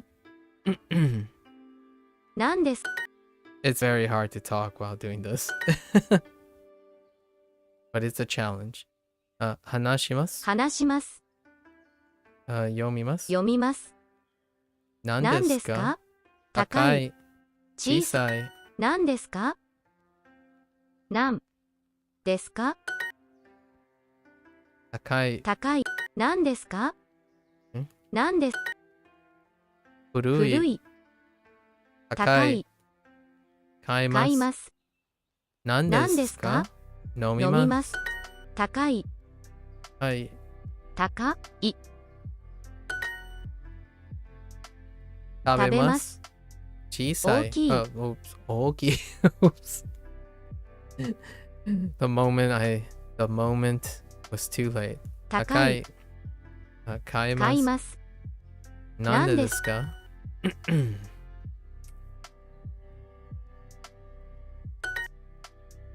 ?Okay. 何ですか小さい。小さい。買います。買います。食べます。高い。 Yeah, these exercises weren't in it. 何ですか Well, so many of these exercises weren't in it. Alright, 15 minutes are up. Didn't get quite that much. Ooh, is this guy putting in? Ooh. Might be exciting this time around. So, I want to do the next 5 lessons, right? We're not going to push today. This is the new vocab. The new vocab. Say what you want to do. Alright. Day 2. Alright. Do I need another heart? Nah. Of course. Fransu. Fransu. Yeah. Fransu.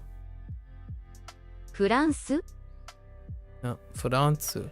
Of course they would bring back Areboru. Areboru. And Shinbun. フランスとイギリス。 France to Igirisu. Wait, that's not even a sentence. Wait, what's happening? wait. Actually, no. Yeah. 来月。 Daigetsu. What? Daigetsu. Yeah, Daigetsu. Oh, hey, it's another month. Or no, Daigetsu. It's next month. Dai as in like. 来月。 Oh, dude, that is confused. Oh, I see what they did there. I see you, duo. Daigetsu. So Dai is like Raishu, but Dai, that kanji is also, that's why they reintroduced that kanji. So this just got added. Due to this lesson, the kanji section is gonna reintroduce that kanji. The kanji for Dai. Daigetsu. Also, it's not Gatsu. So Getsu. Interesting. They both changed actually. Daigetsu. Yeah. Daigetsu. Yeah. All right. Because kimas, right?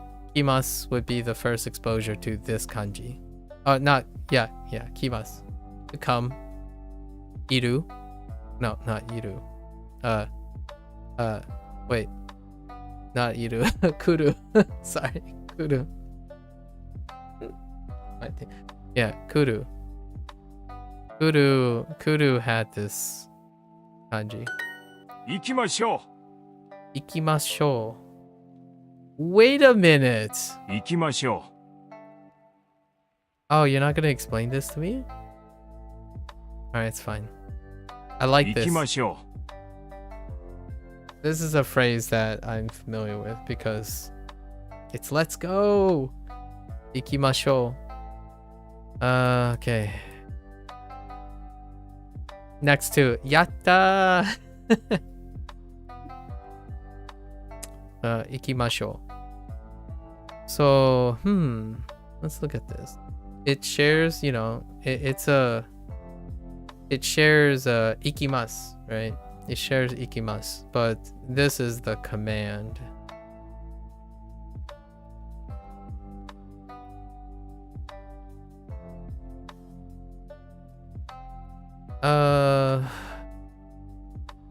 What? We should go? う。行きましょ What? That's an interpretation. Come on. That's so polite. Oh, I see what they did here. Okay. That's fair. That's actually fair.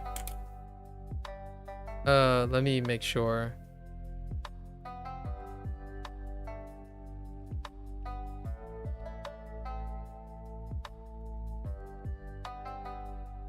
Hang on.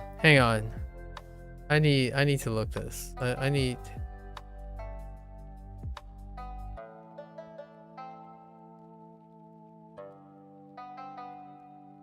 Let me see. Where is this? Oh, it doesn't have it. Oh, I'm gonna have to look at this some more. It's not quite the thing I was looking. Oh yeah, it is. Yeah. I get it. Yeah, it's the volition. Yeah, volitional. Ikimashou. Yeah, for ikiru. Ikimashou. So they're using the volition form and the polite volition form. So I get it. That makes sense. The moment I heard we should go, it's polite, and I totally get what they're doing with this. Instead of let's go, that's casual, and this isn't the casual form of the volition of ikiru. Yeah. So fair enough. We should go, or shall we? Or actually, that's a question. So not shall we? But we should go. That's fair enough. It's almost subjunctive. We should go. Fair enough. Ikimashou.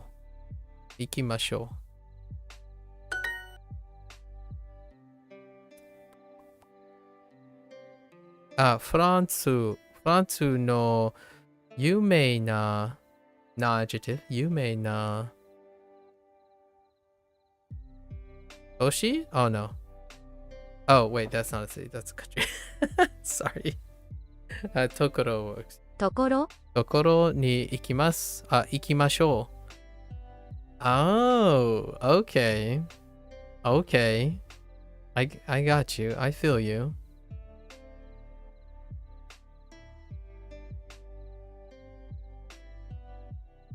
Okay. So, ikiru. Chidan. And then you take off the row. Masho. Okay. Alright.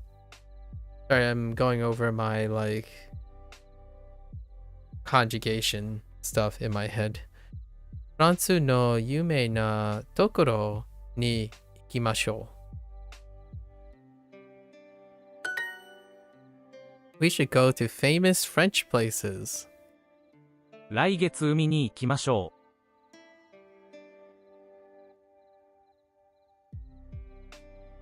う。来月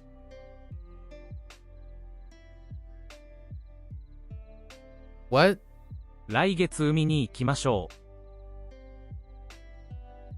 う。海に美術館美術館美術館美術館 Sorry. 行きましょ Teaser. Very teaser. う。来月海に行きましょ来月、海に行きましょう。来月。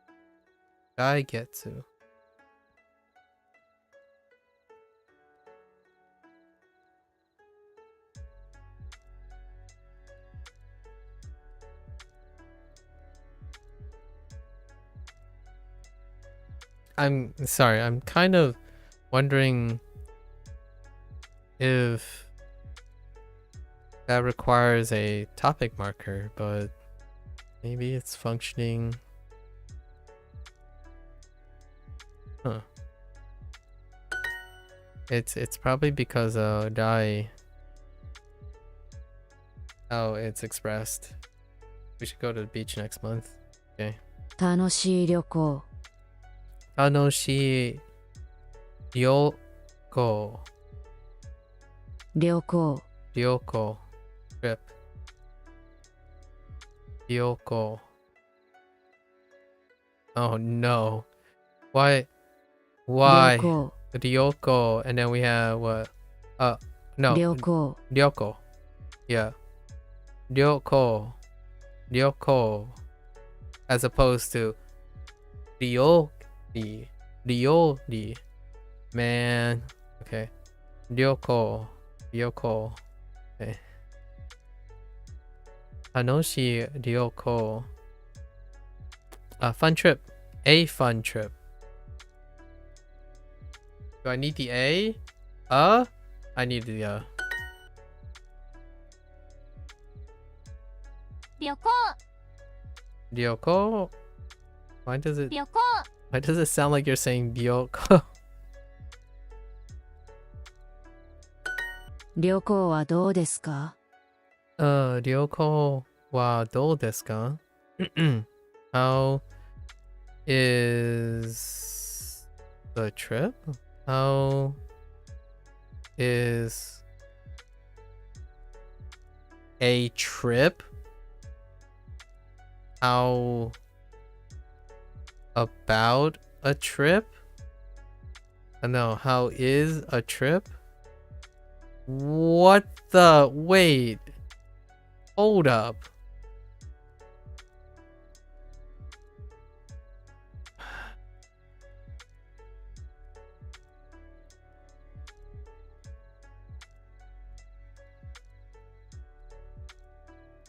How is a trip?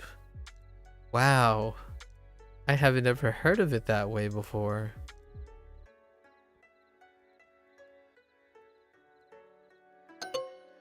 Oh, it is how about a trip.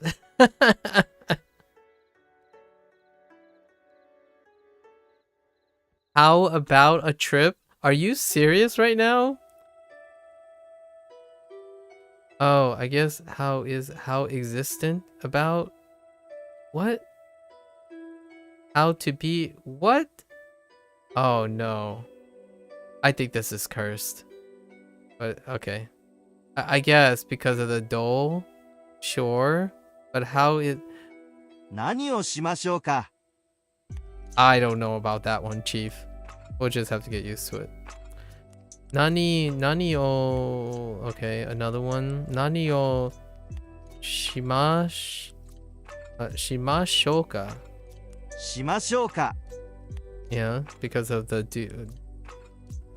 should, shall. Yeah, that's okay.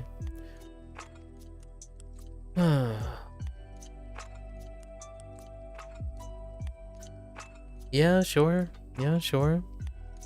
Yeah, I get it. That seems alright. What should we do? Okay. Yeah, nani wa shimashouka. Shimashouka. しましょうか Shimashouka. Yeah. Shimashouka. Shimashouka.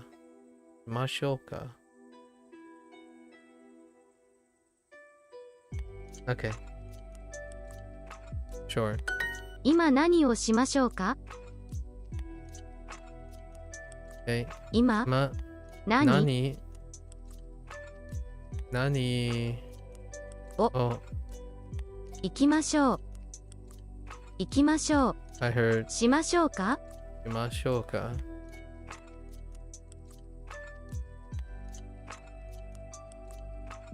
Oh, the other one requires a... Yeah.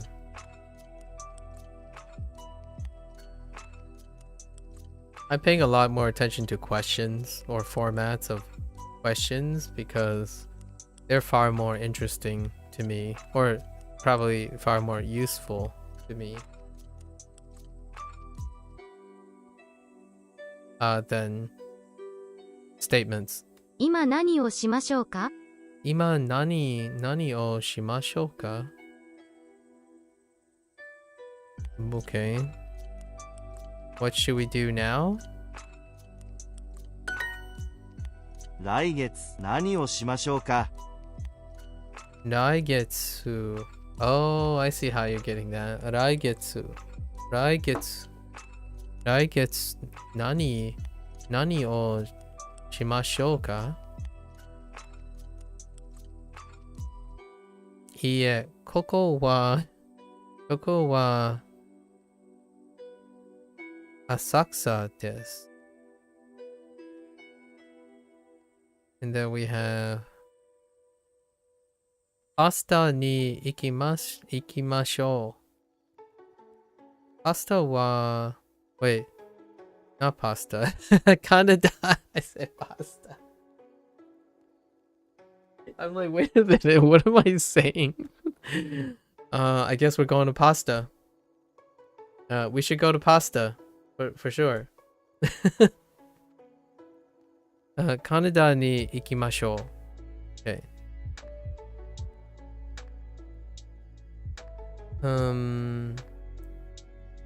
How does it? Raigetsu. So, Raigetsu nani o shimashouka? Shimashouka? Okay. We should go to Canada. What is this?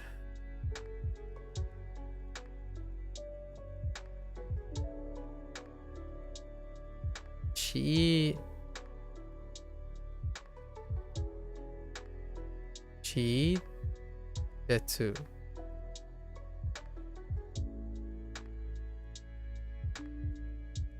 Oh, no. Getsu. What'd you call it? Whoops. Getsu. Oh, Getsu. Oh, what am I saying? I really dislike how this is written. I really dislike how to... Yeah, Getsu. Hey, Noah. What's up? 来月 Getsu. 来月来月 Ikimasu. 行きます Now we can say, ikimashou. Ikimashou. Nice. Ikimashou. What do we have? 来月来月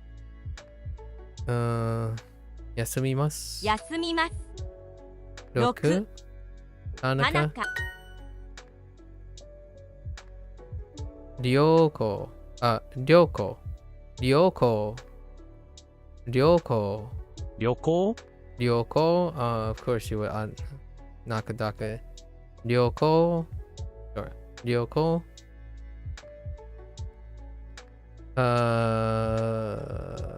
trip 旅行coach oops コーチ誰寒い寒い寒い寒い寒い秋 or 秋 I think it's 秋秋花さん、来月何をしましょうか。花さん来月何をしましょうか Shimashoka. No. Shimashoka. 花さん、来月何をしましょうか。 Shimashoka. As opposed to Shimashoka. Shimashoka. Shimashoka. Wait, hold on. 花さん、来月何をしましょうか。 Nani o shimashouka?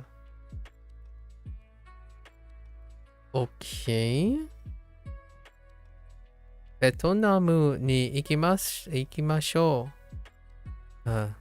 ベトナムに行きましょう。Okay. Okay. 旅行はどうですか？旅行はどうですか? Oh, what was this? How about a trip? It's almost a rhetorical thing, but sure. Sketch. We're feeling a little sketch now. 高い、高い. 高い、 Okay. 高い。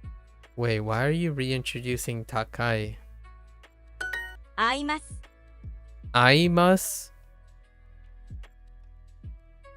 Aimas? Interesting. How come this is in the kanji section?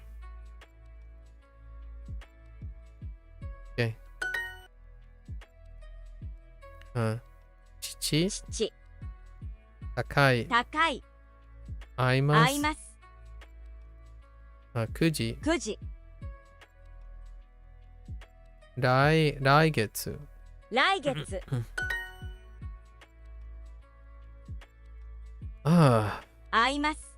Why are they showing me I must but no kanji for it?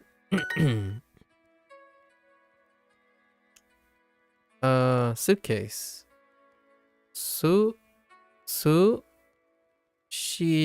Sushik. Sutsuk. Oh, kitsu. Oh. Suketsu. Sutketsu. Suketsu. スーツケース Sutketsu. What the? Why? Why would you do this? Oh my gosh. Sutketsu. Oh my gosh. スーツケース Sutketsu. スーツケース Sutketsu. Why would you do this? Japanese people, why? I just kidding. Sutketsu. Ah, 大きいスーツケース。 Sutsuket. Okay, fine. I guess we can lop off the end. It's fine. Ogi Sutsuket. A big suitcase. A plane. Ikolki. Ikolki. Ikolki. Ikolki. 飛行機 Ikolki. Ikolki. Ikolki. Suitskets. Ugh. 飛行機のチケット Ikolki no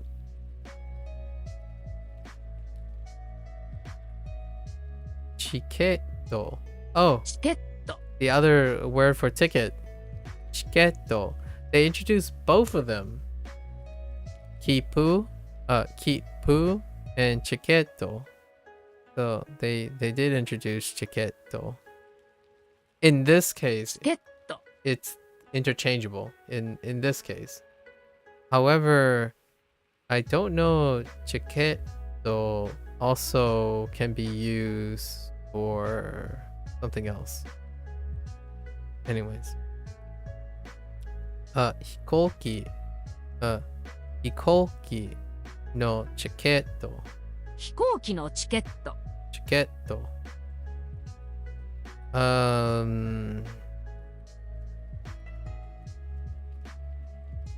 Why is there an O? Wait. Why is there an O here? What does O mean? I was looking for A. Are you telling me this was supposed to be an A? Oh, if I get this wrong, it's probably just plane ticket, right? Yeah. 5時に会いましょ5時に会いましょう。会いましょう。う。会いましょ Let's meet. See you. Okay, so meet or see something. It's probably see is the literal thing, to see someone. But meet might be う。会い a ましょ meet might be a interpretation. It's probably wait. Let's see. Might as well find it out here.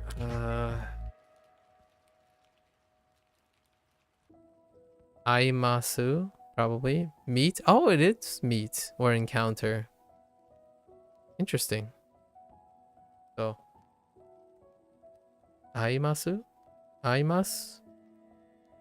Oh, Aimas, sorry. Au. Au. Au is the plane. Yeah, Aimasu. Au. Au. Au. Au. And then aimasho. Yeah. Ow. Okay, it is to meet. Koji ni aimasho. Aoi masho. Aimasho.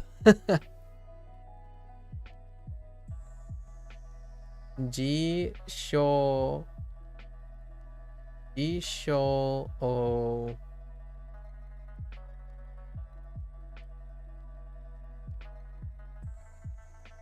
something imadaka.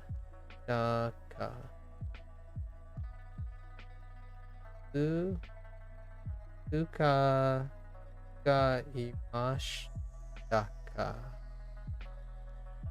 Suka i.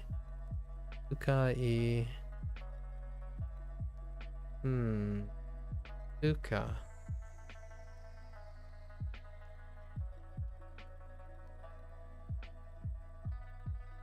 I don't know it yet. Oh, to use. Okay. So G show O to you. What do you use? What is G show? G show.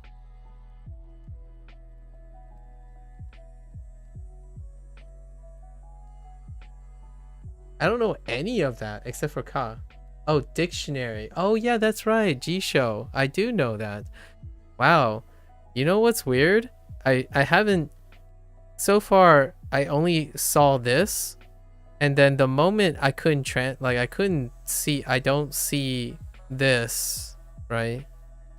I don't see this as the same as this. Like I don't see this anymore. I only see this like as a Japanese word. This is all I've seen before. Well, actually, I don't think I even seen this. I think I've seen the kanji. I think you guys used the kanji for this, didn't you? Because I don't even remember seeing it Jisho. But okay, makes sense. Like the dictionary. So what is that? What do you wait, I don't understand. Do you use a dictionary? Is that what you're asking? Do I use a dictionary? No, I use a verb conjugator. I don't use the dictionary yet. Not that desperate yet. I think of predicates as entire conjugation tables right now. If that helps. I type in what I guess. I try to guess the plane. Yes, and it does. Yeah, the verb conjugators have at least most of the meaning. So I'm technically doing a dictionary thing, but only for verbs. Nouns are kind of just fun. Like, you know, the whole noun thing. I like to learn them vanilla style, like throw them around and whatnot. But I know that gshow.org or something has all the usage and stuff. But I like looking at conjugation tables. It's something I inherited from learning Spanish. I enjoy looking at conjugation tables. I'm trying to help normalize myself to all the forms before the forms happen, if you know what I mean, right? So that's why I'm taking leaps of faith to guess what the plain form is, because I'm using it to help normalize things. So whether I guess it right or wrong, that's not the point. It's about doing it, doing the conjugation. So I'm like going back and forth and looking at it. Totally. You were surprised I looked up a word? I look up a word after. I don't usually look up a word during stream. But my memory is getting really hazy now. So yesterday's Total Recall, I dropped 2 of the new predicates. So I've been inundated by verbs, or I've been inundated by nouns and like other words lately. Like Duo has a lot of other words, and the predicates are being buried in my memory. So now I'm looking, I try to look them up today as they occur. Usually I remember them and I look at them after the stream. So today so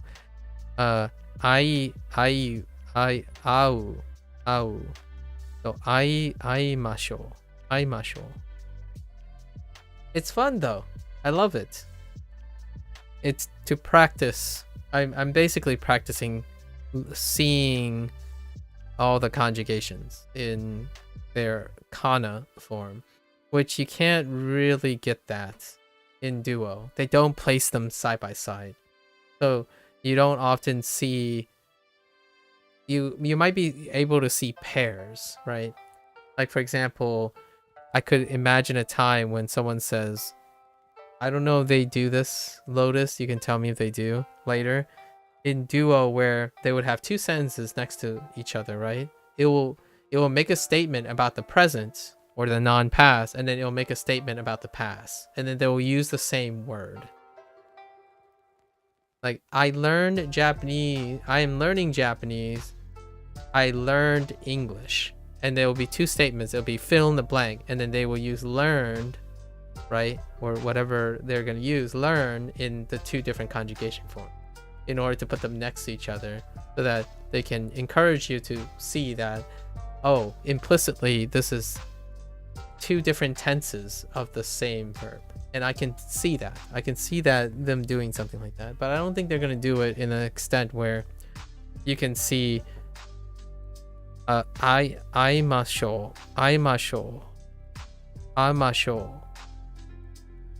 next to au or aimas, right?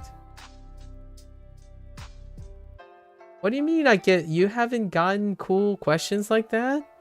Where they just take 2 fill in the blanks and they basically tried to trick the person, but it's not tricking. I don't think it's tricking, because I think you need to know those things. I actually love the way they implicitly test someone with a na adjective, like, and have to pick up the na adjective. I think that's a brilliant way to do it without actually explaining what the grammatical point is. Or using a noun in the subject versus the topic. So sometimes they like swap up subject and object using the same word twice. That's kind of neat too. Yeah, my entire curriculum has been direct translate Japanese to English or English to Japanese. No fancy fill in the blank or anything. Really? And then there's stories, and I didn't even get to stories yet. Yeah. So you only did Japanese to English and English to... Interesting. It's so weird. Knowing how... You see what I mean about this, Lotus? I can talk to you about this because it really demonstrates how far they've come if you know what I mean. And oftentimes for me, it's so much more impressive how far people have come versus where they need to be. So when someone asks me like, oh, you're not impressed because you're not fluent in Japanese yet, it's like, well, I'm not your friend. I mean, like, let's be brutally honest here, right? If you're looking to learn and have a relationship with someone, right? Like if you want to be friends with someone and the first thing you're thinking about is what could they become for you, you're already never going to become friends, in my opinion. The chances of you guys becoming friends is non-negotiable. You don't respect and accept them for who they are now. You expect and look at what they could be. And that's kind of the way I feel about Duolingo. When people look at Duolingo, they look at a static product that is gonna never change, right? As opposed to like a textbook. I mean, I agree textbooks don't change very often, or like old people, I guess, don't change very often. But generally speaking, it's weird. In my opinion, it can be a very place of prejudice. If you're expecting people, if you look at people and think about, or products, and think about what they could have been or should be versus what they are now and what they were before. It's not taking the context of the journey, it's taking the context of the endpoint. At least that's my take. I don't stop believing people. That's my 2 cents. It might be naive, and I certainly will take it to my grave one day, but I don't want to stop believing in people. And that includes the things people make. If I believe in the people, the thing they make will change as well, like over time. Throwing around criticisms and trying to kill things off before they get a chance to change is not my forte. Otherwise, I wouldn't be talking about mental health all the time. I truly believe those who are suffering can become gloriously successful people when they figure out how, or for themselves, or like be aided in explaining that. You don't, if your life sucks, it doesn't have to continue sucking, right? That kind of thing. Anyways, that was a little sentimental. I'm sorry if I ended on a slightly more negative note, but I really don't stop believing in people. That's why I'm such a sap for coming of age stories. I love when kids grow up and become adults, and especially even cooler when they start just doing great things. Kind of warms my heart all the time. Believe in humanity. Goji ni aimashou. Goji ni aimashou. It also means, it could also mean that I'm just getting old, and I'm accepting that I'm getting old, and I want young people to not feel like they're getting old too fast, because gotta stay young, man. Stay young, Lotus. Stay young. Oh, you're going to Japan. You're gonna like de-age anyways. Actually, I don't know about that. So hard. But hopefully you're feeling young, you know, at heart, mentally. Tell your body to, you know, heck off if it's reminding you that you're old. Heck the body. Keep that mind young. We should. Wait, I've already forgotten what aimashou means. Oh, we should meet at 5 o'clock.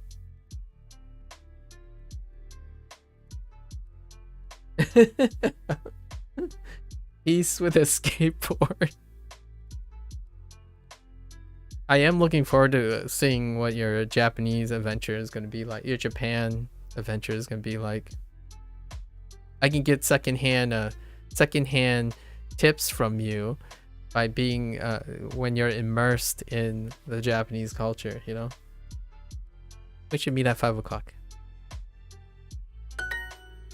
8時に会いましょう。8時に会いましょう。Oh, that makes so much sense now. I've heard aimasho in this very nature. Whenever a person says let's meet up at like the cafe, or when they need to rendezvous, they say aimasho. That's why that sounds so familiar. When people need to meet up, like they need to rendezvous, like meet up at the tree, or all right, I'm gonna get this done and we'll meet up at the front or something. Aimasho.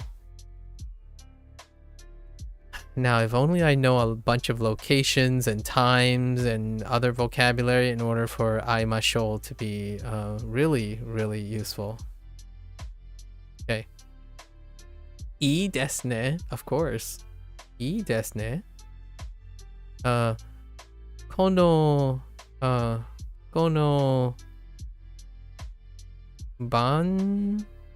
wait,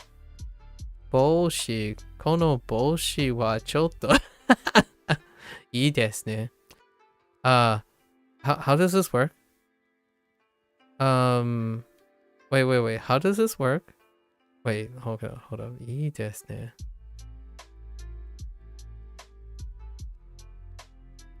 What? That's good. Or yes. Nice. Or there's some interpreting of this. Although I get it. Well, I get what it's trying to say. But man.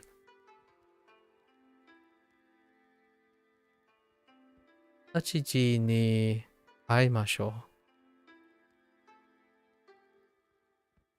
う. Okay. Yeah. Sounds good. Oh, okay. Sounds good. Oh, I see the interpretation. Okay. Yeah, it's a deep rabbit hole. Yeah, E is a deep rabbit hole. I know. We're not going there yet. It's too soon. It's too soon. Too soon, Lotus. We're not going down that rabbit hole, and not today either. I was trying to get an idea of what is Duo going to say, and they're going with sounds good. That fair enough. Sounds good is fair enough. I was trying to like word it like I was thinking all right, like all right. So like hachiji ni aimashou, right? And if you say ii desu ne, it's like all right or fine or yes, like gotcha kind of thing, as opposed to sounds good. But sounds good makes interpretively makes sense here. So sounds good. I'll take it for now. 弁当を買いましょう。弁当を買いましょう. So wow. So we're just gonna show it all up in everywhere. Okay. All right. I'm ready for this. We finally got a new condition, tense. I don't know what you want to call these nowadays, but new conjugation, right? This is the newest conjugation since unofficially introducing masen, right? The volition, yeah, the volitional. So the new volitional, and it's the polite volitional, right? Polite volitional. So they didn't even officially introduce the negative non-pass. Like technically they didn't focus on the negative non-pass because they only did arimasen, which technically this would be the first introduction of any tense outside of the present tense. Present polite tense, or non-pass polite tense is the only one where there are multiple predicates and it's in the non-pass polite tense. This is the first time ever. And how long did it take? No, I'm just kidding. How long did it take for they officially introduced other predicates, like multiple predicates in a specific tense? The volitional, polite volitional tense. Right. Nice. I'm looking forward to it. I imagine they're gonna introduce the past tense in this unit too, at some point, right? Like officially. I don't know if they're gonna introduce negation yet. Maybe they'll introduce negation in this section. I feel like it's either negation or past tense coming up. Probably negation. So cool. So cool. I mean, I already know most of this, but it's so cool seeing it in Duolingo. I know. Some people would get bored, like, I already know this stuff. Like, alright. Go and continue learning with LinQ or something. Jeez.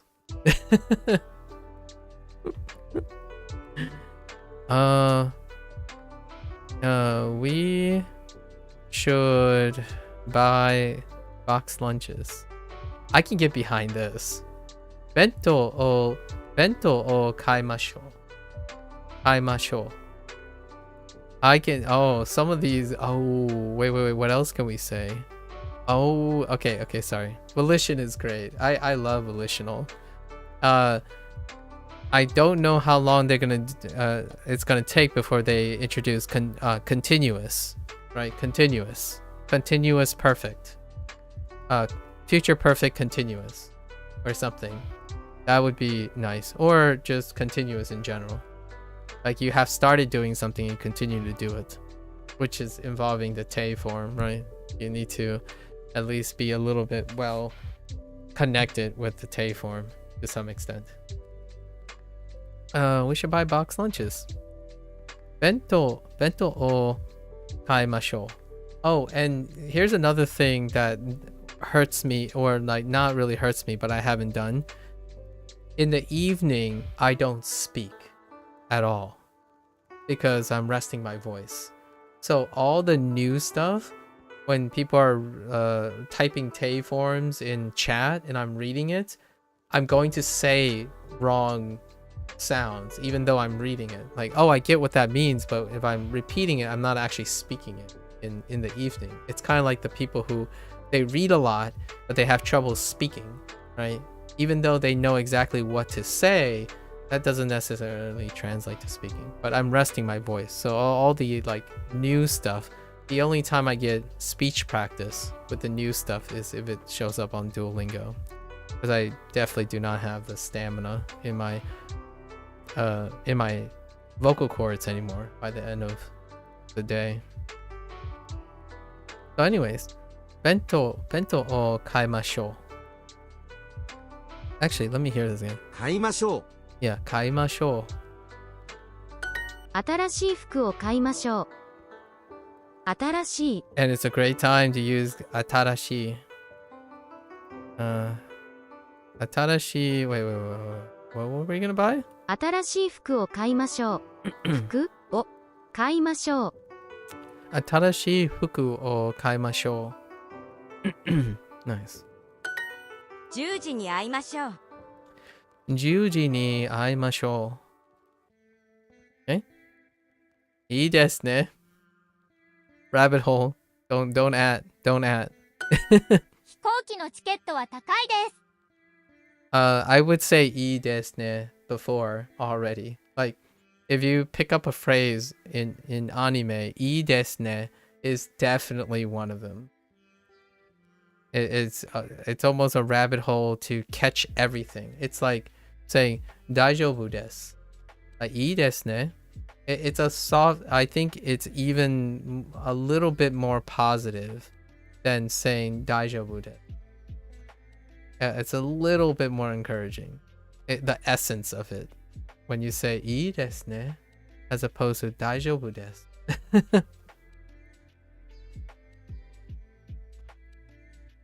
Or 大丈夫 if you are going very friendly, I suppose. And obviously, you can even shorten the other ones. 飛行機, right? 飛行機の Oh no, don't make me do this. Oh no, it's not. チケットは Okay. 高いです. Wait. 高い。So they're reintroducing takai, but it still means the same thing. I don't understand why that's marked as new. How is this different from... Hang on. How's this different from the first time they introduced?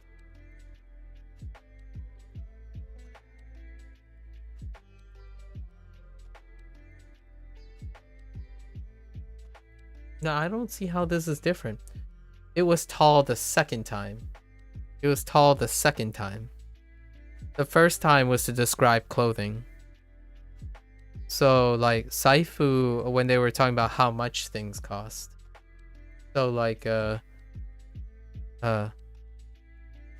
no.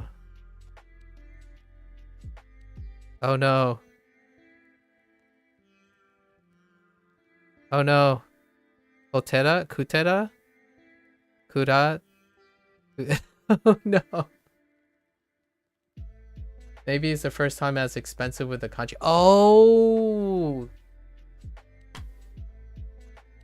You got it, Lotus. Wow. Lotus, are you sure you're not in a computer science field? Because you just comboed me. You just logicked me to heck. So A, right? A, you thought of kanji, or I thought of like meaning, right? I was thinking of meaning.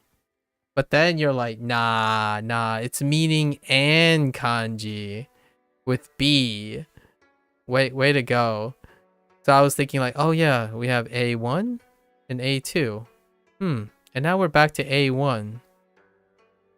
But then you're like, whoa, it was B1. And then the second time was B1 and B2. And you're like, but there's still a B2.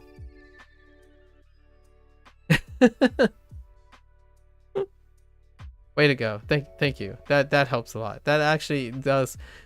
Not that I'm not that this might just be an error, right? Like a leftover from restructuring the lessons. But generally speaking, I think when they highlight something, they actually do insist that there is something new. And yeah, you are absolutely correct. The first time it was introduced as a kana, takai as expensive. And the kanji wasn't introduced as takai with the kanji until it was tall. Very nice. Well played. Well played. Baby steps. Computer science steps. Okay. Sorry. Now we gotta get back into this, right?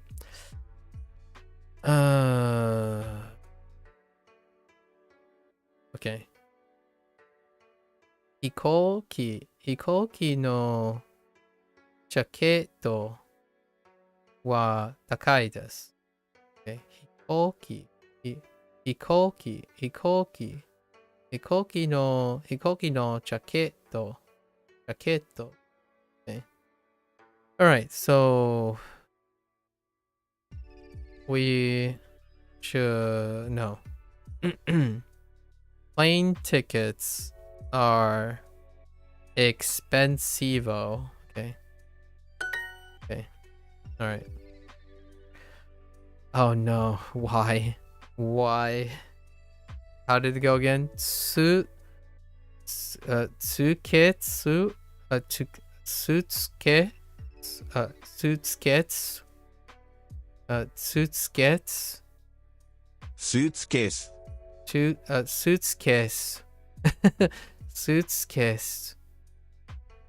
my gosh. Suitcase wa 本当に高いですね。ですね。Wait. This suitcase. この suitcase. この suitcase. Suitcase.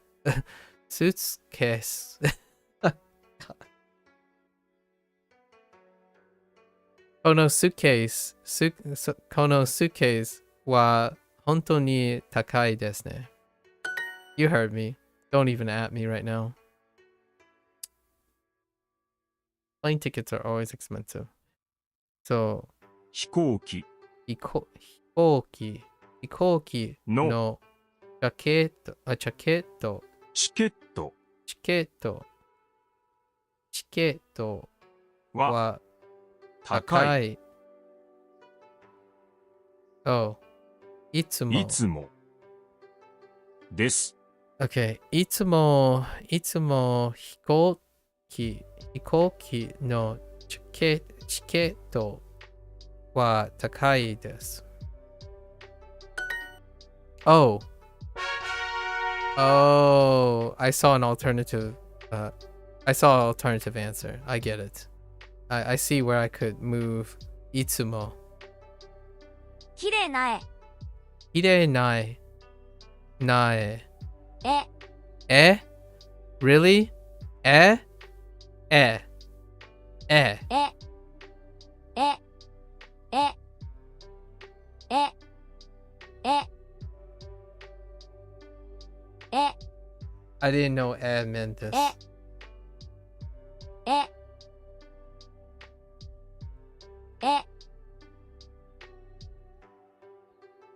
Okay. Wait. 綺麗な絵?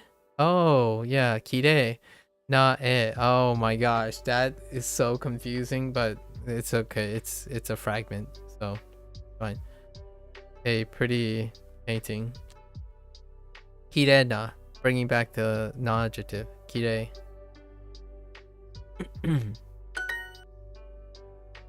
え花を見ましょ花を見ましょう。花を見ましょう。Okay. We should look at flowers. Okay, fair enough.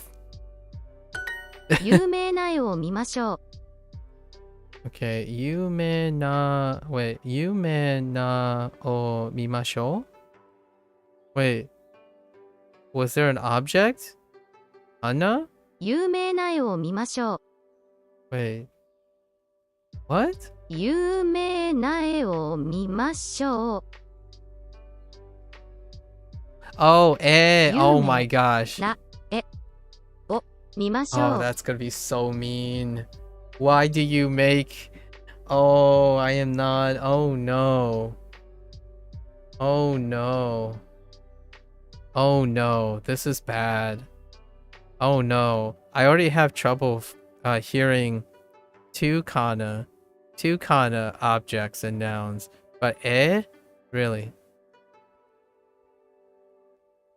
Wait, what does that mean? Something is no. Oh, it's for kanji? Oh. Well, that's so much better. Although hearing is a different story. It's not going to solve my hearing problem.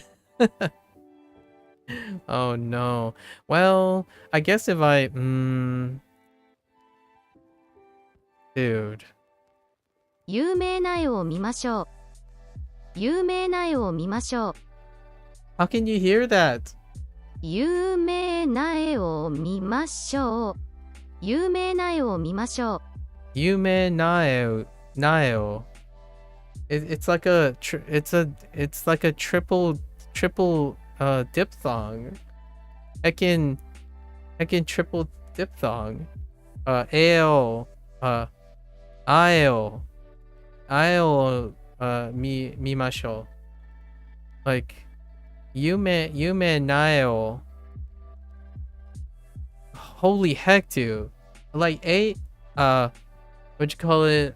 They do exist in English, but they run together. So I'll mimasho. Yume naeo mimasho. 有名な絵を見ましょう。 It's so crazy. Sorry. I'm just so... That's hilarious. う。お土産を見ましょう。お土産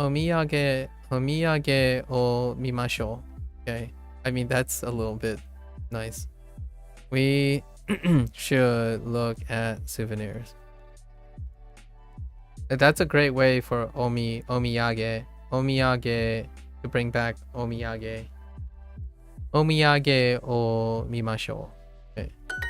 素敵な美術館 Sticky. Oh, bringing back sticky too.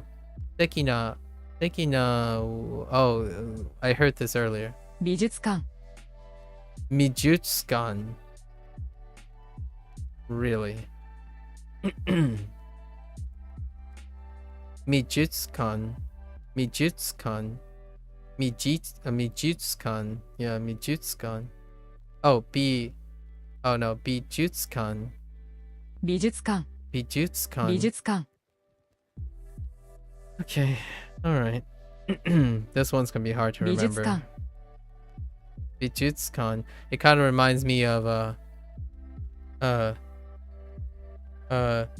Bioning. Yeah, Bioning. Bioning. Bijutsukan. Okay. Tekina Bijutsukan.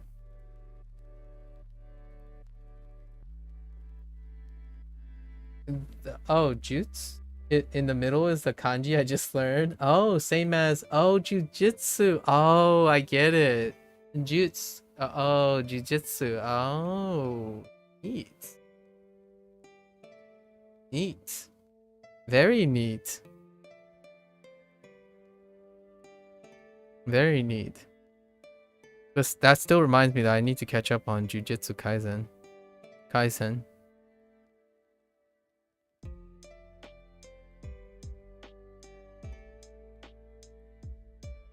Okay.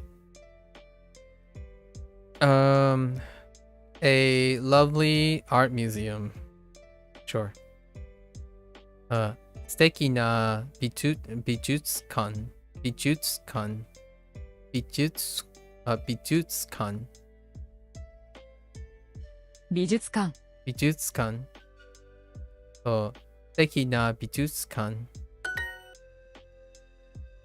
美術館 美術館 Look, Falstaff is so moody, his lips doesn't even move. 美術館仕事美術館 Look at that. He's so moody now, he doesn't even bother moving his lips anymore. These are rigged to their mouths, but in this case, Falstaff is like, nah, I'm gonna speak without even moving my mouth anymore. 休み美術館 Sorry. いろいろな絵を見ましょう。いろいろなoh my gosh. いろいろな絵を、いろいろな絵を見ましょう。いろいろな絵を見ましょう。いろいろな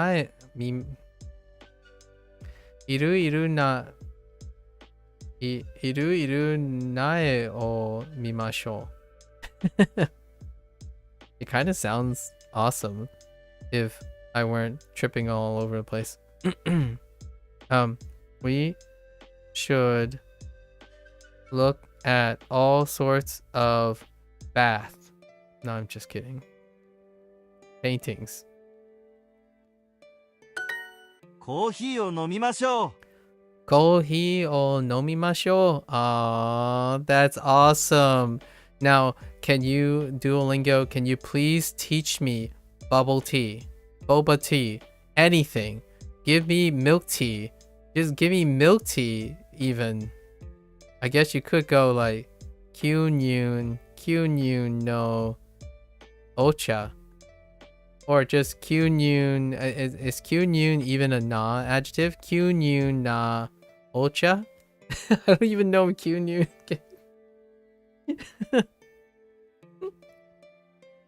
Come on, I don't drink coffee. Come on. But I guess I could see myself using this phrase for other people who drink coffee, though. I never was taught it by Duo, but they must have added in the update recently. I think it would be a great disservice if they if they hadn't considered the colloquial milk tea or bubble tea at least. Oh, bubble tea was in your word review this week. Oh, okay. So they do introduce it somewhere. Okay, fair enough. Although I don't mind saying, should we go and drink some coffee? We should drink some coffee. Let's drink some coffee. I also hate the katakana-ization. Yeah. I'm starting to feel that way a little bit, you know? I feel the pains. Kohi o nomimashou.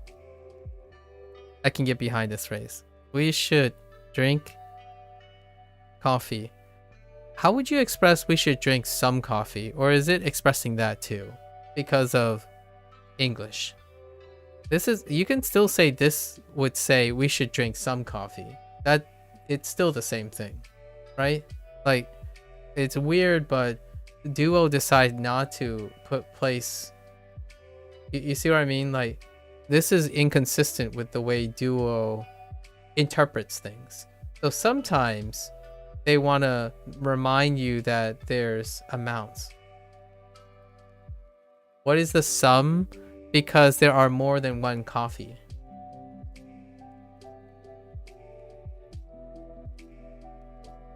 Like, more than, like, in English, I guess, you don't have to drink either all the coffee or a specific coffee, but it's some coffee. I don't know what I'm saying anymore. It doesn't really matter. I think the meaning is still the same. So it's like, let's drink coffee, but not all the coffee in the world. Yeah, exactly. Not all the coffee in the world, but just some of the coffee. Yeah. Like, yeah, it's kind of like, do you want some coffee? Right? Versus, do you want coffee? Some people would say, a lot of people say some a lot of times. Like, do you want some coffee? As opposed to, do you want coffee? It's like, well, what coffee? You mean a very specific coffee? Or are we all implicitly referring to a particular coffee? Or it's a really minor point, but it's kind of funny. I just think it's really funny. Just some of the coffee. Like, do you want to drink all the coffee? We should drink all the coffee, like, in this shop. Oh, so Cho, okay. Wait, how does Yo? Okay, Jo to yeah, Joto. No, wait, is it Yo? Yeah, Joto kohi o nomimasu. Nomimashou. Oh, so wait, am I doing that right? This is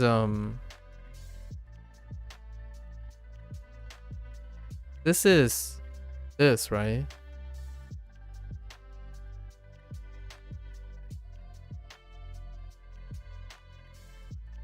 So Joto, Joto kohi o nomimashou ka. Oh, nomimashou ka. Yeah. Cho. Oh, it is Cho. Oh, it's Cho. I'm so silly. What am I talking about? It is Cho because it's like wachoto, like choto. Sorry. Wait, what am I thinking of? What is this? What is Jo? Is it either this? Oh, no, wait. Is it this? Oh, yeah. Or this. Because now we don't use, like, most people don't use this anymore. They move to this. Yeah, so I'm thinking of the Dakuon, right? Okay. Never mind. Yes. Thanks. Okay. So, choto. Interesting. Oh, like chotobate. A bit. Oh, I see where you're coming from. I see. I see where the choto comes from. It's kind of similar to, can you can't say skoshi in this case, can you? It wouldn't work the same way, right? Because it would modify, it would say you're drinking a bit, as opposed to you're drinking a bit of the coffee. Or would that be the same? If you use skoshi, you can, but you have to use, oh, dake. Yeah, okay. Yeah, it makes sense. Yep. No, I know what dake is. It's fine. And it is a spoiler. It's fine. It's fine. Yeah, I totally forgot. Yeah. I'll show you a choto.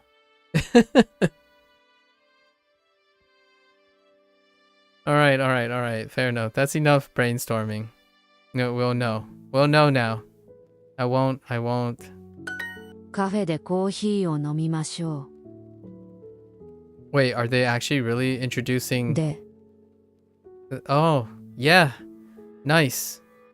They're introducing the preposition で、 use of de. The preposition use of de. で、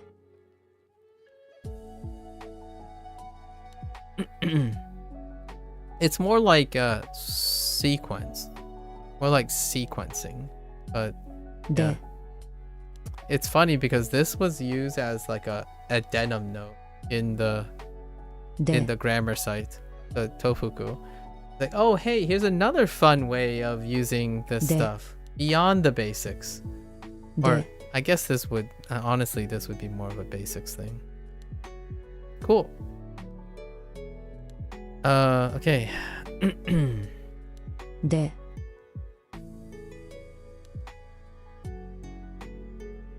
Cafe de coffee o nomimashou. Okay. We should drink coffee at the cafe. Reversed prepositional phrases. Is that the Louvre? Why are they using the Louvre? This is called the Louvre, right? In France? I might be making this up. The only reason I say it's the Louvre is due to a show that I watched. Lupin. I don't know if you ever watched this, but it's a it's a fantastic show, in my opinion. It's still ongoing. I think this is the Louvre that they're trying to show here. Or something like that. Sorry, I'm very uncultured on French stuff. My only exposure in the last couple years was more of a meme, and then also the show Lupin.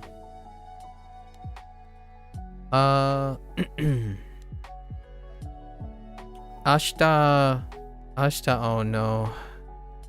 Ashita.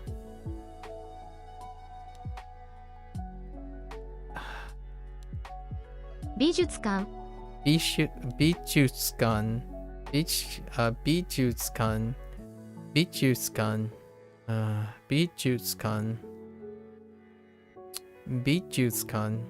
Bijutsukan de... Ashita Bijutsukan de...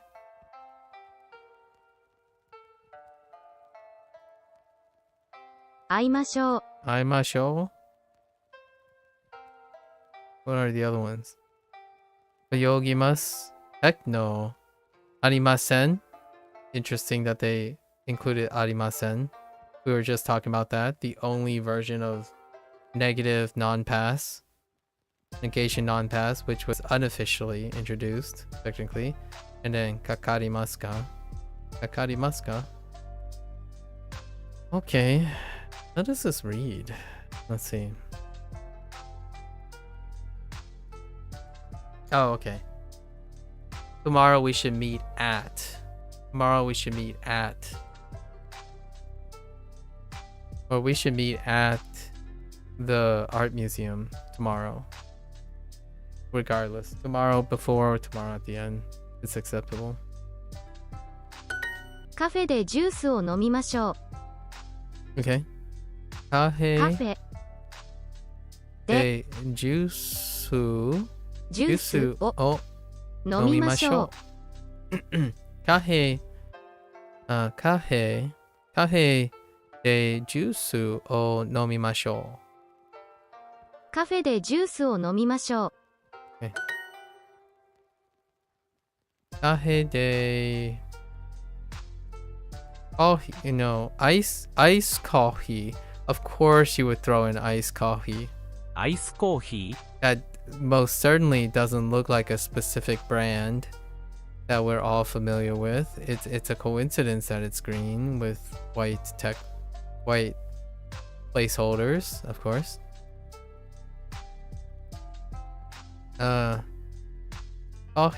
Coffee de ice. I mean, cafe de ice coffee を飲みましょう。Okay. 美術館で会いましょう。美術館で会いましょう。I added an extra syllable. I keep saying 会いみましょう instead of 会いましょう。美術館で会いましょう。いえ、駅で会いましょう。Yeah, fair enough. Meet at the station instead. The train station. 楽しい fun. 楽しい。秋秋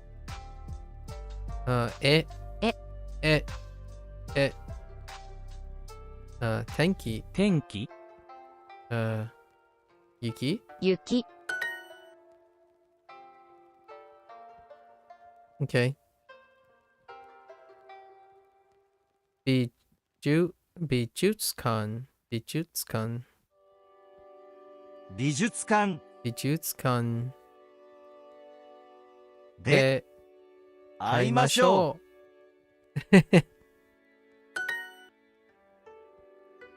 We should drink juice at the カフェでジュースを飲みましょう。Sorry. I'm having a little too much fun here. It's so fun when a new tense is introduced.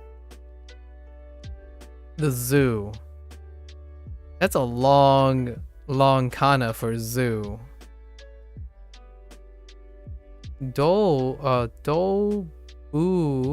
Dobuen.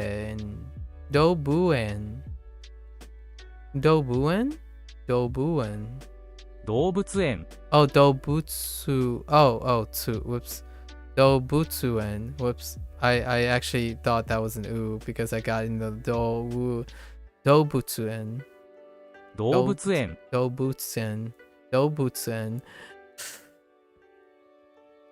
園 What is this? Dion. Of course it's Dion. ライオン。動物園 Dobutsen. And then we have Shashin. Really? Shashin. 写真 Really? 動物園 Dobutsen. Okay. 動物園に行きましょう。動物園に行きましょう。We should go to the zoo.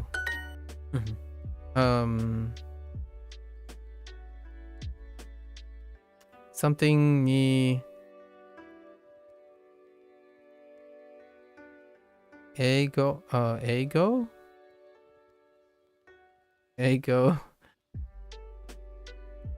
Oh, a time? That's actually fair. Yeah, a time. 12時。12時に、12時に、動物園で会いましょう。会いましょう。動物、I'm saying 動物。12日、12日に、12日に、12時に、12時に動物園で会いましょう。pizza, yeah. You might have just met at the pizza shop, man. 朝ごはんの後、動物園に行きましょう。I see what you did there from last chapter. Or like last half. They actually integrated both.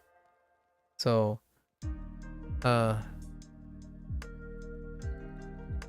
朝ごはんの後、朝ごはんの後、動物園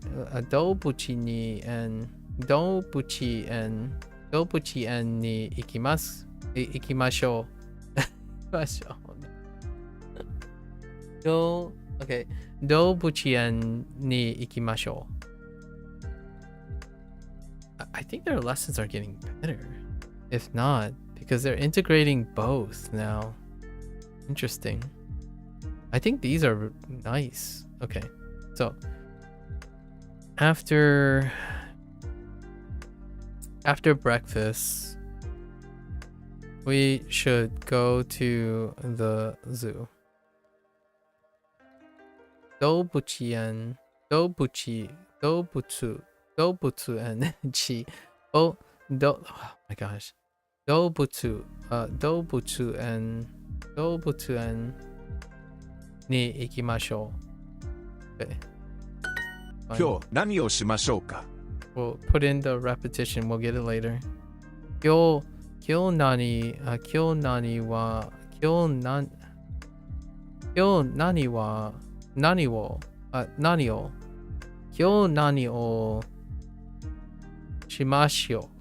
をしましょうか。今日何をしましょうか。Wait, how do you say it? 今日何をしましょうか？ Okay. 今日何はしましょうか？すみません。No. What do we have? 動物園に行きましょう。動物園。And can I hear it? No. 動物園に行きましょう。More forceful. Photo. 写真。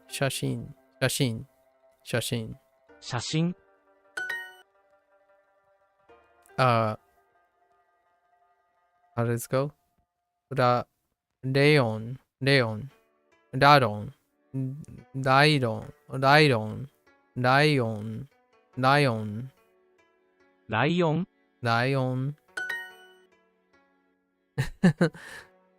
ン。ライオン。かっこいいライオン。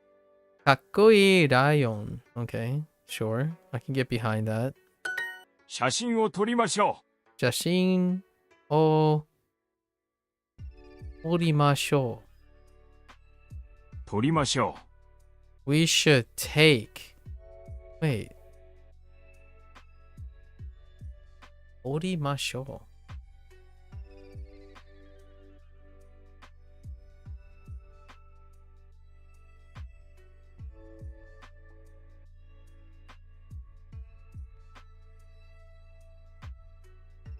I think this is a new predicate and in the new tense.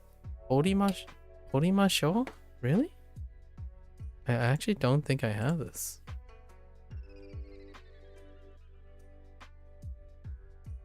Yeah, toru? No, I don't have toru. Yeah, 撮りましょう. This is a new verb too. I mean, a new predicate. Alright. Wow. I'm gonna have trouble tomorrow. That's for sure. I'm definitely gonna have trouble tomorrow. 写真を撮りましょう. Okay. We should take a photo. カフェで写真を撮りましょう。カフェで Oh, interesting.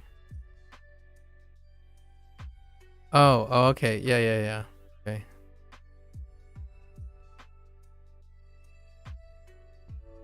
写真を撮りましょう。カフェで写真を撮りましょう。I get it. Yeah, take a picture at the cafe. Fair enough. いろいろな写真を撮りましょう。いろいろな写真。いろいろな写真を撮りましょう。Okay. We should take all sorts of photos. Cute. 今何をしましょうか。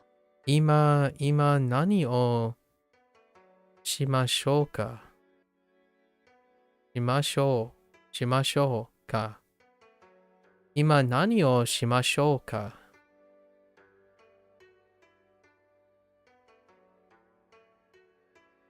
はい。What is this? はい。毎朝ヨガをします。How do we go? ライオンと写真を撮りましょう。Way to put that together. Lion to, they were totally giving their self on the back of their shoulders like, oh yeah, we can combine these. Lion to 写真を撮りましょう。I'm just kidding. あの広場で会いましょう。広場 or 広場 yeah 広場 plaza. Okay. I don't know how to relate this to a lot of things, but okay. あの広場で会いましょう。Wait, good, nice with the demonstrative, changing up the demonstrative. We should meet at that plaza over there. Way to swap up the demonstrative. その広場でアイスコーヒーを飲みましょう。その And here they come. 広場でアイスコーヒーを飲みましょう。この広場でアイスコーヒーを飲みましょう。その広場でアイスコーヒーを飲みましょう。Cool. We should drink iced coffee at this cafe, at this plaza, at that plaza. Sorry, sono, at that plaza. Demonstrative. Okay. その広場でアイスコーヒーを飲みましょう。Okay. その広場で写真を撮りましょう。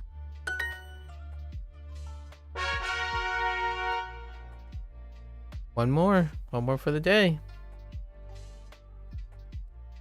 Mitsu. This is obviously Mitsu. I'm kidding. Niku. 肉肉、肉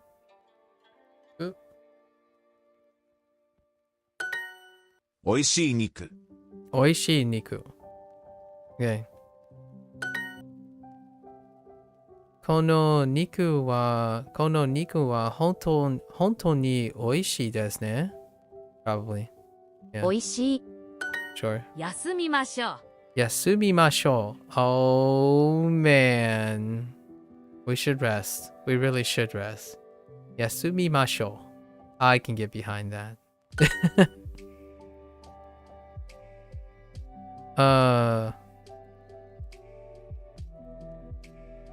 Excuse me? Is this supposed to be like the park or something? Yeah. 公園公園で休みましょう。Okay. 晩ご飯の後休みましょう。晩ご飯の後休みましょう。Okay. After dinner, we should rest. フランス料理。フランス料理。Oh, French cuisine. Wait. No, sorry. Yeah, French food. Wait, what happened to the no? Did the no フ disappear? ランス料理。 This question came up a bunch of times already, but huh. Why is it not フランスの料理? Oh, yeah. Lotus? France Riori. I feel like there should be a no there. It feels so naked. フランス料理は高いですか？ It's fine, I suppose. フランス料理は高いですか？ France Riori. France Riori は高いですか？フランス料理は高いですか？ I mean, フランス料理は高いですか？フランス料理が好きです。フランス料理が好きです。Okay. You can't. Oh, no. I read something else. Never mind. It's fine. I read something else. I thought maybe someone will answer my question. What? Isn't there a no there? Okay. I like French food. Neat. う Very ちに neat. 帰りましょう。うちに帰りましょう。Oh, bringing it back from the last one. Okay. We should return home.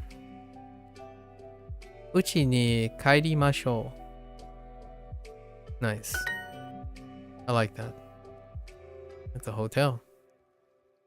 10時にホテルに帰りましょう。Yeah.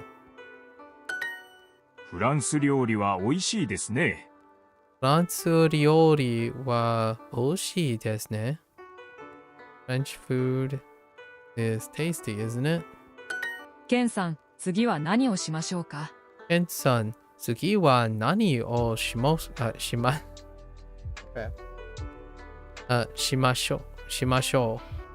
ょうか？Okay. ケンさん、次は何をOh my gosh. ケンさん、次は何をしましょうか？ Why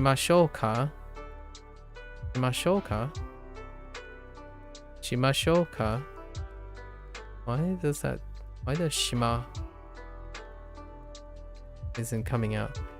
ケンさん、次、ケンさん、次は何をしましょうか？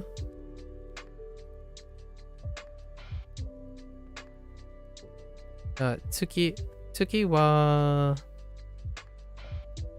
うちに、入りましょう。can...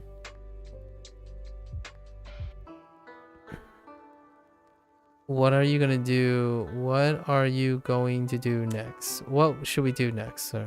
What should we do next? We should return home. Next we should turn home. Next thing we should do, how do you phrase that? Hold up. Duo, help me out here. Next, we should return home? Really? Next? Man. Tsuki is weird there. I would've went with, probably, no,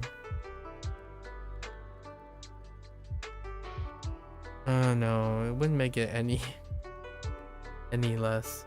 I was gonna say then, or after. Then or after, but that's fine. ホテルに帰りましょう。ホテルに帰りましょう。帰りましょう。ホテルに帰りましょう。帰りましょう。ホテルに帰りましょう。We should return to the hotel. Sure. ラーメン屋で食べましょう。ラーメン屋を食べましょう。We should eat at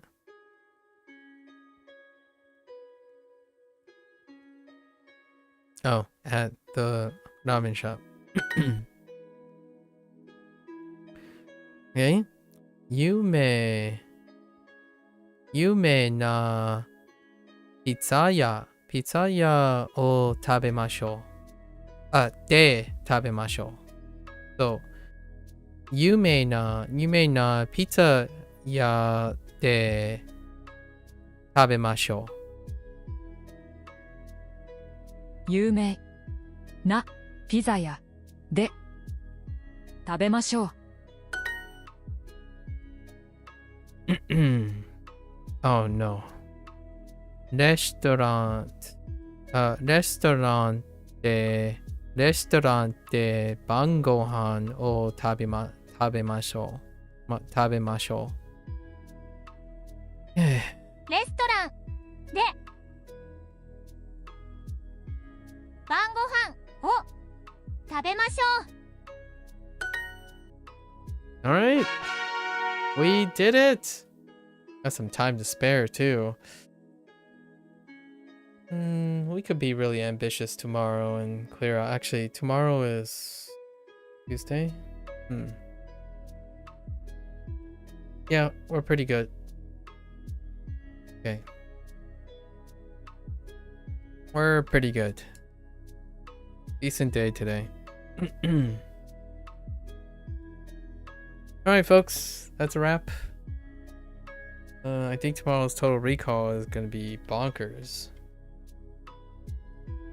Because I forgot a lot of things. I've got like 7 things from one exposure. So I still like the whole do something, repeat to end the day. But today, probably not so much. Alright, folks. There you have it. In the day 47. Got some pretty chill little discussions here and there. Not enough to constitute a digression. You know, nice chatting and all that. Sharing discussions. Spoilers of a 1,000-year-old language. It's okay. Those peeps are back in the closet. Back in the storage. Until next time. Alright, folks. Until next time. Stay safe. Stay healthy. You know, find ways to motivate oneself to enjoy life and learn things. Feel free to share at any time. As always, また明日。じゃあね。